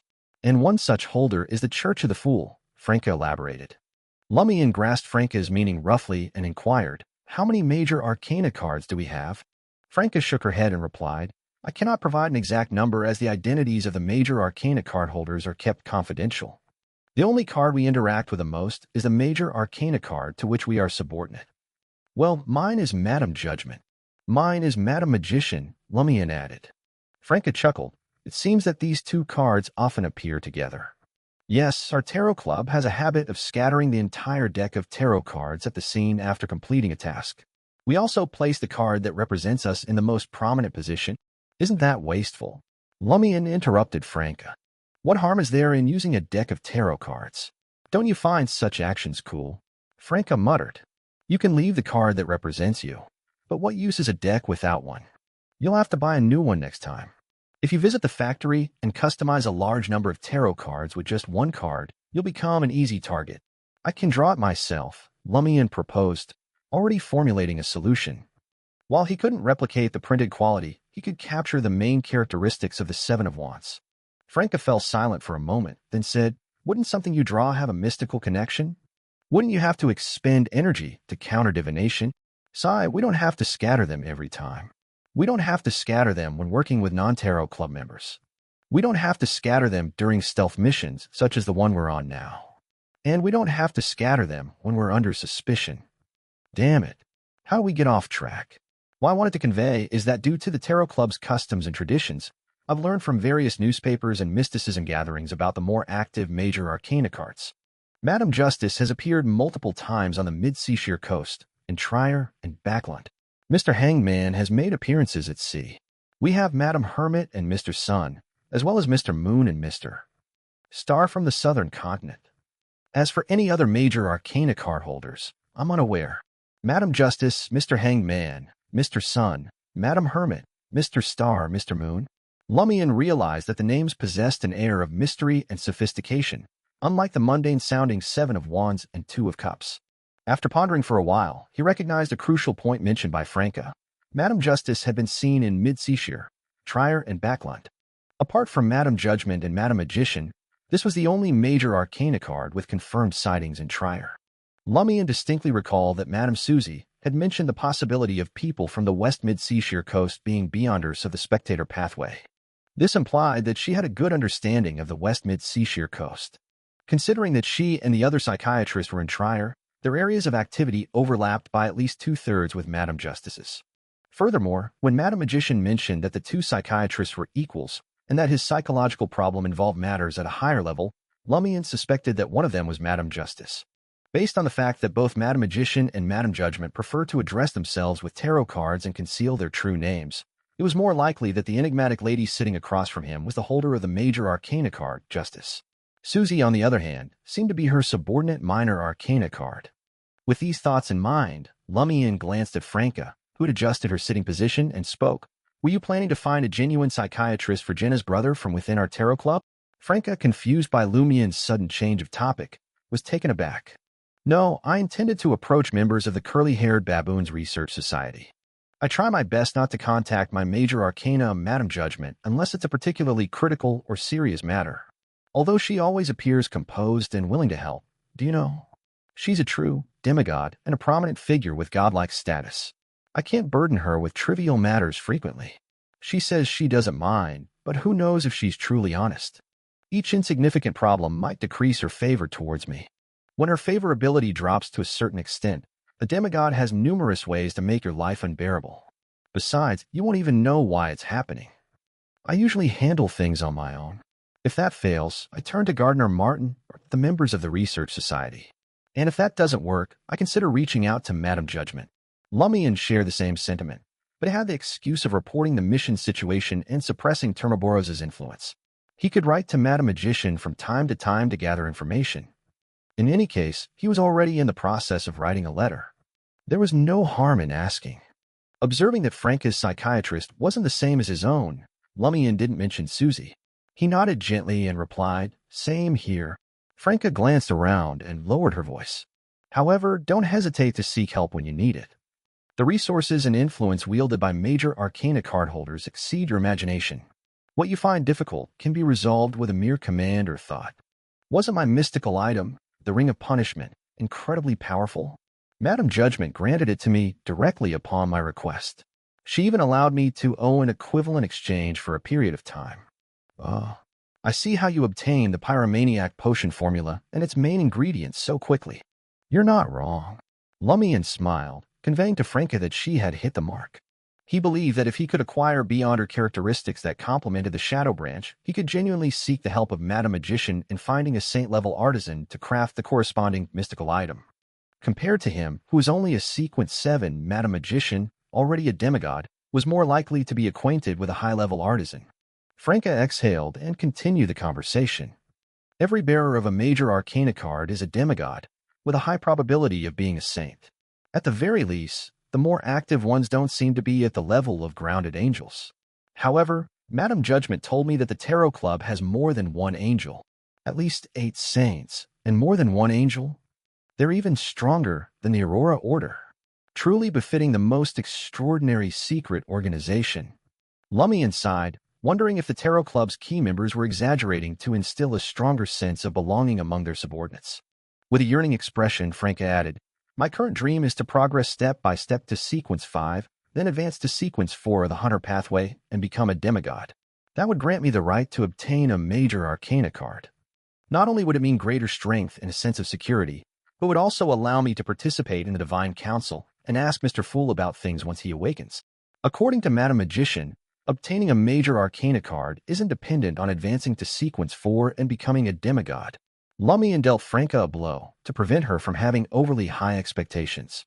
However, Franca didn't mind at all. She smiled and said, "In any case, my question will have to wait until Mr. Fool wakes up. When the time comes, demigods will undoubtedly be more qualified than other members to obtain a major arcana card." At this point, she looked at Lumian and continued, "Apart from us, there are 4 more minor arcana cards active in Trier. In total, there are 23 cards in the world, but there might be fewer. Many Beyonders find it fashionable to scatter tarot cards at the scene of an incident and intentionally imitate us. They might do it to misdirect the official Beyonders investigation. In Trier, the most renowned card is the Knight of Swords. At the beginning of the year, he detonated a warehouse belonging to the Southern Continent's terrorist organization, the Rose School of Thought. The warehouse concealed a significant amount of explosives, and non-human remains were found at the scene." Lumian listened attentively to Franca's account, gaining a better understanding of the Tarot Club and the major arcana and minor arcana cards. After a brief moment of contemplation, he asked, "Do minor arcana cards have gatherings in the world of mysticism?" "No," Franca shook her head again. "Unless we meet in person like we have, we can only communicate through our respective major arcana cards. Yes, regular gatherings do take place between major arcana cards in Mr. Fool's Divine Kingdom. However, Madam Judgment mentioned once that in urgent situations, with the assistance of our major arcana, we can communicate in a way that transcends reality, but such occurrences are rare." Lumian had no further questions. After chatting for a while, he heard Jenna's footsteps ascending the stairs. He stood up, preparing to leave. "Where are you going?" Franca asked, puzzled. At this hour, there was nothing for him to do in Salle de Balbrise, so he might as well stay and play Fighting Evil, the game Emperor Roselle had invented. Lumian smiled, a mix of emotions in his expression. "To the catacombs." The ashes of the lunatic Flaming and the Ruhr couple were finally being laid to rest in the catacombs.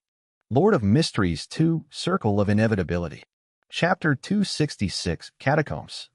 Outside the police headquarters in the bustling market district, Lumian, donning the enigmatic prying glasses, climbed aboard the carriage adorned with painted irises. 2 ordinary constables, clad in black uniforms, occupied the seats opposite, their feet resting beside 3 somber urns. The names of the departed flickered in fluorescent ink. Taking his place across from them before the carriage slowly steered forward, Lumian caught the older constable's inquisitive gaze. "What brings you here? What's your connection to these departed souls?" He remembered that 2 of the deceased had neither kin nor friends, and the remaining 1 had distant relatives who trembled at the mere mention of the name Flaming. Not only were they unwilling to come and collect the ashes and relics, but they also reluctantly admitted that they were related by blood or marriage. Lumian responded calmly. I'm their landlord, in a manner of speaking. Just the landlord? The older constable appeared skeptical. Officer, a landlord is a person too. They can feel for others. Lumian chuckled. I've shared a drink or had a chat with them. Accompanying their remains into the catacombs isn't a big deal. The younger constable feigned disinterest, gazing out the window, while the older constable exuded an air of familiarity. Youth suits you well. But in the motel or apartment business in the market district, you must guard against developing attachments to tenants. Otherwise, you'll either be deceived or heartbroken. After a few more such experiences, your enthusiasm for others will wane. Lumian offered a perfunctory reply, and the constable broached another subject. We still have Flaming's belongings. His kin refused to collect them. Would you like them? If not, we'll handle it ourselves. I'll take a look when I return from the catacombs, Lumian replied nonchalantly. During the journey from the market district to the place du Purtury in Quartier de l'Observatoire, the older constable chatted away, alternating between engaging Lumian and attempting to draw his colleague into conversation. His chatter seemed ceaseless. Finally reaching their destination, Lumian disembarked from the carriage, cradling Ruhr's ashes in his arms. Despite his outgoing nature, Lumian felt a newfound relief, as if his ears had been granted respite. The catacomb administrator, whom Lumian had encountered before, awaited their arrival. In his mid-30s, of average build, with curly brown hair, a thick beard, and slightly upturned eyes, he sported yellow pants, a white shirt, and a blue vest. Kindle, why is it you again? The older constable greeted him warmly. Kindle held an unlit carbide lamp and smiled. Robert, I heard you were coming, so I made sure to delay my other duties and be here for you. As Kindle spoke, he scrutinized Lumian and emphasized, You didn't forget to bring the white candles, did you? That will be the last thing I forget. Robert, clutching Flaming's urn, fumbled in his pocket and retrieved 3 white candles. He tossed one to his colleague and another to Lumian. With everything in order, Kindle ignited the carbide lamp and turned around, leading them deeper into the darkness, down the stone staircase comprising 138 steps. Along the way, they passed a heavy wooden door engraved with 2 imposing sacred emblems and traversed a hushed corridor where even the sound of their breath seemed amplified. Lumian was no stranger to such a foreboding atmosphere, but the young constable displayed signs of nervousness. He clutched Madame Michelle's urn tightly, seeking solace. After traversing a broad avenue, illuminated by gas street lamps, the quartet arrived at the catacombs entrance. The natural cavern, subsequently modified, stood silently in the dim yellow glow. Skulls, skeletal arms, sunflowers, and reliefs depicting steam elements adorned both sides. Beyond them, an impenetrable darkness loomed. Etched on the lintel were 2 inscriptions in incision. Halt. The Death Empire lies ahead. Although Lumian had witnessed this sight before, he still felt a profound sense of reverence. Unlike his previous curiosity and confusion, he now keenly grasped the gravity conveyed by these warnings and the surrounding environment. Beneath Tryre's surface lurked countless perils, capable of obliterating the entire city and even Intis itself. These dangers included, but were not limited to Tryre, the Tree of Shadow, and invisible flames from the 4th epoch. The catacombs situated here were unlikely to be innocuous. According to Asta Troll, a secret suppliant, visitors who descended into the catacombs with lit white candles invoked the protection of a concealed entity, akin to a ritual. Lumian couldn't help but suspect that opening such a place to the public served to suppress some subterranean peril, much like the new city erected upon Tryre in the 4th epoch. Kindle turned to Lumian and the others. It's time to light the candles. We must ensure they don't go out before we leave the catacombs. If we happen to get separated, don't panic. Look for a road sign. If you can't find one, follow the black line above you until you reach the exit. With Kindle holding the carbide lamp, Lumian and the 2 others ignited their white candles, casting a soft yellowish glow. As the 4 candles flickered gently, Kindle extinguished the carbide lamp and led the way through the boulder gate, entering the realm of the Death Empire. Lumian followed closely behind, clutching the urn in one hand and the white candle in the other. Suddenly, a chill swept over him, sending shivers down his spine. But the cold didn't originate from his surroundings. It emanated from deep within his heart, causing his hair to stand on end. Simultaneously, Lumian felt eyes fixed upon him, their gazes piercing his soul. Using the flame of his candle, he looked to his right and saw pits carved into the stone wall, each one containing a ghastly skeletal corpse. The hollow-eyed skulls stared at him lifelessly, devoid of emotion. Lumian didn't avert his gaze as he carefully observed the corpses.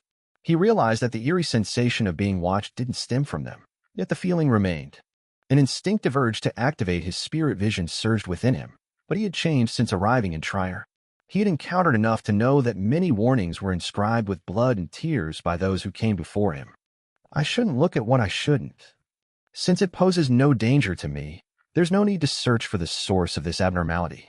Lumian silently muttered, turning his attention to the police officers beside him. They seemed oblivious to any anomaly and continued following the tomb administrator, Kindle, as if everything was normal. This made Lumian suspect that the experience was a result of the qualitative change in his spirituality after his advancement to pyromaniac. It's good that you can't feel it. Lumian couldn't help but sigh. Under the weight of countless gazes, his skin erupted in goosebumps. He cautiously looked up and saw a thick black line painted on the top of the tomb, with an arrow pointing toward the exit. As he advanced, Lumian noticed that both sides of the path were lined with bones. Some were nestled in pits along the stone walls, others were piled by the roadside, and some were covered by tattered garments. Some lay bare, stripped of all burial items, their skulls coated in a layer of dark green mold. The air carried a diluted scent of decay.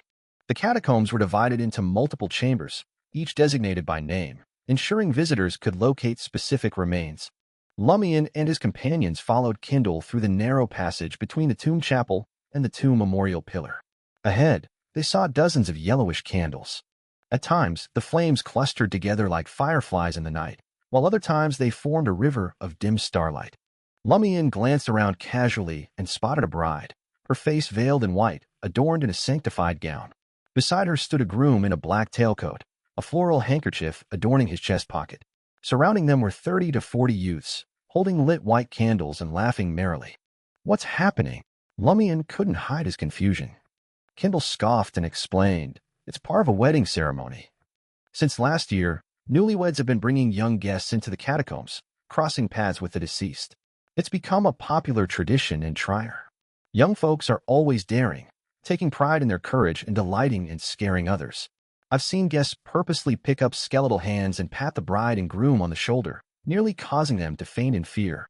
Oh, you Trierians. Lumian shook his head in amusement.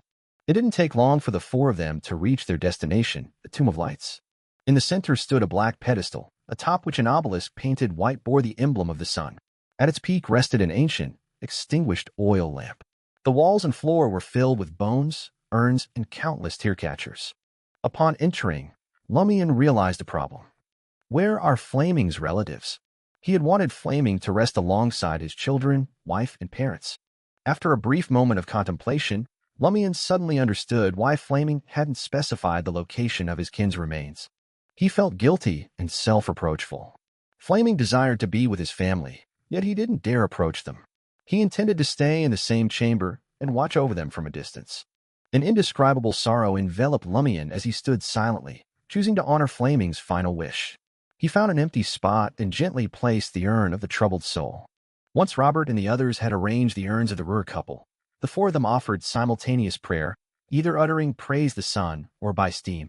On their way back, they encountered the newlyweds and their young entourage. As Lumian brushed past them, he noticed a young couple in the group.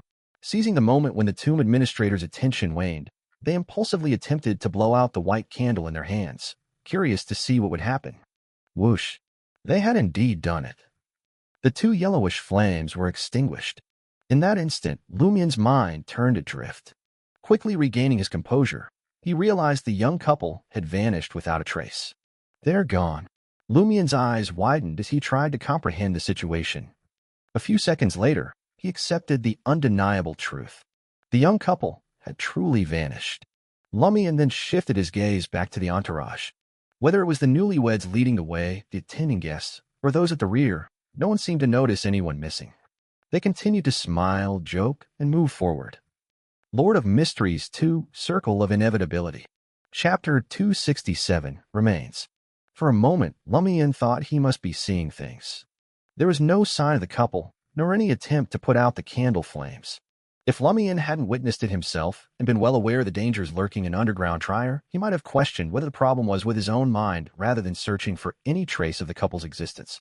The people behind the couple hastened their steps and caught up to the person in front, closing the sudden gap in the procession. They showed no surprise, fear, or confusion. Everything appeared normal. Lumian, already aware of the countless unseen gazes fixed upon him, felt the goosebumps on his skin intensify. Subconsciously, he glanced at Kindle, the tomb administrator, who led the way with 2 police officers, to gauge his reaction to the recent events. Clad in yellow trousers and a blue vest, Kindle held an extinguished carbide lamp in one hand and a quietly burning white candle in the other.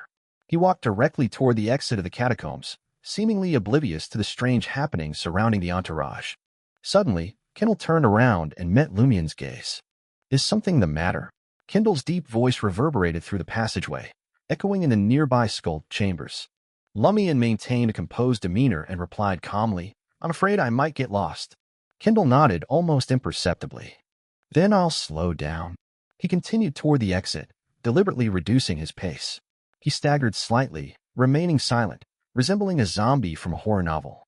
Lumian held the flickering yellow candle and passed by the laughing wedding party participants, who occasionally made eye contact with the white skulls. Thoughts raced through his mind. They truly didn't notice that someone was missing.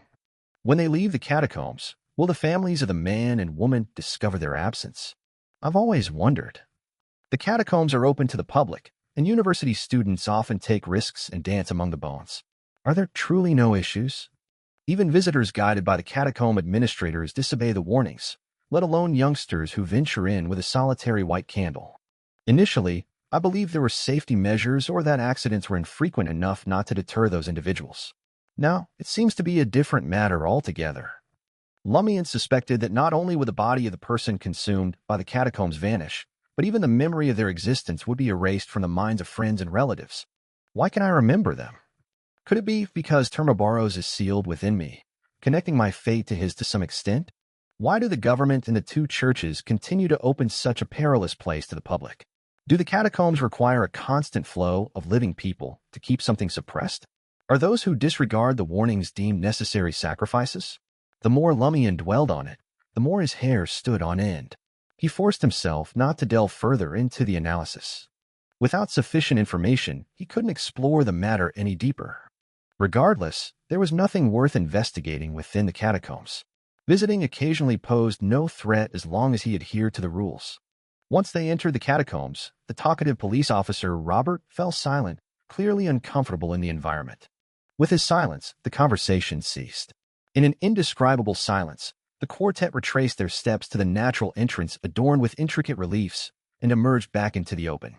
As soon as Lumian crossed the threshold, he sensed the countless invisible gazes vanish. The chill in his body dissipated, and his skin quickly returned to normal. Phew. Robert exhaled deeply. I always feel uneasy whenever I'm in the catacombs. Kindle, how can you go in more than 10 times a day and still be so cheerful? Kindle chuckled and replied, Do you think we remain unaffected? If we're not on night duty, those with families rush to find their wives. If not, they head to places like Rue de la Muraille and bask in the warmth of others. To be honest, after spending so much time here, I feel as if I'm slowly turning into a corpse. As they conversed, Kindle lit the carbide lamp and extinguished the candle in his hand.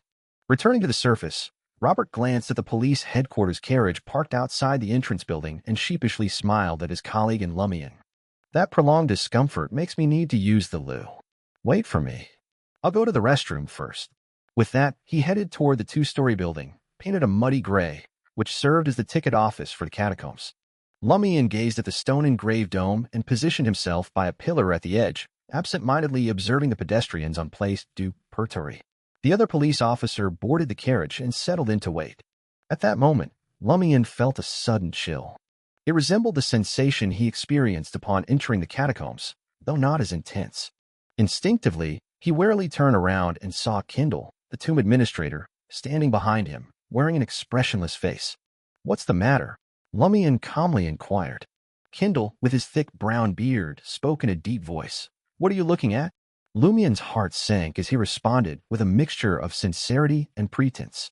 Which aspect are you referring to? When we passed by that group of people on our way back. Kindle's tone remained neutral. Lumian acted as though a light bulb had switched on. I find the concept of a wedding among the dead quite intriguing. They seemed unafraid and were enjoying themselves. Kindle scrutinized him for a couple of seconds before nodding. Don't imitate them. With that, the tomb administrator carried the unlit carbide lamp and made his way toward the muddy gray building that housed them. Before long, police officer Robert jogged back, and the carriage departed for Le Marquis du Quartier du Gentleman. In the evidence room deep within the corridor on the first floor of the Market District's police headquarters, Robert led Lumian to a wooden frame divided into multiple compartments and pointed to one of them.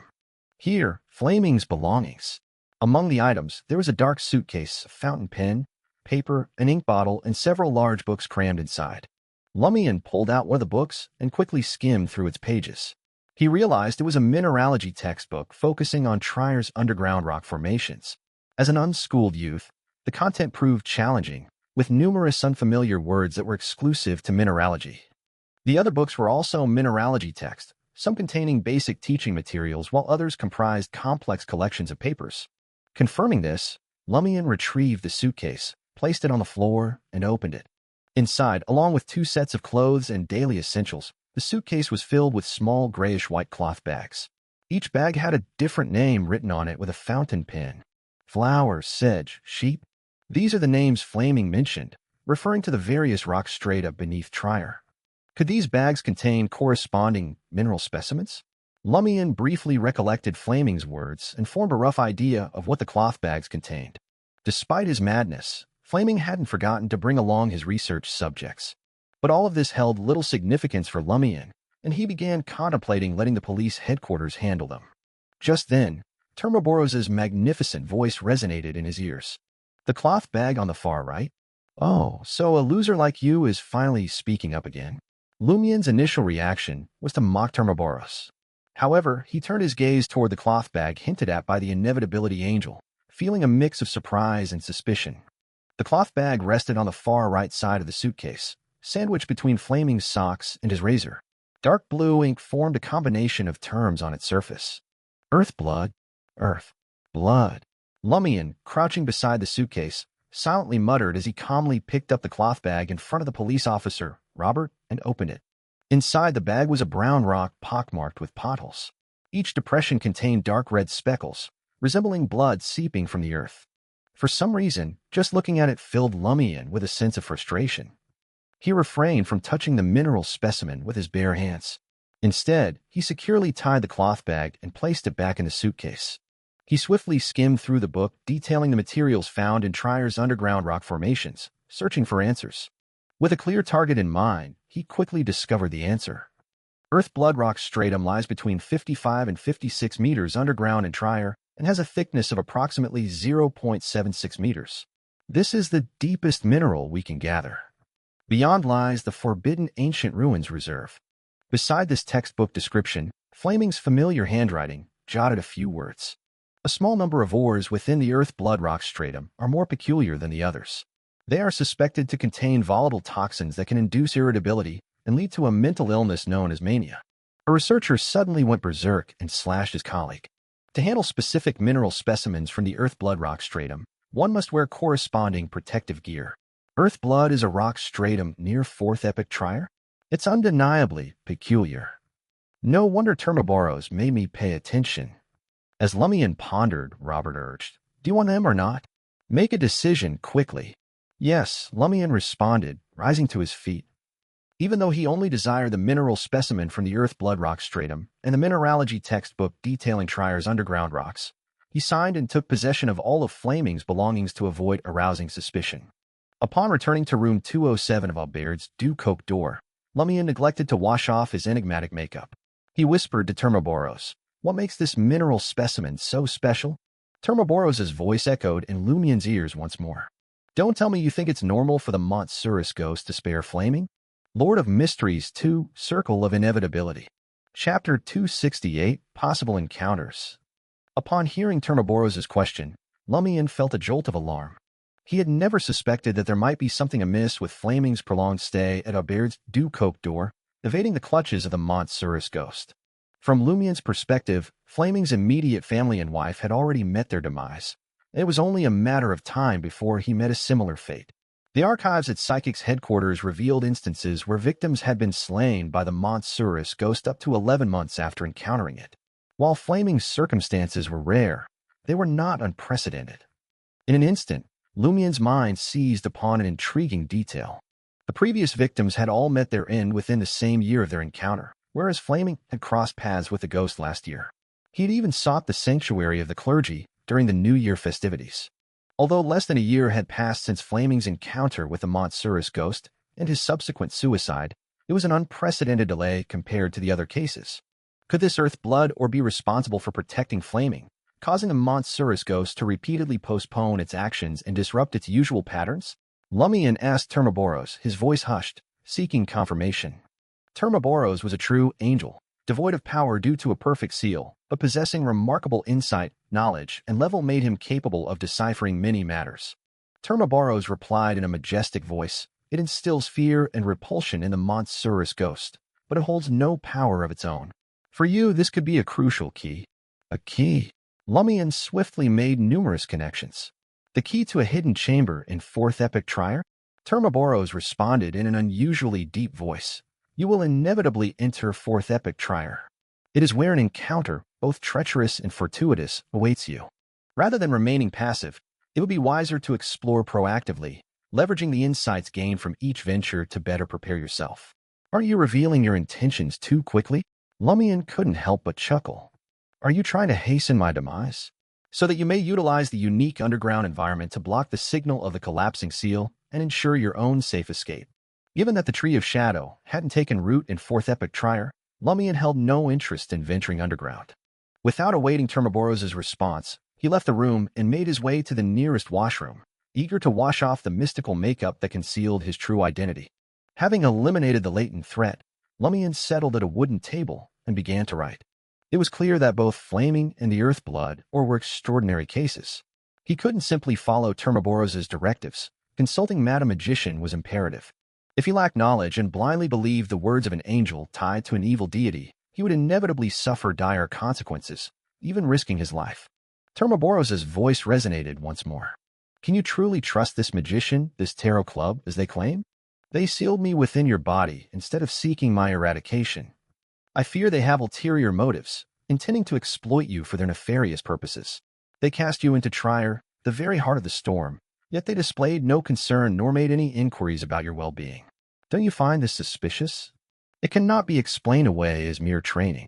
Lumian beamed and said with a sigh, "Have you never deceived or manipulated others in the past, relying solely on your status and abilities to achieve your goals? Would you like me to purchase a copy of The Art of Persuasion and read it aloud daily for your instruction? Allow me to enlighten you. Such tricks wouldn't have ensnared me during my early teenage years. I am well aware of those I can depend on, my true friends, my adversaries, and those I must remain wary of." Termaboros fell silent, seemingly contemplating whether to acquire the art of rhetoric. Lumian swiftly penned a letter to Madame Magician, detailing the recent developments, and entrusted it, along with the Earthblood ore, to the puppet messenger he had summoned. In due time, a reply arrived from Madame Magician, who returned the mineral specimen. "I'm relieved to see that you remained cautious and didn't fully trust Termaboros' words. However, there is some truth to what he said. The ore lacks inherent power, but it carries remnants of unknown auras and characteristics, mostly dissipated. It won't aid you directly, but it seems destined to bring about encounters in the future which could be either beneficial or detrimental. Its current state is highly chaotic, making it difficult to provide an accurate interpretation. What Termaboros intentionally misled you about is that the fortuitous encounter he spoke of might not necessarily occur in Fourth Epic Trier, but somewhere underground. If, in the future, you wish to explore the potential encounters and are prepared to take risks, carry it with you whenever you venture into underground Trier. Alternatively, if you wish to avoid the risk, keep it safely stored in your room." The symbolic elements I mentioned previously have already begun to unfold. A friend of mine mentioned that he possesses great proficiency in deciphering such matters. Once he completes his current tasks, I will arrange for you to meet him. Suddenly, a blaze erupted from Lumian's hand, reducing the letter to ashes. Contemplating the words of both Madame Magician and Termaboros, Lumian couldn't help but believe that the Earthblood or before him could trigger some kind of mutation within underground Trier. It could lead to a fortuitous encounter or even claim his life. For now, it's best not to take unnecessary risks, Lumian thought, aware of his current strengths. As a Sequence 7 pyromaniac, he had overcome any deficiencies in both close-quarters combat and long-range attacks, excelling in hand-to-hand combat and spellcasting. He had surpassed the limitations of an ordinary individual. However, hunters lean more towards conventional battles and lack the peculiar abilities and methods to deal with the peculiarities of underground trier. Lumian decided to wait until he had fully digested the pyromaniac potion and obtained the contractee boon. Then, he would consider carrying the earth blood or based on the information he had gathered about underground trier. It would be even better if he could transform the shadow branch into a mystical item before that. Suppressing his thoughts, Lumian took the mineral specimen to Rue de Blouse's Blanches and concealed it in his safe house. Before the afternoon sun waned, he delved into Aurora's grimoire, meticulously studying its contents alongside Franca's teachings and his own experiences with fire spells, searching for any potential issues. After more than an hour, Lumian stumbled upon a section about summoning creatures from the spirit world and forging contracts. His mind immediately turned to white paper, Aurora's contracted creature. The fragile spirit entity possessed the ability to withstand a specific ability of the contractor. I wonder if the contract between Aurora and white paper has been severed. According to the notebook, aside from the designated ritual, the contract can only be broken if one of the parties is completely deceased. Regrettably, contracted creatures can only be summoned by the contractor, and not by others like a messenger. Otherwise, I could utilize white paper to determine if Aurora is truly deceased. Is it possible that Aurora left behind any information with white paper? Lost in thought, Lumian's mind shifted to another matter that had previously escaped his notice. Considering that Aurora occasionally gained clarity and assisted him in cutting up the Livre Bleu, reassembling letters, and seeking aid from the authorities, and since her initial response in the dream was to summon the messenger of the Curly-Haired Baboons Research Society's vice president, Hella, to seek her counsel, why didn't she occasionally summon the messenger when she was lucid and inform Madame Hella about her predicament? In Madame Hella's earliest response to me, she clearly seemed unaware of the situation. What prevented Aurora from making such an attempt? Or could it be that she did summon a messenger, and Hella is concealing it? Lumian narrowed his eyes. Without the accompanying memories, he couldn't discern the source of the problem. For now, he wasn't overly suspicious of Hella, believing there must be another explanation. It was worth noting that Hella's messenger knew Lumian's exact location. If the woman was truly entangled in Cordu's affairs and played a dishonorable role, she would undoubtedly wish to eliminate the final survivor without leaving any loose ends. Yet, all this time, she not only refrained from making any substantial moves, but also kindly provided knowledge and suggestions. For a moment, Lumian considered writing down his questions and sending them to Hella to gauge her response. However, he restrained himself, fearing that it might expose the king's new clothes and lead to unfavorable outcomes. He decided to first have a conversation with Franca and gather opinions from her teammates in the Curly-Haired Baboons Research Society and the Tarot Club regarding Hella's trustworthiness.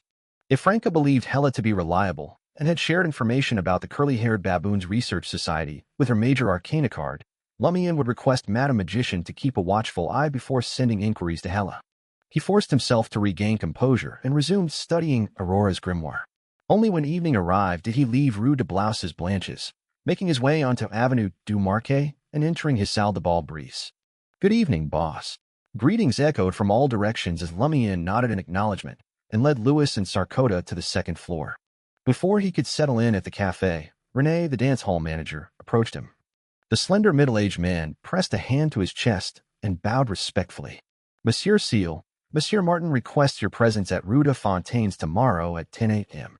"Boss wants to see me?" Lumian was both surprised and delighted. He was taken aback that Gardner Martin had sent for him despite the recent lack of incidents.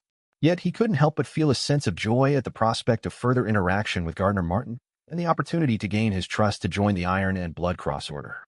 Lord of Mysteries 2, Circle of Inevitability. Chapter 269, Islander. All right. Lumian nodded at manager Renee. Lumian dabbed his mouth with a napkin and rose to his feet. He strolled towards one of the cafe's balconies, casting his eyes over the nocturnal scenery of Avenue du Marquet. The gas street lamps cast a soft, golden glow, illuminating the carriages and pedestrians that traversed the road. At that moment, people streamed into Salle de Bal Brise one after another, joining the revelry within. To be honest, Lumian preferred the cozy atmosphere of the basement bar at Aubert's du Coq d'Or to this place. It allowed him to unwind and find enjoyment. From his perspective, the patrons of Salle de Bal Brise were excessively self-indulgent. They cared little for their families or their futures. All they sought was a night of revelry, drowning themselves in alcohol, beauty, dance, and uproar. In contrast, The regulars at the basement bar were mostly tenants of Aubert's Du Coq d'Or. They would return around 9 or 10 p.m. and had to be in bed by 1 a.m. They drank, sang, boasted, and frolicked, making the most of those fleeting 2 to 3 hours to find their own slice of joy. Only then did they gather the courage to face the arduous tasks of the following day and embrace the promise of a new dawn. It was akin to kerosene lamps that required regular refueling to continue casting their light. Lumian surveyed Avenue du Marquet for a few minutes before his attention was abruptly drawn to a familiar figure.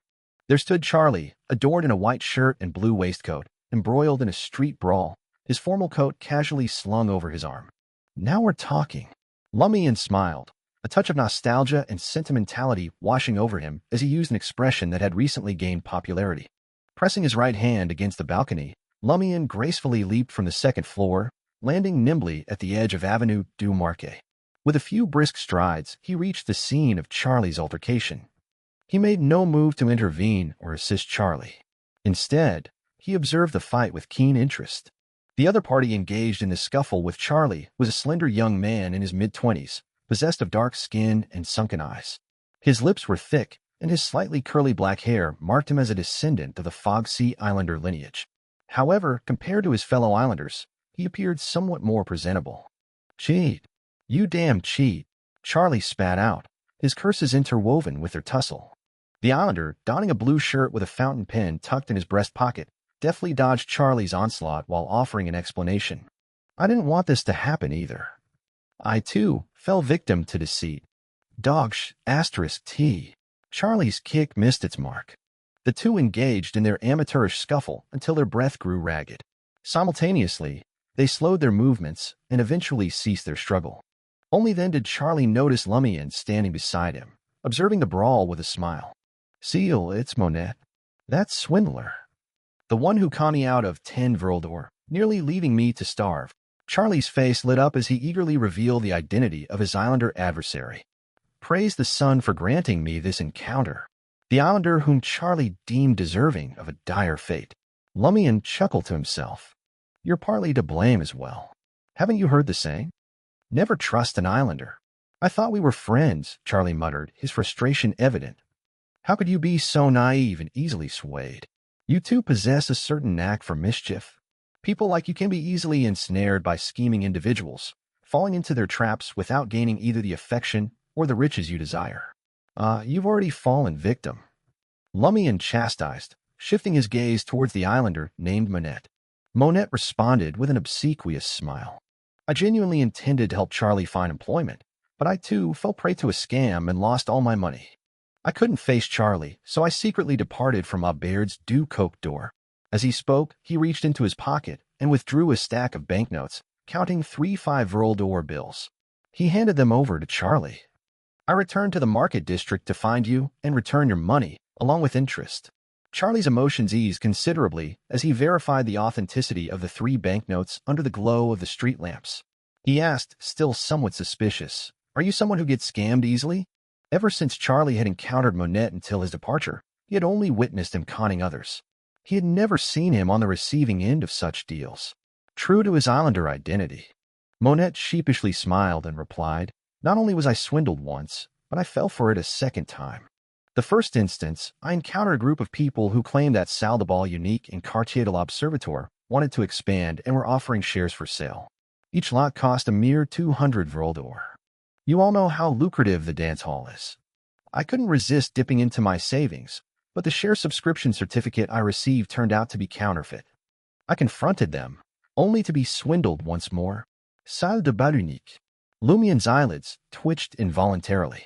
The bankrupt merchant Fitz, residing in room 401 of Aubert's Du Coq d'Or, had previously been duped out of 100,000 Vrildor by the owner of Salle de Bal Unique Timmins. Fitz had sought Lumian's aid in recovering the sum, but Lumian had investigated and consulted several sources. He found the dance hall's practices dubious, possessing a formidable network. They appeared to wield considerable power, causing Lumian to abandon the commission. Now he had encountered another victim of Salle de Bal Unique. "You were swindled by them once before. How did you fall for it a second time?" Charlie couldn't fathom such foolishness. Monette cleared his throat twice. They openly confessed to being a group of swindlers and refused to return the money. They even said that reporting them to the authorities would be futile. Impressed by my skills, they asked if I was willing to learn the art of deception from them, allowing me to recoup my losses. In the end, they merely taught me what I already knew. They only gave me something else. What was it? Charlie was always a curious one. In the blink of an eye, Monet retrieved a transparent monocle from his pocket. He smoothly placed it into his right eye socket. For some reason, Lumian sensed an inexplicable change in Monet as soon as he wore the monocle. It was as if he had transformed into a different character altogether. The corners of Monet's mouth curled slightly as he positioned the monocle over his right eye. He glanced at Charlie first, then turned his gaze towards Lumian. His eyes shifted from Lumian's face to his chest and hands. Lumian felt a subtle unease, but he detected no immediate danger. Monet smiled and said, "Are you Seal, the mastermind behind the idiot instrument?" "Yes." Lumian did not deny it and remained silently cautious. Monet adjusted the monocle on his right eye. "Quite adept at pulling pranks, I must say. Would you like this monocle? It's of no use to me. I could exchange it for some cash. With it, you can disguise yourself as a member of Saldabal Unique and earn a good amount of money there. Do I look like a fool to you?" Lumian promptly rejected Monet's suggestion without hesitation. "I have no interest in donning monocles." He had always been skeptical of the peculiar rules of Saldabal Unique, keeping his guard up. Disappointed, Monet redirected his gaze, removed the monocle, and turned to Charlie. "I've given you the money and the interest. If you ever need anything in the future, come find me at Saldabal Unique." Charlie scoffed dismissively. He still harbored suspicions that Monet had intended to scam him in the past. After the islander left Avenue du Marquet, Lumian turned to Charlie. "Remember to keep your distance from that fellow. Otherwise, you might end up encountering the same situation with Susanna Mattis." The latter part of his statement was a fabrication, primarily to instill fear in Charlie and ensure he took the advice seriously. Charlie was instantly alarmed. Without questioning further, he hastily nodded and replied, All right. At midnight, Lumian and Jenna, the latter wearing a sparkling red dress, exited Salle de Bal Brise and made their way towards Rue de Blasses Blanches. Jenna did not inquire about the reason for their route. After a moment of silence, she spoke up. "Have you ever felt like nothing matters? Lost and devoid of motivation?" "Definitely," Lumian replied casually, his gaze fixed on the street ahead. "In such moments, you must rediscover the meaning of life and determine what truly matters to you." Jenna fell silent once more. After a while, she asked, "Have you ever experienced something akin to an illusion shattering within you? A mysterious cosmos materializing, adorned with stars of varying sizes?" "No," Lumian replied after a brief pause. He had experienced the sensation of illusory objects abruptly disintegrating. It occurred every time the potion was completely digested. However, he knew nothing of the mysterious cosmos or the glimmering stars of different magnitudes. Jenna remained silent, deep in thought about the implications of this phenomenon or contemplating other matters. Soon enough, they arrived at apartment 601, 3 Rue de Blouses Blanches. Franca was already back and regarded them warily as they entered side by side. Before she could inquire, Jenna brought up the topic of the shattered illusions and the appearance of the mysterious cosmos. Franca was taken aback but spoke joyfully. "Your assassin potion has been fully digested. Assassinating a parliament member in public and under heavy security certainly facilitated the digestion process. Is this a sign of potion digestion?" Lumian couldn't hide his surprise and perplexity. "Why do I experience only the first half and not the second?" Franca scrutinized him suspiciously. "You've never experienced it before. How did you advance then? Not only is the seal on me restraining Termaboros, but also restricts some of my mystical senses?" "That's right. The seal resides within me. It's impossible for it to have zero impact." Lumian formed a vague hypothesis and casually brushed it off. It wasn't as pronounced. Franca, more concerned about her female companion, did not press the matter further and curiously asked Jenna, "So, have you managed to summarize the principles of acting?" "Acting principles?" Jenna pondered for a moment. "After the assassination, I learned many principles. Yes, assassination is a matter of risking one's life. It is the ultimate form of punishment, a calamity for those criminals." Enthusiastically delving into the acting method and discussing acting principles with Jenna, Franca suddenly remembered Lumian's presence. What's the matter?" She glanced at her male companion, who had settled onto the sofa. Lumian met her gaze and indicated that they needed to speak privately. Jenna instantly understood, excused herself to change clothes, and retreated into the guest bedroom. Lumian lowered his voice and addressed Franca. What do you make of Hela? What kind of person do you think she is? Lord of Mysteries 2, Circle of Inevitability. Chapter 270, Agreement. Madam, Hela. How do you know her? Franca's immediate reaction was one of surprise and astonishment.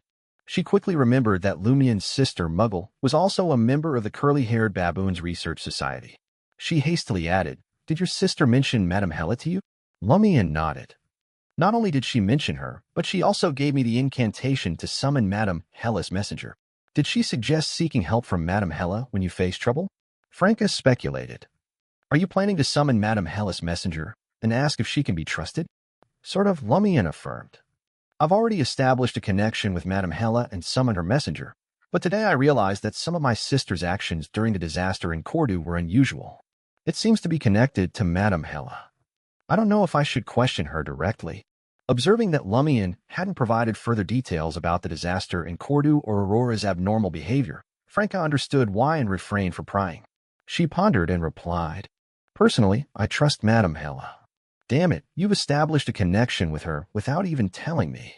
Well, she's one of the most advanced members of the Curly-Haired Baboons Research Society on the paths of the divine. There are suspicions that she belongs to the corpse collector pathway. Not only does she willingly share her knowledge and experience with us, but she also offers assistance whenever possible. The items she trades are only slightly more expensive than their cost price. To many of us, including your sister and me, Madame Hela is like a dependable older sister. She has rescued us from helplessness, anxiety, and indecision. We trust her implicitly. Understood. Lumian sighed with relief. I'll have an honest conversation with Madame Hela to uncover the true cause of the problem. At this point, he changed the subject. Does your Major Arcana card know about the Curly-Haired Baboons Research Society? I haven't mentioned it to her directly. All I said was that I joined a secret organization that provides mutual assistance.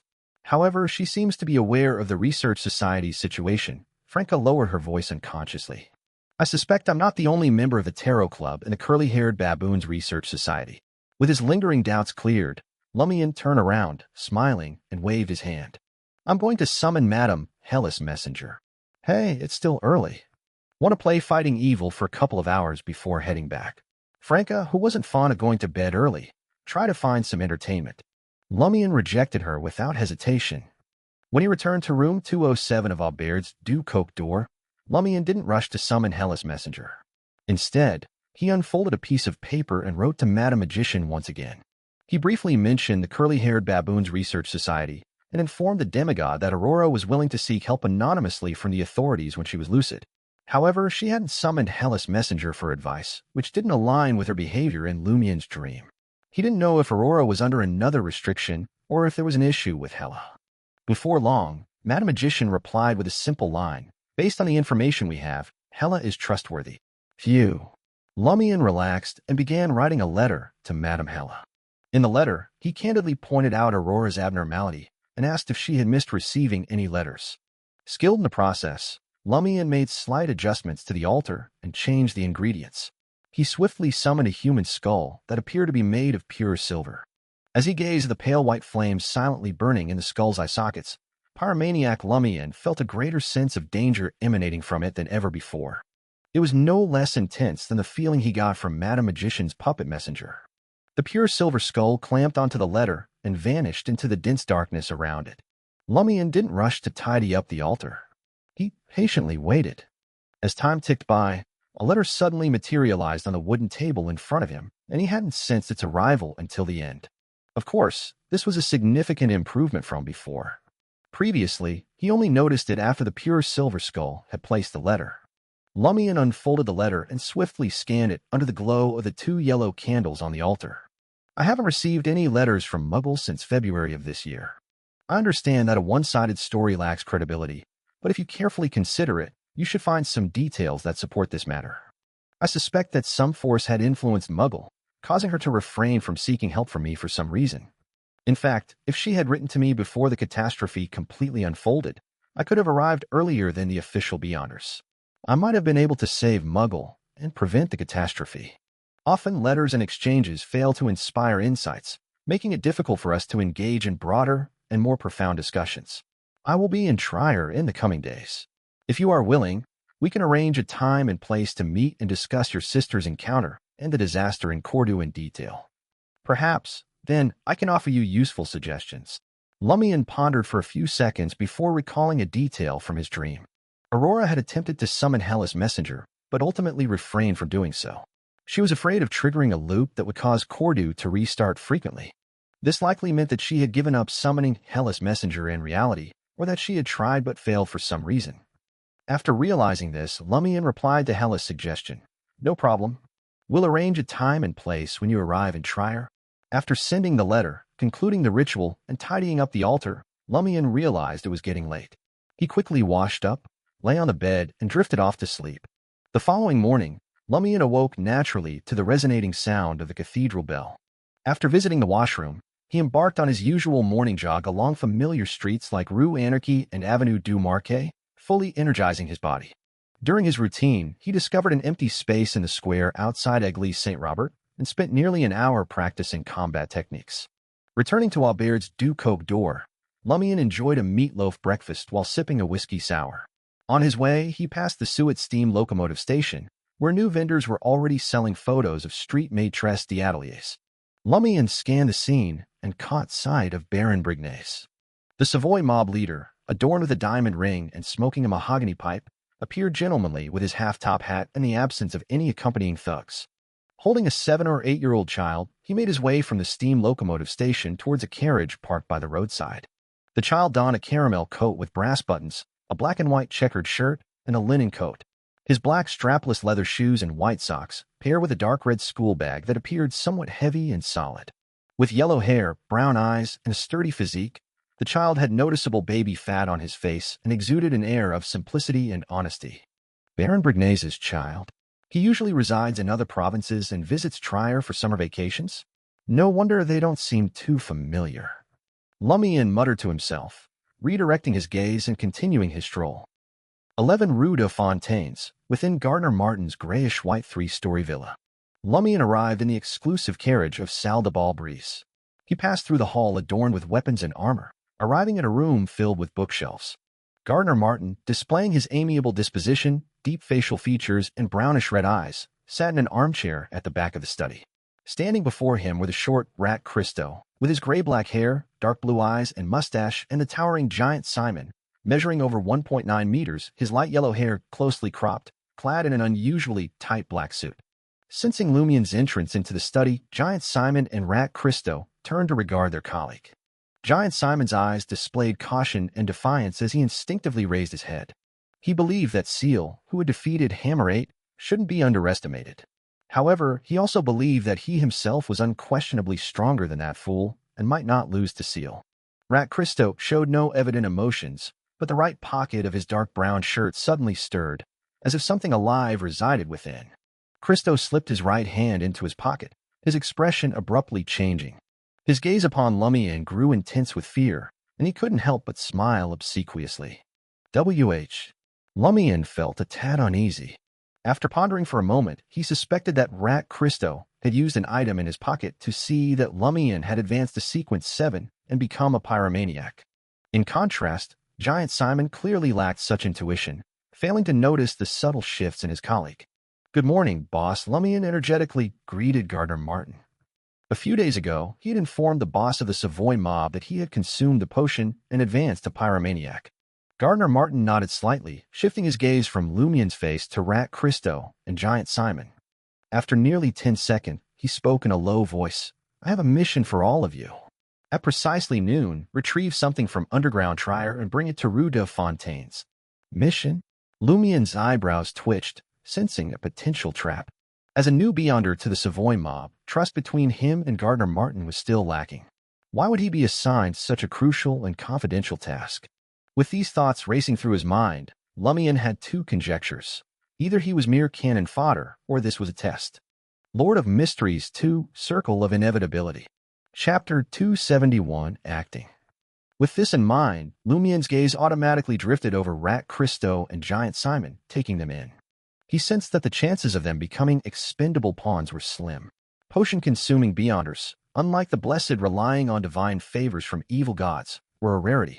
They couldn't be simply stockpiled at will. Firstly, the ingredients required were specific, and secondly, ample time was needed. At the mid-sequence, luck and mastery of the acting method played a role. If he were to use them as mere pawns in this mission, the likelihood of reclaiming the Beyonder characteristics would be greatly diminished. It constituted a substantial portion of Gardner Martin's control over the underground world in the Market District. As a member of the secretive organization, the Iron and Blood Cross Order, Gardner Martin could indeed bear such a loss, but he wouldn't make such a colossal sacrifice for something insignificant. And if the mission was of sufficient importance, sending only one Sequence 7 and two Sequence 8 Beyonders was clearly inadequate. Shouldn't Gardner Martin be concerned about failure? With this realization, Lumian swiftly revised his conjecture. Either this was a preliminary test, a low-risk mission designed to assess him, regardless of whether Rat Christo and Giant Simon were aware of it, or it was indeed a crucial and perilous operation. While using them as pawns, there would be powerhouses present as a safety net. This was also a test. With this in mind, Lumian's initial reaction was to gaze at Gardner Martin and accept the mission, projecting an image of an ambitious young man striving to climb the ranks. If it was the first possibility, this was his best chance to prove himself. If it was the second possibility, Lumian still had Mr. K's finger quietly nestled in his pocket as a trump card. When the time came, if he needed to divulge his affiliation with the Aurora Order to ensure his survival, he could abandon the Iron and Blood Cross Order's mission. As long as he remained alive, he could await another opportunity. After the catastrophe caused by the Tree of Shadow, Lumian visited Psychic's headquarters and met Mr. K before Gardner Martin could conduct an investigation. He concealed his experience with the Tree of Shadow, merely mentioning that something had occurred in the Market District, trapping them in a peculiar wilderness. Then the brownish-green tree descended, and Susanna Mattis appeared, draining everyone's energy. To combat the fallen tree spirit, he used the finger to fashion a robust defensive flesh robe, but he didn't receive additional assistance. Later, with the aid of the tree's further descent, Susanna Mattis' weakened state, and the involvement of the other two present Beyonders, he barely overcame the enemy and vanquished her using his pyromaniac abilities and the fallen Mercury from Cordu. He spoke the truth, albeit blurring the sequence of events, time, and location, as well as omitting a few details. The logic remained intact. Mr. K harbored no suspicions after hearing the account.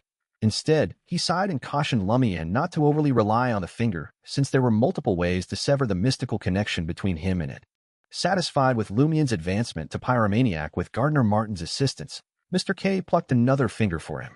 This led Lumian to believe that, as long as he didn't encounter extraordinary environments like Pyramitha or the Tree of Shadow, and wasn't entangled in the perilous affair of confronting a godlike entity head-on, with Mr. K's finger, even if he couldn't completely reverse the situation, he still had a high chance of escape. Just as Lumian was about to express his stance to the boss, he suddenly sensed that he shouldn't push his acting too far. That was what Jenna would occasionally say.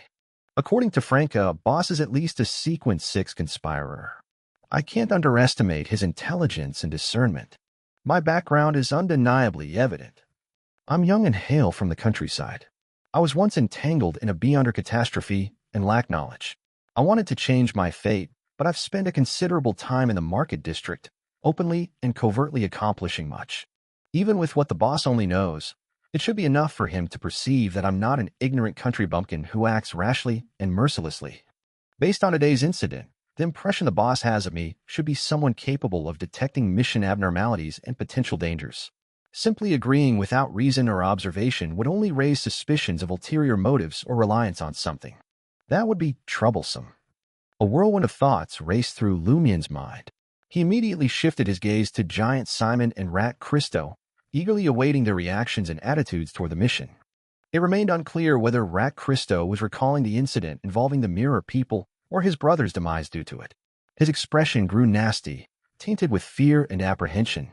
Doubt and wariness flickered across Giant Simon's face, yet he didn't voice any objections. After a few seconds, they nearly spoke simultaneously. Yes, boss. Observing this, Lumian deliberately hesitated before continuing. Yes, boss. With keen eyes, Gardner Martin observed Lumian, Christo, and Simon, assessing their expressions and demeanors. After their unanimous agreement, the boss of the Savoy mob grinned with satisfaction and said, I shall now disclose the mission details. He reached into a drawer and retrieved a scroll made of faux goat skin, laying it out on the desk before them. Approaching, Lumian and his companions beheld a map revealing a section of underground Trier. The map measured 1 meter in length and 50 centimeters in width. The upper level depicted the underground Trier, formed by the municipal department through the excavation of various tunnels and reinforcement of the quarry cave. It corresponded to the streets and squares above ground. The map focused solely on the underground areas of Quartier du Marquet, Quartier de la Cathedral Commemorative, Quartier du Jardin Botanique, and Quartier de l'Observatoire. However, it was intricately detailed, as if copied from the original by infiltrating the municipal department. Lumian could clearly discern extensions on both sides, although the drawing did not continue. In the middle of the map lay quarry caves, ancient catacombs, and underground river tributaries, scattered in a haphazard manner and connected to the upper level through visible or concealed tunnels. This portion contained numerous gaps and omissions. Beside these areas were inscriptions such as "to be investigated," "to be explored," and "to be searched." The lower levels of the map encompassed collapsed mines and more missing information, as if veiled in a shroud of fog. Even the Iron and Blood Cross Order, a secret organization, lacked comprehensive knowledge. Numerous passageways extended downward from this level, but the map did not indicate their connections. Fourth Epoch Trier? The place referred to as the ancient ruins reserved by the authorities? It's evident that this map is a copy of a more comprehensive one. A complete version includes Fourth Epoch Trier. The Iron and Blood Cross Order possesses extensive knowledge of the underground. Lumian speculated as he committed the incomplete map to memory. After his three subordinates had taken a cursory glance at the map, Gardner Martin pointed to a location and said, "This is your destination." It marked a collapsed mine, yet there remained some open space. Situated at the lowest level of the map, it was near Fourth Epoch Trier. Above it, corresponding to Avenue Selbu, Rue de Mauvais Enfants, and Place de la Forêt, lay the intersection between Quartier de l'Observatoire and Quartier du Jardin Botanique. It's called the Albert Mines, Gardner Martin introduced. To reach it, you must traverse two privately bored tunnels. It remains unknown to the authorities and most people who travel underground. As he spoke, Gardner Martin traced the tunnel with his finger and instructed Lumian, Christo, and Simon on the correct entrance. Finally, he sighed with a tinge of emotion and added, 6 years ago, Albert Goncourt, the leader of the rebellion and a mastermind behind the uprising, relied on this mine, which he discovered and named, to elude the army, police, and official beyonders who were searching the underground. He survived. 6 years ago. Rebellion. Uprising. Lumian instantly recalled what he had witnessed and heard. During the war with the Lone Kingdom, prices in Trier skyrocketed, leaving people in despair due to the exorbitant cost of food.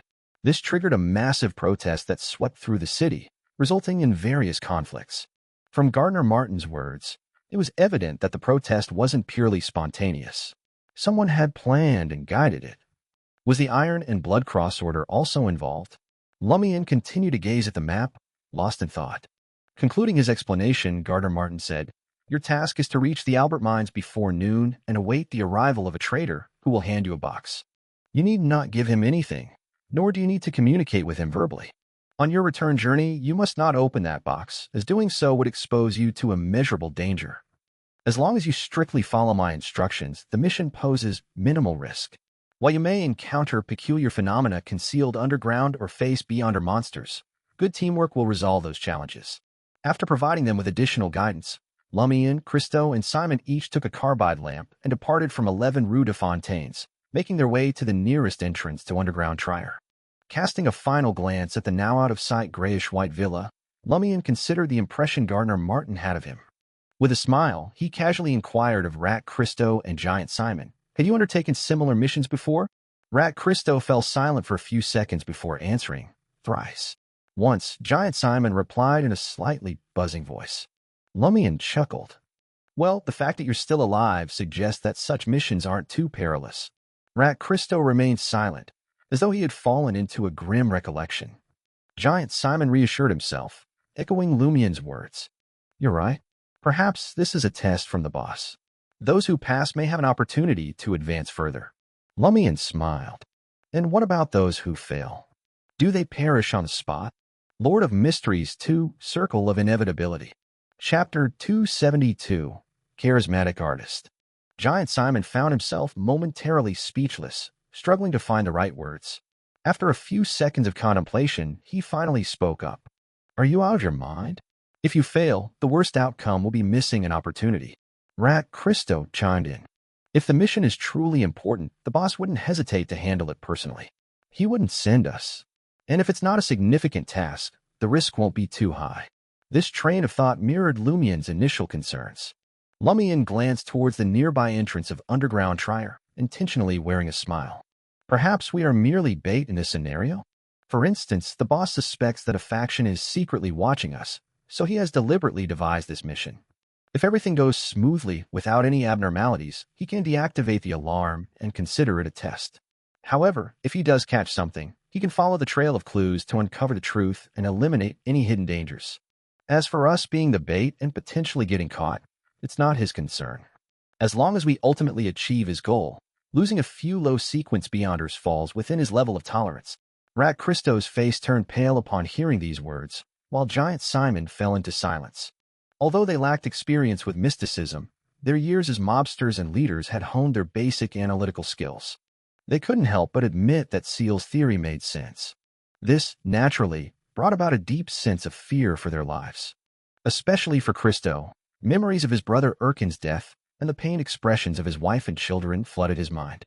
If it weren't for the boss assigning him another task and excluding him from the smuggling operation, he might have been replaced by the so-called mirror people and met a tragic end somewhere underground. And as for his wife, his dogs, and the other animals he cared for, the mirror person would have had the opportunity to enjoy them for a while. With these thoughts weighing on their minds, the three of them ignited their carbide lamps and descended the steel stairs in silence. Christo scanned the dark tunnel with a bluish-yellow light, his voice trembling as he spoke. The boss wouldn't purposefully send us to our deaths. Even as low-sequence Beyonders, we still have our uses. If we perish underground, it might take the boss half a year or even a whole year to groom a replacement.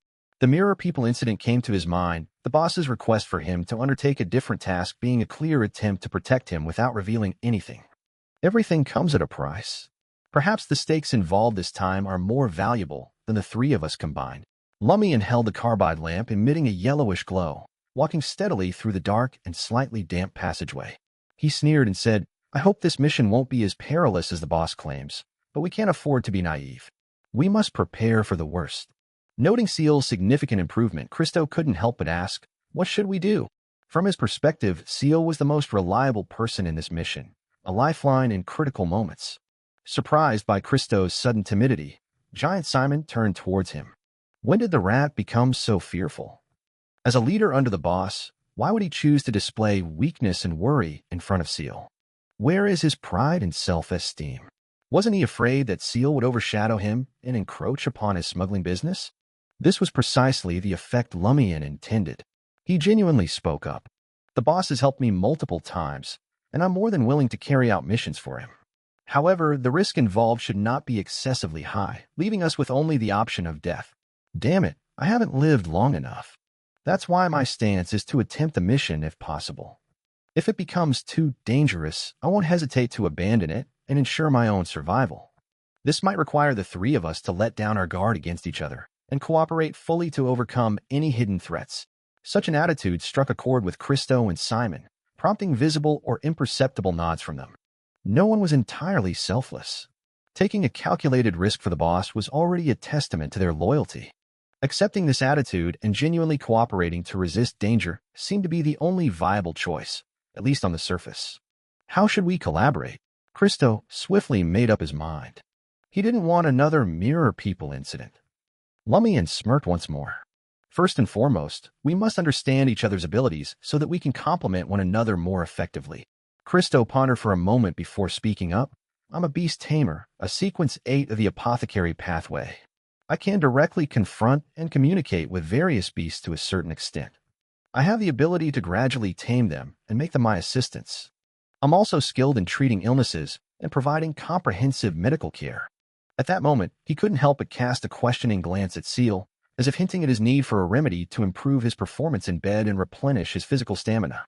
Word had gotten around about Seal being quite a libertine. Not only was he involved with Jenna, Red Boot's mistress, but he had also been linked to nearly 10 dancers. He had arranged for them to receive acting lessons at Theatre de Lancian Cage aux Pigeons, allowing them to earn money without having to accompany customers. An apothecary? If only I had known that Rat Christo was an apothecary, I would have gotten him to give plenty of medicine to Jenna's mother. She would have made a quick recovery and returned home that very night. Lumian silently sighed and nodded approvingly in the flickering light of the carbide lamp. The more Giant Simon listened, the more astonished he became. He began to suspect that Rat Christo had lost his mind by divulging the secrets of his sequence. Until now, apart from Gardner Martin, nobody knew Christo's sequence or the pathway he belonged to. After all, there were plenty of people in Trier who had a fondness for pets. Some even had a large number of them or formed intimate relationships with animals, as occasionally seen in the newspapers. In a flash, an idea struck Simon. Rat Christo was in charge of the smuggling business and had completed most of the boss's secret missions. Perhaps he knew something and had become pessimistic about this operation, hence his sincere cooperation with Seal. Christo let out a sigh and continued, "I've been unlucky. I haven't managed to tame a genuine Beyonder creature yet. Otherwise, I wouldn't be powerless against mid-sequence Beyonders, even if I encountered them. This mission was sudden, and we didn't have time to prepare. I only brought a few companions with me. Is he afraid that we won't die quickly enough?" As he spoke, he raised his right hand. A colorful snake-like creature with a triangular head emerged from his sleeve. Soon after, Christo had the snake retreat back into his sleeve. He reached into his pocket and produced a palm-sized rat. This rat was different from the ordinary kind. Its fur was pale white and distinct, with eyes as bright as rubies. "This is Taffy. It's a unique creature I discovered underground during my smuggling days. It can't be used as the main ingredient for any potion, but it has the ability to sense hidden dangers," Christo briefly introduced.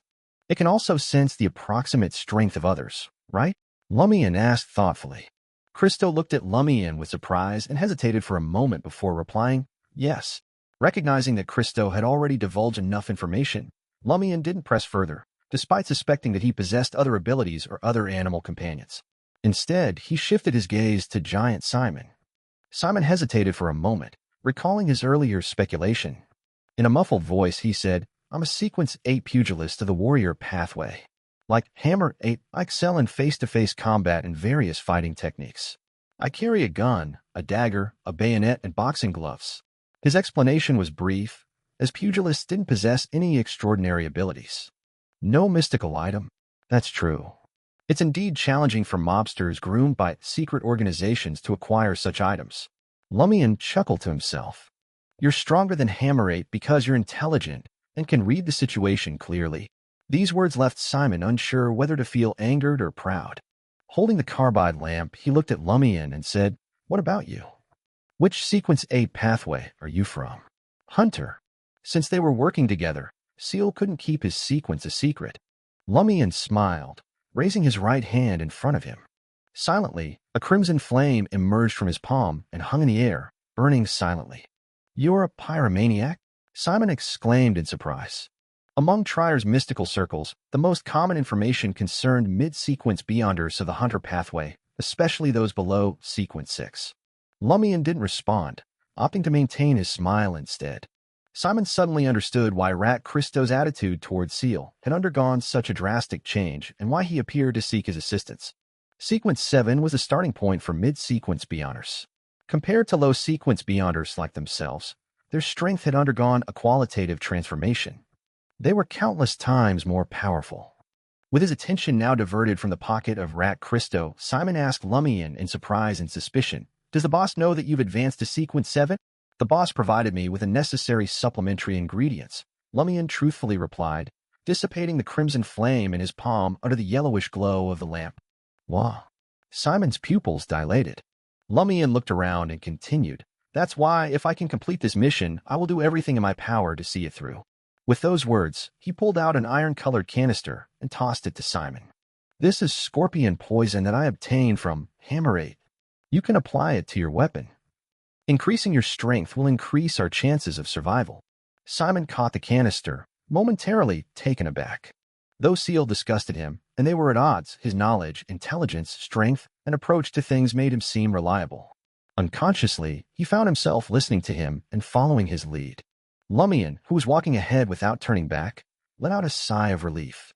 He had exaggerated the risks and instilled fear to dampen the spirits of Rat Christo and Simon, plunging them into a state of worry. Then, by revealing his own strength, offering convincing suggestions, and providing small favors, he would establish himself as the team's leader. Only then could he fully harness the team's combined strength without exposing his hidden trump cards and effectively combat any potential threats. Lord of Mysteries 2, Circle of Inevitability. Chapter 273, Traitor. Holding the carbide lamp aloft, Giant Simon trailed behind Lumian for a few steps, his keen eyes picking up on the inconsistencies in Lumian's words. Seal, the boss knows you've turned into a pyromaniac. He won't just toss you aside recklessly, will he? Lumian gazed ahead at the tunnel bathed in a yellowish glow, a smile playing on his lips as he posed a question without turning around. How long have I been with the Savoy mob? Both Giant Simon and Rat Christo had a moment of enlightenment and found themselves in agreement with Lumian's explanation. It was true that Lumian, a beyonder with a dubious past who had recently joined the mob, had brought with him a crucial ingredient for a potion. Such a person couldn't be trusted right off the bat. They had to undergo a series of tests in the form of missions. And if Lumian were to meet his demise during one of these missions, it would simply be chalked up to his ill luck. Losing a foreign beyonder was far less painful for the boss than losing a subordinate he had meticulously groomed. The two leaders of the Savoy mob hesitated no longer. They cautiously followed Lumian, maintaining a distance of 2 to 3 steps. It was a familiar arrangement, much like when they traveled with a few mobsters stationed at similar positions behind them. In the midst of their journey, Giant Simon donned gloves and applied a small amount of scorpion poison to his dagger, bayonet, and boxing gloves. He then returned the canister to Lumian. The trio descended into the tunnel marked on the map.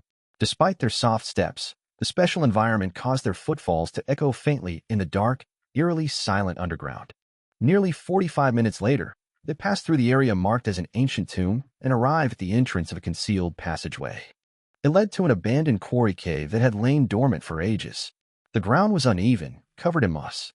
In the distance, the sound of an underground river could be heard, occasionally accompanied by the rumbling of a steam subway passing by. Lumian observed for a moment, clenching the ring of the carbide lamp between his teeth. With both hands, he grasped a protruding stone wall and climbed to the cave's summit. Then, extending his right hand, he pushed an apparently ordinary stone behind him, wedging it between the side wall and the cave roof. A pitch-black hole materialized, allowing someone as tall as Simon to bend over and crawl through. The hidden tunnel had been fashioned using a long-forgotten ventilation system that already existed in a nearby quarry. The three of them hunched over and strode deeper into the underground tunnel. Gradually, the sounds of the underground river and the steam subway faded away. Apart from their own breathing and footsteps, the surroundings were silent as a tomb. After nearly half an hour, Lumian and his companions followed the markings on the map and leaped from an exit, emerging into an already existing underground cave. From high above, stalactites dangled like the menacing teeth of a terrifying beast lurking in the darkness. Lumian didn't rush to enter another hidden tunnel at the cave's base. Instead, he turned to Giant Simon and Rat Christo, who had accumulated a fair amount of dust on their heads. Wearing a grave expression, he spoke. Before we proceed, let's confirm something to avoid any mishaps. We won't have time for verbal communication. All right. Both Rat Christo and Giant Simon accepted Lumian's words without question. With a subtle nod, Lumian replied, "Firstly, from the moment we enter the second tunnel until we return here, no one is allowed to speak. Make use of physical gestures as much as possible. If that's not feasible, you must obtain my permission before uttering a word." This precautionary measure stemmed from Gardner Martin's advice regarding the lack of need for communication with the traitor. Lumian had expanded its scope and made it absolute to prevent any potential mishaps. Christo and Simon recalled the boss's counsel and nodded in agreement. Observing their response, Lumian pressed on. "Secondly, no matter what anomalies occur, unless something attacks both of you, stay calm and act in accordance with my lead. Thirdly, I won't force you, but if you wish to survive, it's best to heed my instructions." These two requests were met with resistance from Rat Christo and Giant Simon. They would be entrusting their safety to Lumian's intelligence, skills, reactions, and knowledge. It was a departure from their usual reliance on their own wild beyonder instincts. After a few seconds of hesitation, Rat Christo forced a smile, recollecting Seal's strength and previous performances. "I'll follow your arrangements, but if you fail to react in time and Taffy warns me of danger, I'll take matters into my own hands. Damn it, the longer I've been in this smuggling business, the more I dread Triers underground." Giant Simon chimed in. "I'm with you on that, Rat." Lumian felt a sense of satisfaction, having successfully tamed the two beyonders who also served as leaders in the Savoy mob. He didn't push further and simply nodded in agreement. "No problem. Fourthly, I will be the one to make contact with the traitor later and retrieve the box the boss desires." Upon hearing this, Rat Christo and Giant Simon looked at Lumian as if they were seeing Seal in a new light. They had expected the pyromaniac to leverage his strength and authority to assign one of them to interact with a traitor and handle the riskiest part of the mission. Alternatively, they thought Lumian might suggest drawing lots to determine who would handle the task. To their surprise, Lumian volunteered to take on the responsibility himself. Seal is quite fair. Giant Simon couldn't help but sigh. He knew he wouldn't be able to do the same if he were in Lumian's position. This realization made both Rat Christo and Giant Simon less resistant to following Lumian's instructions. Though the lighting was dim, Lumian managed to observe his two colleagues' reactions. He couldn't help but sneer inwardly. If it weren't for the fact that you two Beyonders lack mystical knowledge and might cause trouble during the box exchange, I wouldn't be taking such a risk myself. Lumian sighed from the depths of his heart. Sometimes, weakness could be an advantage. Emphasizing that they were to maintain silence, Lumian picked up the carbide lamp and made his way to the bottom of the cave. He gestured for Giant Simon to embrace a rock about half his height and move it aside. The rock was incredibly heavy, posing a challenge even for Simon's strength. It took him some time to shift it, revealing the deep entrance to the hidden tunnel. The tunnel wasn't particularly long, and it took them only 7 to 8 minutes to crouch down and make their way through. They arrived at a mineral cave that had suffered significant collapse, leaving only a limited space. This was their destination, the Albert Mines. Lumian surveyed the cluttered gray-black stones and turned to Giant Simon, who was dressed in a black formal suit. He pointed at his chest. Understanding the unspoken request, Simon produced an iron-gray pocket watch and opened it with a snap. The dial revealed numerous tightly clenched gears, exuding a sophisticated yet cold mechanical beauty. Giant Simon held up his pocket watch, showing it to Lumian and Rat Christo, indicating that there were still over 10 minutes until the designated time of the transaction noon. Lumian nodded and remained silent, patiently awaiting the appointed hour. After a while, he subtly turned his head, listening intently for any signs of movement around them. He sensed an unusual sound emanating from underground, as if a multitude of people were screaming, roaring, and fighting. Beneath the illumination of the carbide lamp, Lumian glanced at Simon and Christo, noticing their similar reactions, as if they too had caught wind of the commotion.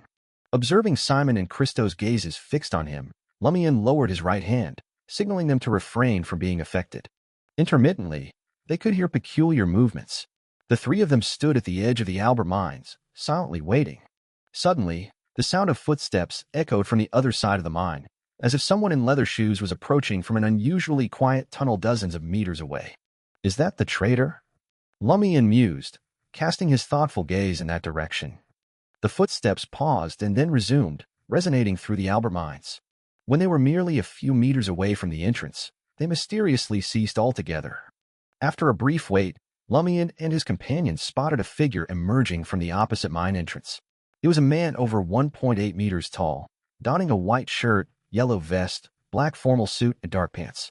He clutched a small brown leather suitcase in his hand. The man wore a silk top hat pulled low, casting a shadow over his face. However, Lumian's hunter eyesight allowed him to discern the man's appearance with the aid of the 3 carbide lamps. The man had short auburn hair, brownish red eyes, slightly unkempt, and thick beard and thick eyebrows. He resembled a starved male bear, exaggeratedly thin. The collar of his shirt was tightly fastened, as if he dreaded the cold. Lumian held the carbide lamp and was about to approach the man.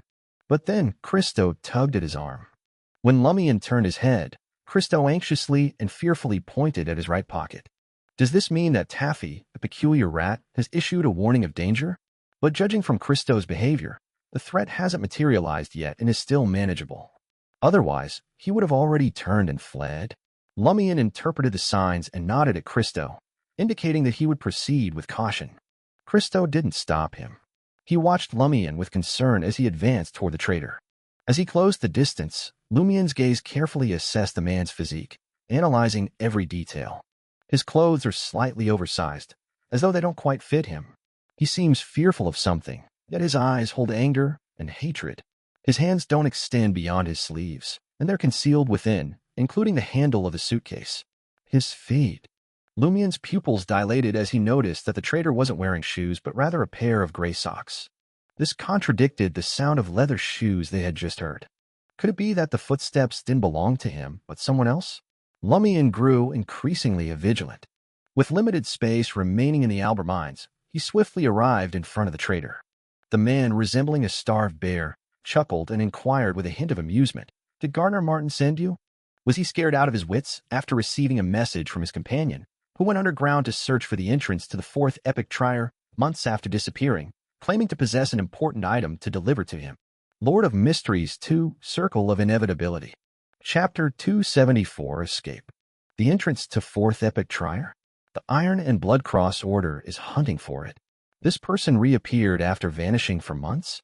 Lumian's mind raced upon hearing the traitor's words. He kept in mind the warning not to speak and tried his best not to. Leaning forward slightly, he extended his right hand to receive the small brown leather suitcase. The man, resembling a starved bear, didn't refuse and chuckled. "If I were Gardner Martin, I pray I never find out what's in this box." What does this mean? Lumian wondered as his palm touched the suitcase. At that moment, his eyes narrowed as he noticed the traitor's right palm was absent from the suitcase's handle, floating as if held by an invisible force. Following the handle, Lumian saw there was no arm in the sleeve. It was empty, supported by something invisible. No arm. His heart tightened as he glanced up at the traitor. His brownish red eyes, accentuated by his thick beard and eyebrows, were as cold as a wild beast's, filled with undisguised hatred and fear. Various thoughts raced through Lumian's mind as he forced himself to control his reaction. He calmly took the suitcase, not inquiring or observing. He didn't instinctively defend or attack, as if he hadn't noticed anything. The traitor's emotions seemed to shift slightly, and his laughter carried a hint of sorrow. "Tell Gardner Martin that it won't be long before he goes underground, too. All the pain and torture I've endured, he too will experience them." Lumian didn't say a word.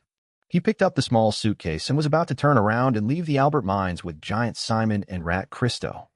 Suddenly, footsteps echoed from the other entrance behind the traitor. Compared to earlier, it became much clearer, almost within arm's reach. Lumian felt more certain now. He could hear the distinct sound of leather shoes approaching from the silent tunnel. In an instant, a figure emerged before Lumian, Christo, and Simon. It was a man, completely naked, his head missing, blood oozing from the neck wound. He wore only dark blue shorts and strapless black leather shoes. With 2 swift steps, the headless monster reached the traitor from behind, stretching out its hands, seizing his head, and yanking it upwards. "Save me! Save me!" cried the traitor, unable to hide his panic and fear. Almost simultaneously, his entire head was lifted, exposing a blood-stained spine dangling below. The spine was unusually long, swaying gently like a tail. Silently, the traitor's shirt, vest, pants, and formal attire lost support and collapsed to the ground. He had no body left, only his head connected to the bloody spine. "Save me! Save me!" The traitor struggled with all his might, but the headless monster held him tightly, seemingly attempting to stuff him into its empty neck. Although Lumian had encountered many terrifying and warped creatures in Cordu, this was the first time he had come across something so bizarre and terrifying. Without hesitation, he turned around and dashed towards the entrance of the hidden tunnel, ignoring the traitor's pleas for help. Giant Simon and Rat Christo, who had been frightened from the very start, finally lost control. Like cyclists hearing the starting signal, they bent down and hurried into the tunnel. Lumian caught up with them in a few strides, the echoing voice of the Albert Mines haunting their trail. "Save me! Save me! If I die, you guys can forget about living. Help!" With their carbide lamps in hand, the trio silently made their way through the hidden tunnel, their hearts constricting at the screams left behind. A few minutes passed, and the shrill cries suddenly ceased, leaving an eerie silence that enveloped the Albert Mines.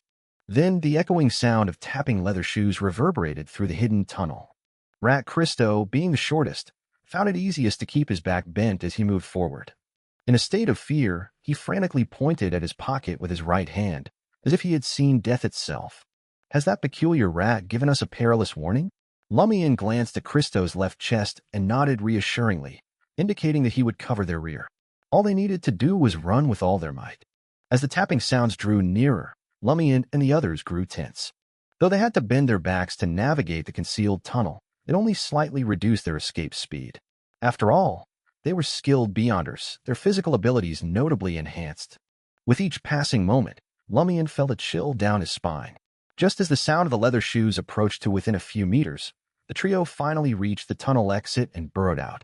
Seeing Giant Simon about to flee on his own, Lumian, who had already returned to their agreed position, could no longer stay silent. He lowered his voice and growled, "Block the door!" As he spoke, he turned around and abandoned the carbide lamp and small suitcase, attempting to push the heavy rock beside the exit. Giant Simon subconsciously ignored Lumian's command, but his heart still trembled from the low shout. Throughout their journey, he had grown accustomed to following his instructions, as if it were the only way to ensure his survival. He found himself caught in a dilemma. After a brief moment of hesitation, Giant Simon suspected that if he ran away and left Seal to fend for himself against the monster, Seal might very well attack him and kill him as a deserter once he survived the attack. Rat Christo had similar thoughts, but he believed that if they both didn't help, Seal wouldn't waste time blocking the tunnel exit. When the time came, whoever ran the slowest would become the monster's first target, buying enough time for the other two to escape. After evaluating each other's pathway characteristics and sequences, Christo realized he was definitely the slowest. Moreover, he couldn't injure Giant Simon and Lion Seal in a short period of time, meaning he couldn't slow them down and overtake them. Without hesitation, he stopped fleeing and returned to the tunnel exit, assisting Lumian in pushing the stone to block the door. Taking a cue from the rat, Giant Simon chose to obey and turn around. Together, in just a few seconds, the trio secured the entrance to the hidden tunnel. The sound of footsteps faded into nothingness. Simultaneously, Rat Christo couldn't contain his surprise and delight, exclaiming, "Everything's fine now." There was no more visible movement in his pocket, where the rat named Taffy resided. Lumian didn't share Christo's exuberance. He picked up the carbide lamp and small suitcase, speaking in a deep voice. "Let's talk when we get back to the first underground level." Giant Simon and Rat Christo's relaxed minds tensed up once more. Instinctively, they followed Lumian up the rock wall and turned into another hidden tunnel. Along the way, they didn't encounter any attacks, but being underground meant they were surrounded by either complete silence or occasional strange sounds. After their recent fright, the environment was far from pleasant for them. If Lumian had remained calm and composed, Giant Simon and Rat Christo might have resorted to drastic measures. Upon returning to the area corresponding to the streets and squares above ground, Rat Christo reached into his pocket to comfort Taffy and let out a long sigh. "When I saw that monster, I thought we were going to die right there." Though he and Simon had killed over 10 people, interacted with other Beyonders, and even fought them, they had never encountered a monster like the Headless One before. It was an abnormal horror they had never experienced. This was even scarier than the horror stories they had heard in their youth. Lumian smiled. "Didn't the boss say that there won't be much risk if we don't communicate or open the box?" However, in such a situation, most people couldn't stay calm. Giant Simon and Rat Christo gained a newfound appreciation for Seal's mental fortitude. Thanks to the shock brought about by the traitor and the headless monster, Lumian and his companions weren't interested in what lay inside the box. They hurriedly left the underground and returned to 11 Rue de Fontaines, where they met Gardner Martin in the study. Gardner Martin took the small suitcase and examined it casually. He smiled and said, "Very good. You've all done well. I'll reward you later." After praising them, the Savoy mob boss looked at Lumian and nodded gently. "I have a message for you. If you wish to progress further on the hunter pathway, you must remember this sentence. The demon is our friend, and hell is someone else's. The demon is our friend, and hell is someone else's." Lumian couldn't fully grasp the true meaning of this sentence, but Gardner Martin didn't provide further explanation. As his 3 subordinates left the study, Gardner Martin turned to the door connecting to the activity room. The door creaked open, and a man in a half-top hat, white shirt, yellow vest, black suit, and dark pants approached. He had short auburn hair, brownish-red eyes, a thick, messy beard, and thick eyebrows, resembling a starving bear. He was the traitor who had given the small suitcase to Lumian and the others and been dragged back by the headless monster. "Olson, any thoughts on him?" Gardner Martin inquired. The traitor addressed as Olson replied with a smile. Simple background, clear origins, smart, bold, and decisive. He could bring together a few people who were originally unrelated into a team in a short period of time. Isn't that what you want? As for loyalty, that's the least of my worries. When the time comes, even if he's not loyal, he'll become loyal. Gardner Martin nodded slightly. Observe him for a while longer and see who he interacts with. After discussing this topic, Gardner Martin looked at the small suitcase on the table and asked curiously, "What's inside?" "Like I said, you'd better pray you never find out." The traitor known as Olson smiled, picked up the suitcase, and left the study. After taking a few steps in the hall, he suddenly found his head a little tilted. He raised his hands, held his head, and straightened it with a snap. Lord of Mysteries 2, Circle of Inevitability. Chapter 275, Poaching. In the carriage heading back to the market district, Lumian stared out the window, reflecting on Gardner Martin's actions after completing the mission. He felt that the Savoy mob's boss didn't seem too concerned about the suitcase they risked their lives for. The boss merely glanced at it casually and placed it on the desk. Was it really some kind of test? The Iron and Blood Cross Order possesses information about the spine-dangling head and headless monster. As long as I stick to the prescribed procedure and don't act independently, they won't really come after me. But the boss used to be a conspirer. Perhaps he just wanted us to see the suitcase, but it might not reveal his true intentions. Regardless, the head-only traitor and the headless humanoid monster are real. What do they symbolize? Can I trust the words of the former? He disappeared for months searching for the entrance to Fourth Epic Trier and experienced terrifying events. His head and body got separated, and both gained consciousness. When Boss said, "The demon is our friend, and hell is someone else's," it felt like he was warning me not to trust others easily. Did he mention this because he was satisfied with my performance on the mission? Has he sent someone to secretly follow and observe us in detail? Or maybe Giant Simon or Rat Christo are not as scared as they seem, and one of them is secretly working as a spy for the boss. Since the boss didn't keep me here, the audit isn't over yet. Could someone be tailing this carriage and lurking in the shadows? Heh, Mr. K and his subordinates love doing this too. It'd be amusing if they ran into each other. In the carriage, Rat Christo and Giant Simon, who were using the Saldabal Breeze's carriage to return to the market district, grew a bit uneasy as Lumian remained silent and gazed out of the window. After 5 minutes of indescribable silence, Christo forced a smile and asked, "Seal, what are you looking at?" "It's too cramped," Lumian sighed, disregarding the question. Christo and Simon exchanged glances, thinking that Seal might be mocking them for taking up space in the carriage. After hesitating for a moment, Christo decided to share his intentions. He lowered his voice and said, "Seal, I want to use this opportunity to talk to you." Damn it, I didn't expect Simon to join us. Son of a sow, I was the one who suggested borrowing the carriage in the first place. Giant Simon retorted. Ignoring him, Christo continued, "Seal, this mission has allowed me to reacquaint myself with you. Apart from Boss, you are the most intelligent, powerful, and calmest beyonder around me." "The calmest? You haven't seen me when I'm impulsive," Lumian teased, deliberately provoking. "Is that so? Am I more intelligent than Brignaise and stronger than Franca?" Rat Christo was at a loss for words. After a few seconds, he said, "Well, what I mean is in the future, when the boss assigns me secret missions, I want your help to analyze and figure out what to do. I don't want to be flustered when facing a similar monster next time." "Oh, intel has come knocking on my door." Lumian smiled and replied, "I don't mind helping, but aren't you afraid the boss will be angry if he finds out?" Christo glanced at Lumian, then at Giant Simon beside him, and his tone turned cold. "If you keep quiet, and we keep quiet, the boss won't find out." Simon's eyelids twitched, and he added, "My thoughts align with Rat's. He didn't want to die on the next secret mission either." Lumian pondered for a moment and grinned. "All right, I can assist, but I can't guarantee I'll uncover the truth or find a way to avoid danger based solely on your descriptions. Also, I might make some small requests." "No problem." Rat Christo agreed without hesitation. Today's encounter alone wouldn't have pushed him to this state. He had just escaped the Mirror People incident, and his nerves were on edge. Giant Simon also expressed his agreement. Then he looked at Lumian and cursed himself softly. He cleared his throat and said, "Seal, my big bro, I apologize.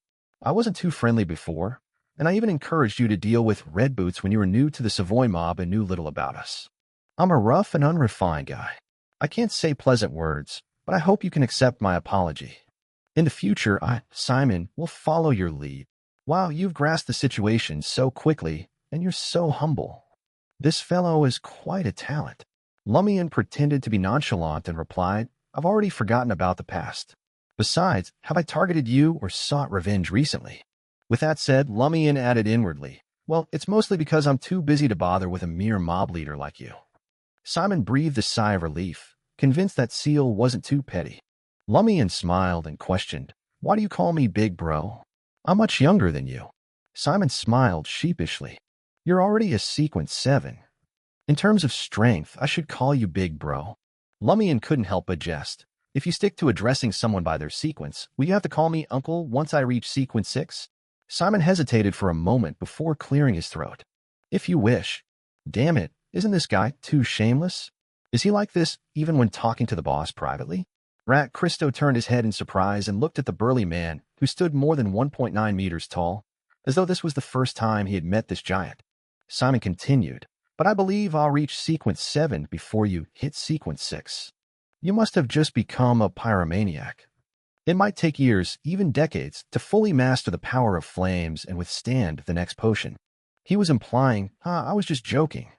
Perhaps we'll both be sequence 7 soon, and you'll still be my big bro. Upon hearing this, Lumian's mind wandered back to the moment he had used invisible flames to burn Susanna Mattis to death, feeling the potion digesting a little inside him. However, he couldn't be sure as he hadn't yet completed the first acting principle, making the degree of digestion unclear. Combining past experiences and recent events in the market district, Lumian sensed that the first acting principle was close to being revealed, but it always fell short. His thoughts lacked clarity, and he had a feeling that he needed to wait for the right opportunity. His mind then shifted to Gardner Martin's possible covert observations and subsequent tests. As a result, Lumian decided to postpone his plans to attend Mr. Fool's Bishop's preaching at Lavini Dock in the Square District the day after tomorrow. He felt it would be better to wait until he passed the test and officially join the Iron and Blood Cross Order. But what about my psychiatric treatment scheduled for tomorrow afternoon? Should I still go? I believe my mental state and emotional control have improved over the past few days, but I'll need the two ladies to confirm it. Yes, they always use psychological invisibility. Madam Justice is a true demigod, so it's unlikely for Gardner Martin or his subordinates to see her. As a hunter, it's normal for me to have an interest in studying plants. After visiting the botanical garden, I'll have a coffee and take a break. No one can accuse me of anything. Lumian made a quick decision to continue the psychiatric treatment the next day. However, before heading to Mason's Cafe, he planned to spend 2 to 3 hours exploring the nearby botanical garden. Once the carriage stopped at Saldeball Breeze, Lumian went upstairs to enjoy a cup of coffee while watching Giant Simon and Rat Christo leave Avenue du Marquet. Around 4 p.m., he put on a dark, wide-brimmed round hat and left the dance hall. His destination was Franca's place at Rue de Blouses Blanches to discuss the peculiar mission and Gardner Martin's behavior in the afternoon. As Lumian strolled along Avenue du Marquet, a sudden thought struck him. If Boss is indeed sending someone to watch my actions during this period, he might think I'm having an affair with Franca if I frequent her apartment on Rue de Blouses Blanches. But maybe as a Trierian, he wouldn't mind? Right, there's already a rumor about me having an affair with Jenna. I'm going to Rue de Blouses Blanches to find Jenna, not Franca. He won't be suspicious. Lumian calmed himself and arrived at 3 Rue de Blouses Blanches. He knocked on the door of room 601. Franca, who was wearing her usual blouse and light-colored pants, snapped, "Why are you here again?" At that moment, Lumian noticed peculiar drawings on her face, a turd on the left side and a dark green turtle on the right. Lost at cards. Lumian raised an eyebrow. Franca had mentioned playing cards with Jenna and her dancers, involving strange punishments without money being at stake. Franca glanced back and lowered her voice. "Jenna has been in a bad mood lately. I'm trying to find a way to cheer her up." Lumian followed her gaze and noticed that Jenna's face was also decorated with strange drawings, moles and a pig's mouth. The lead dancer had similar marks. "In that case, I'll wait for you to finish," Lumian said as he entered the living room. Assuming Seal was there for Jenna, the lead dancer hurriedly got up, washed her face, and left apartment 601. Being in a better mood, Jenna teasingly asked Lumian, "Are you here for me or Franca?" That came out wrong. Lumian replied honestly, "Boss assigned me a strange mission, and I want to consult Franca." Curious, Franca asked, "What mission is it?" Lumian briefly recounted the noon encounter, including how he managed to keep Rat Christo and Giant Simon in check, making them follow his instructions. Both Franca and Jenna were scared by the head-only traitor and the headless monster, and they fell into silence for a moment. After a few seconds, Franca clenched her teeth and said, "Gardner Martin, that son of a bitch. What's wrong?" Jenna didn't understand why Franca suddenly cursed the boss. Franca explained vaguely, "I suspect this mission is Gardner Martin's way of testing Seal. He wants to see if Seal is fit to enter the core group. Damn it, F** King Hell. I've been with him for so long, and he still doesn't trust me. He doesn't even want to test me.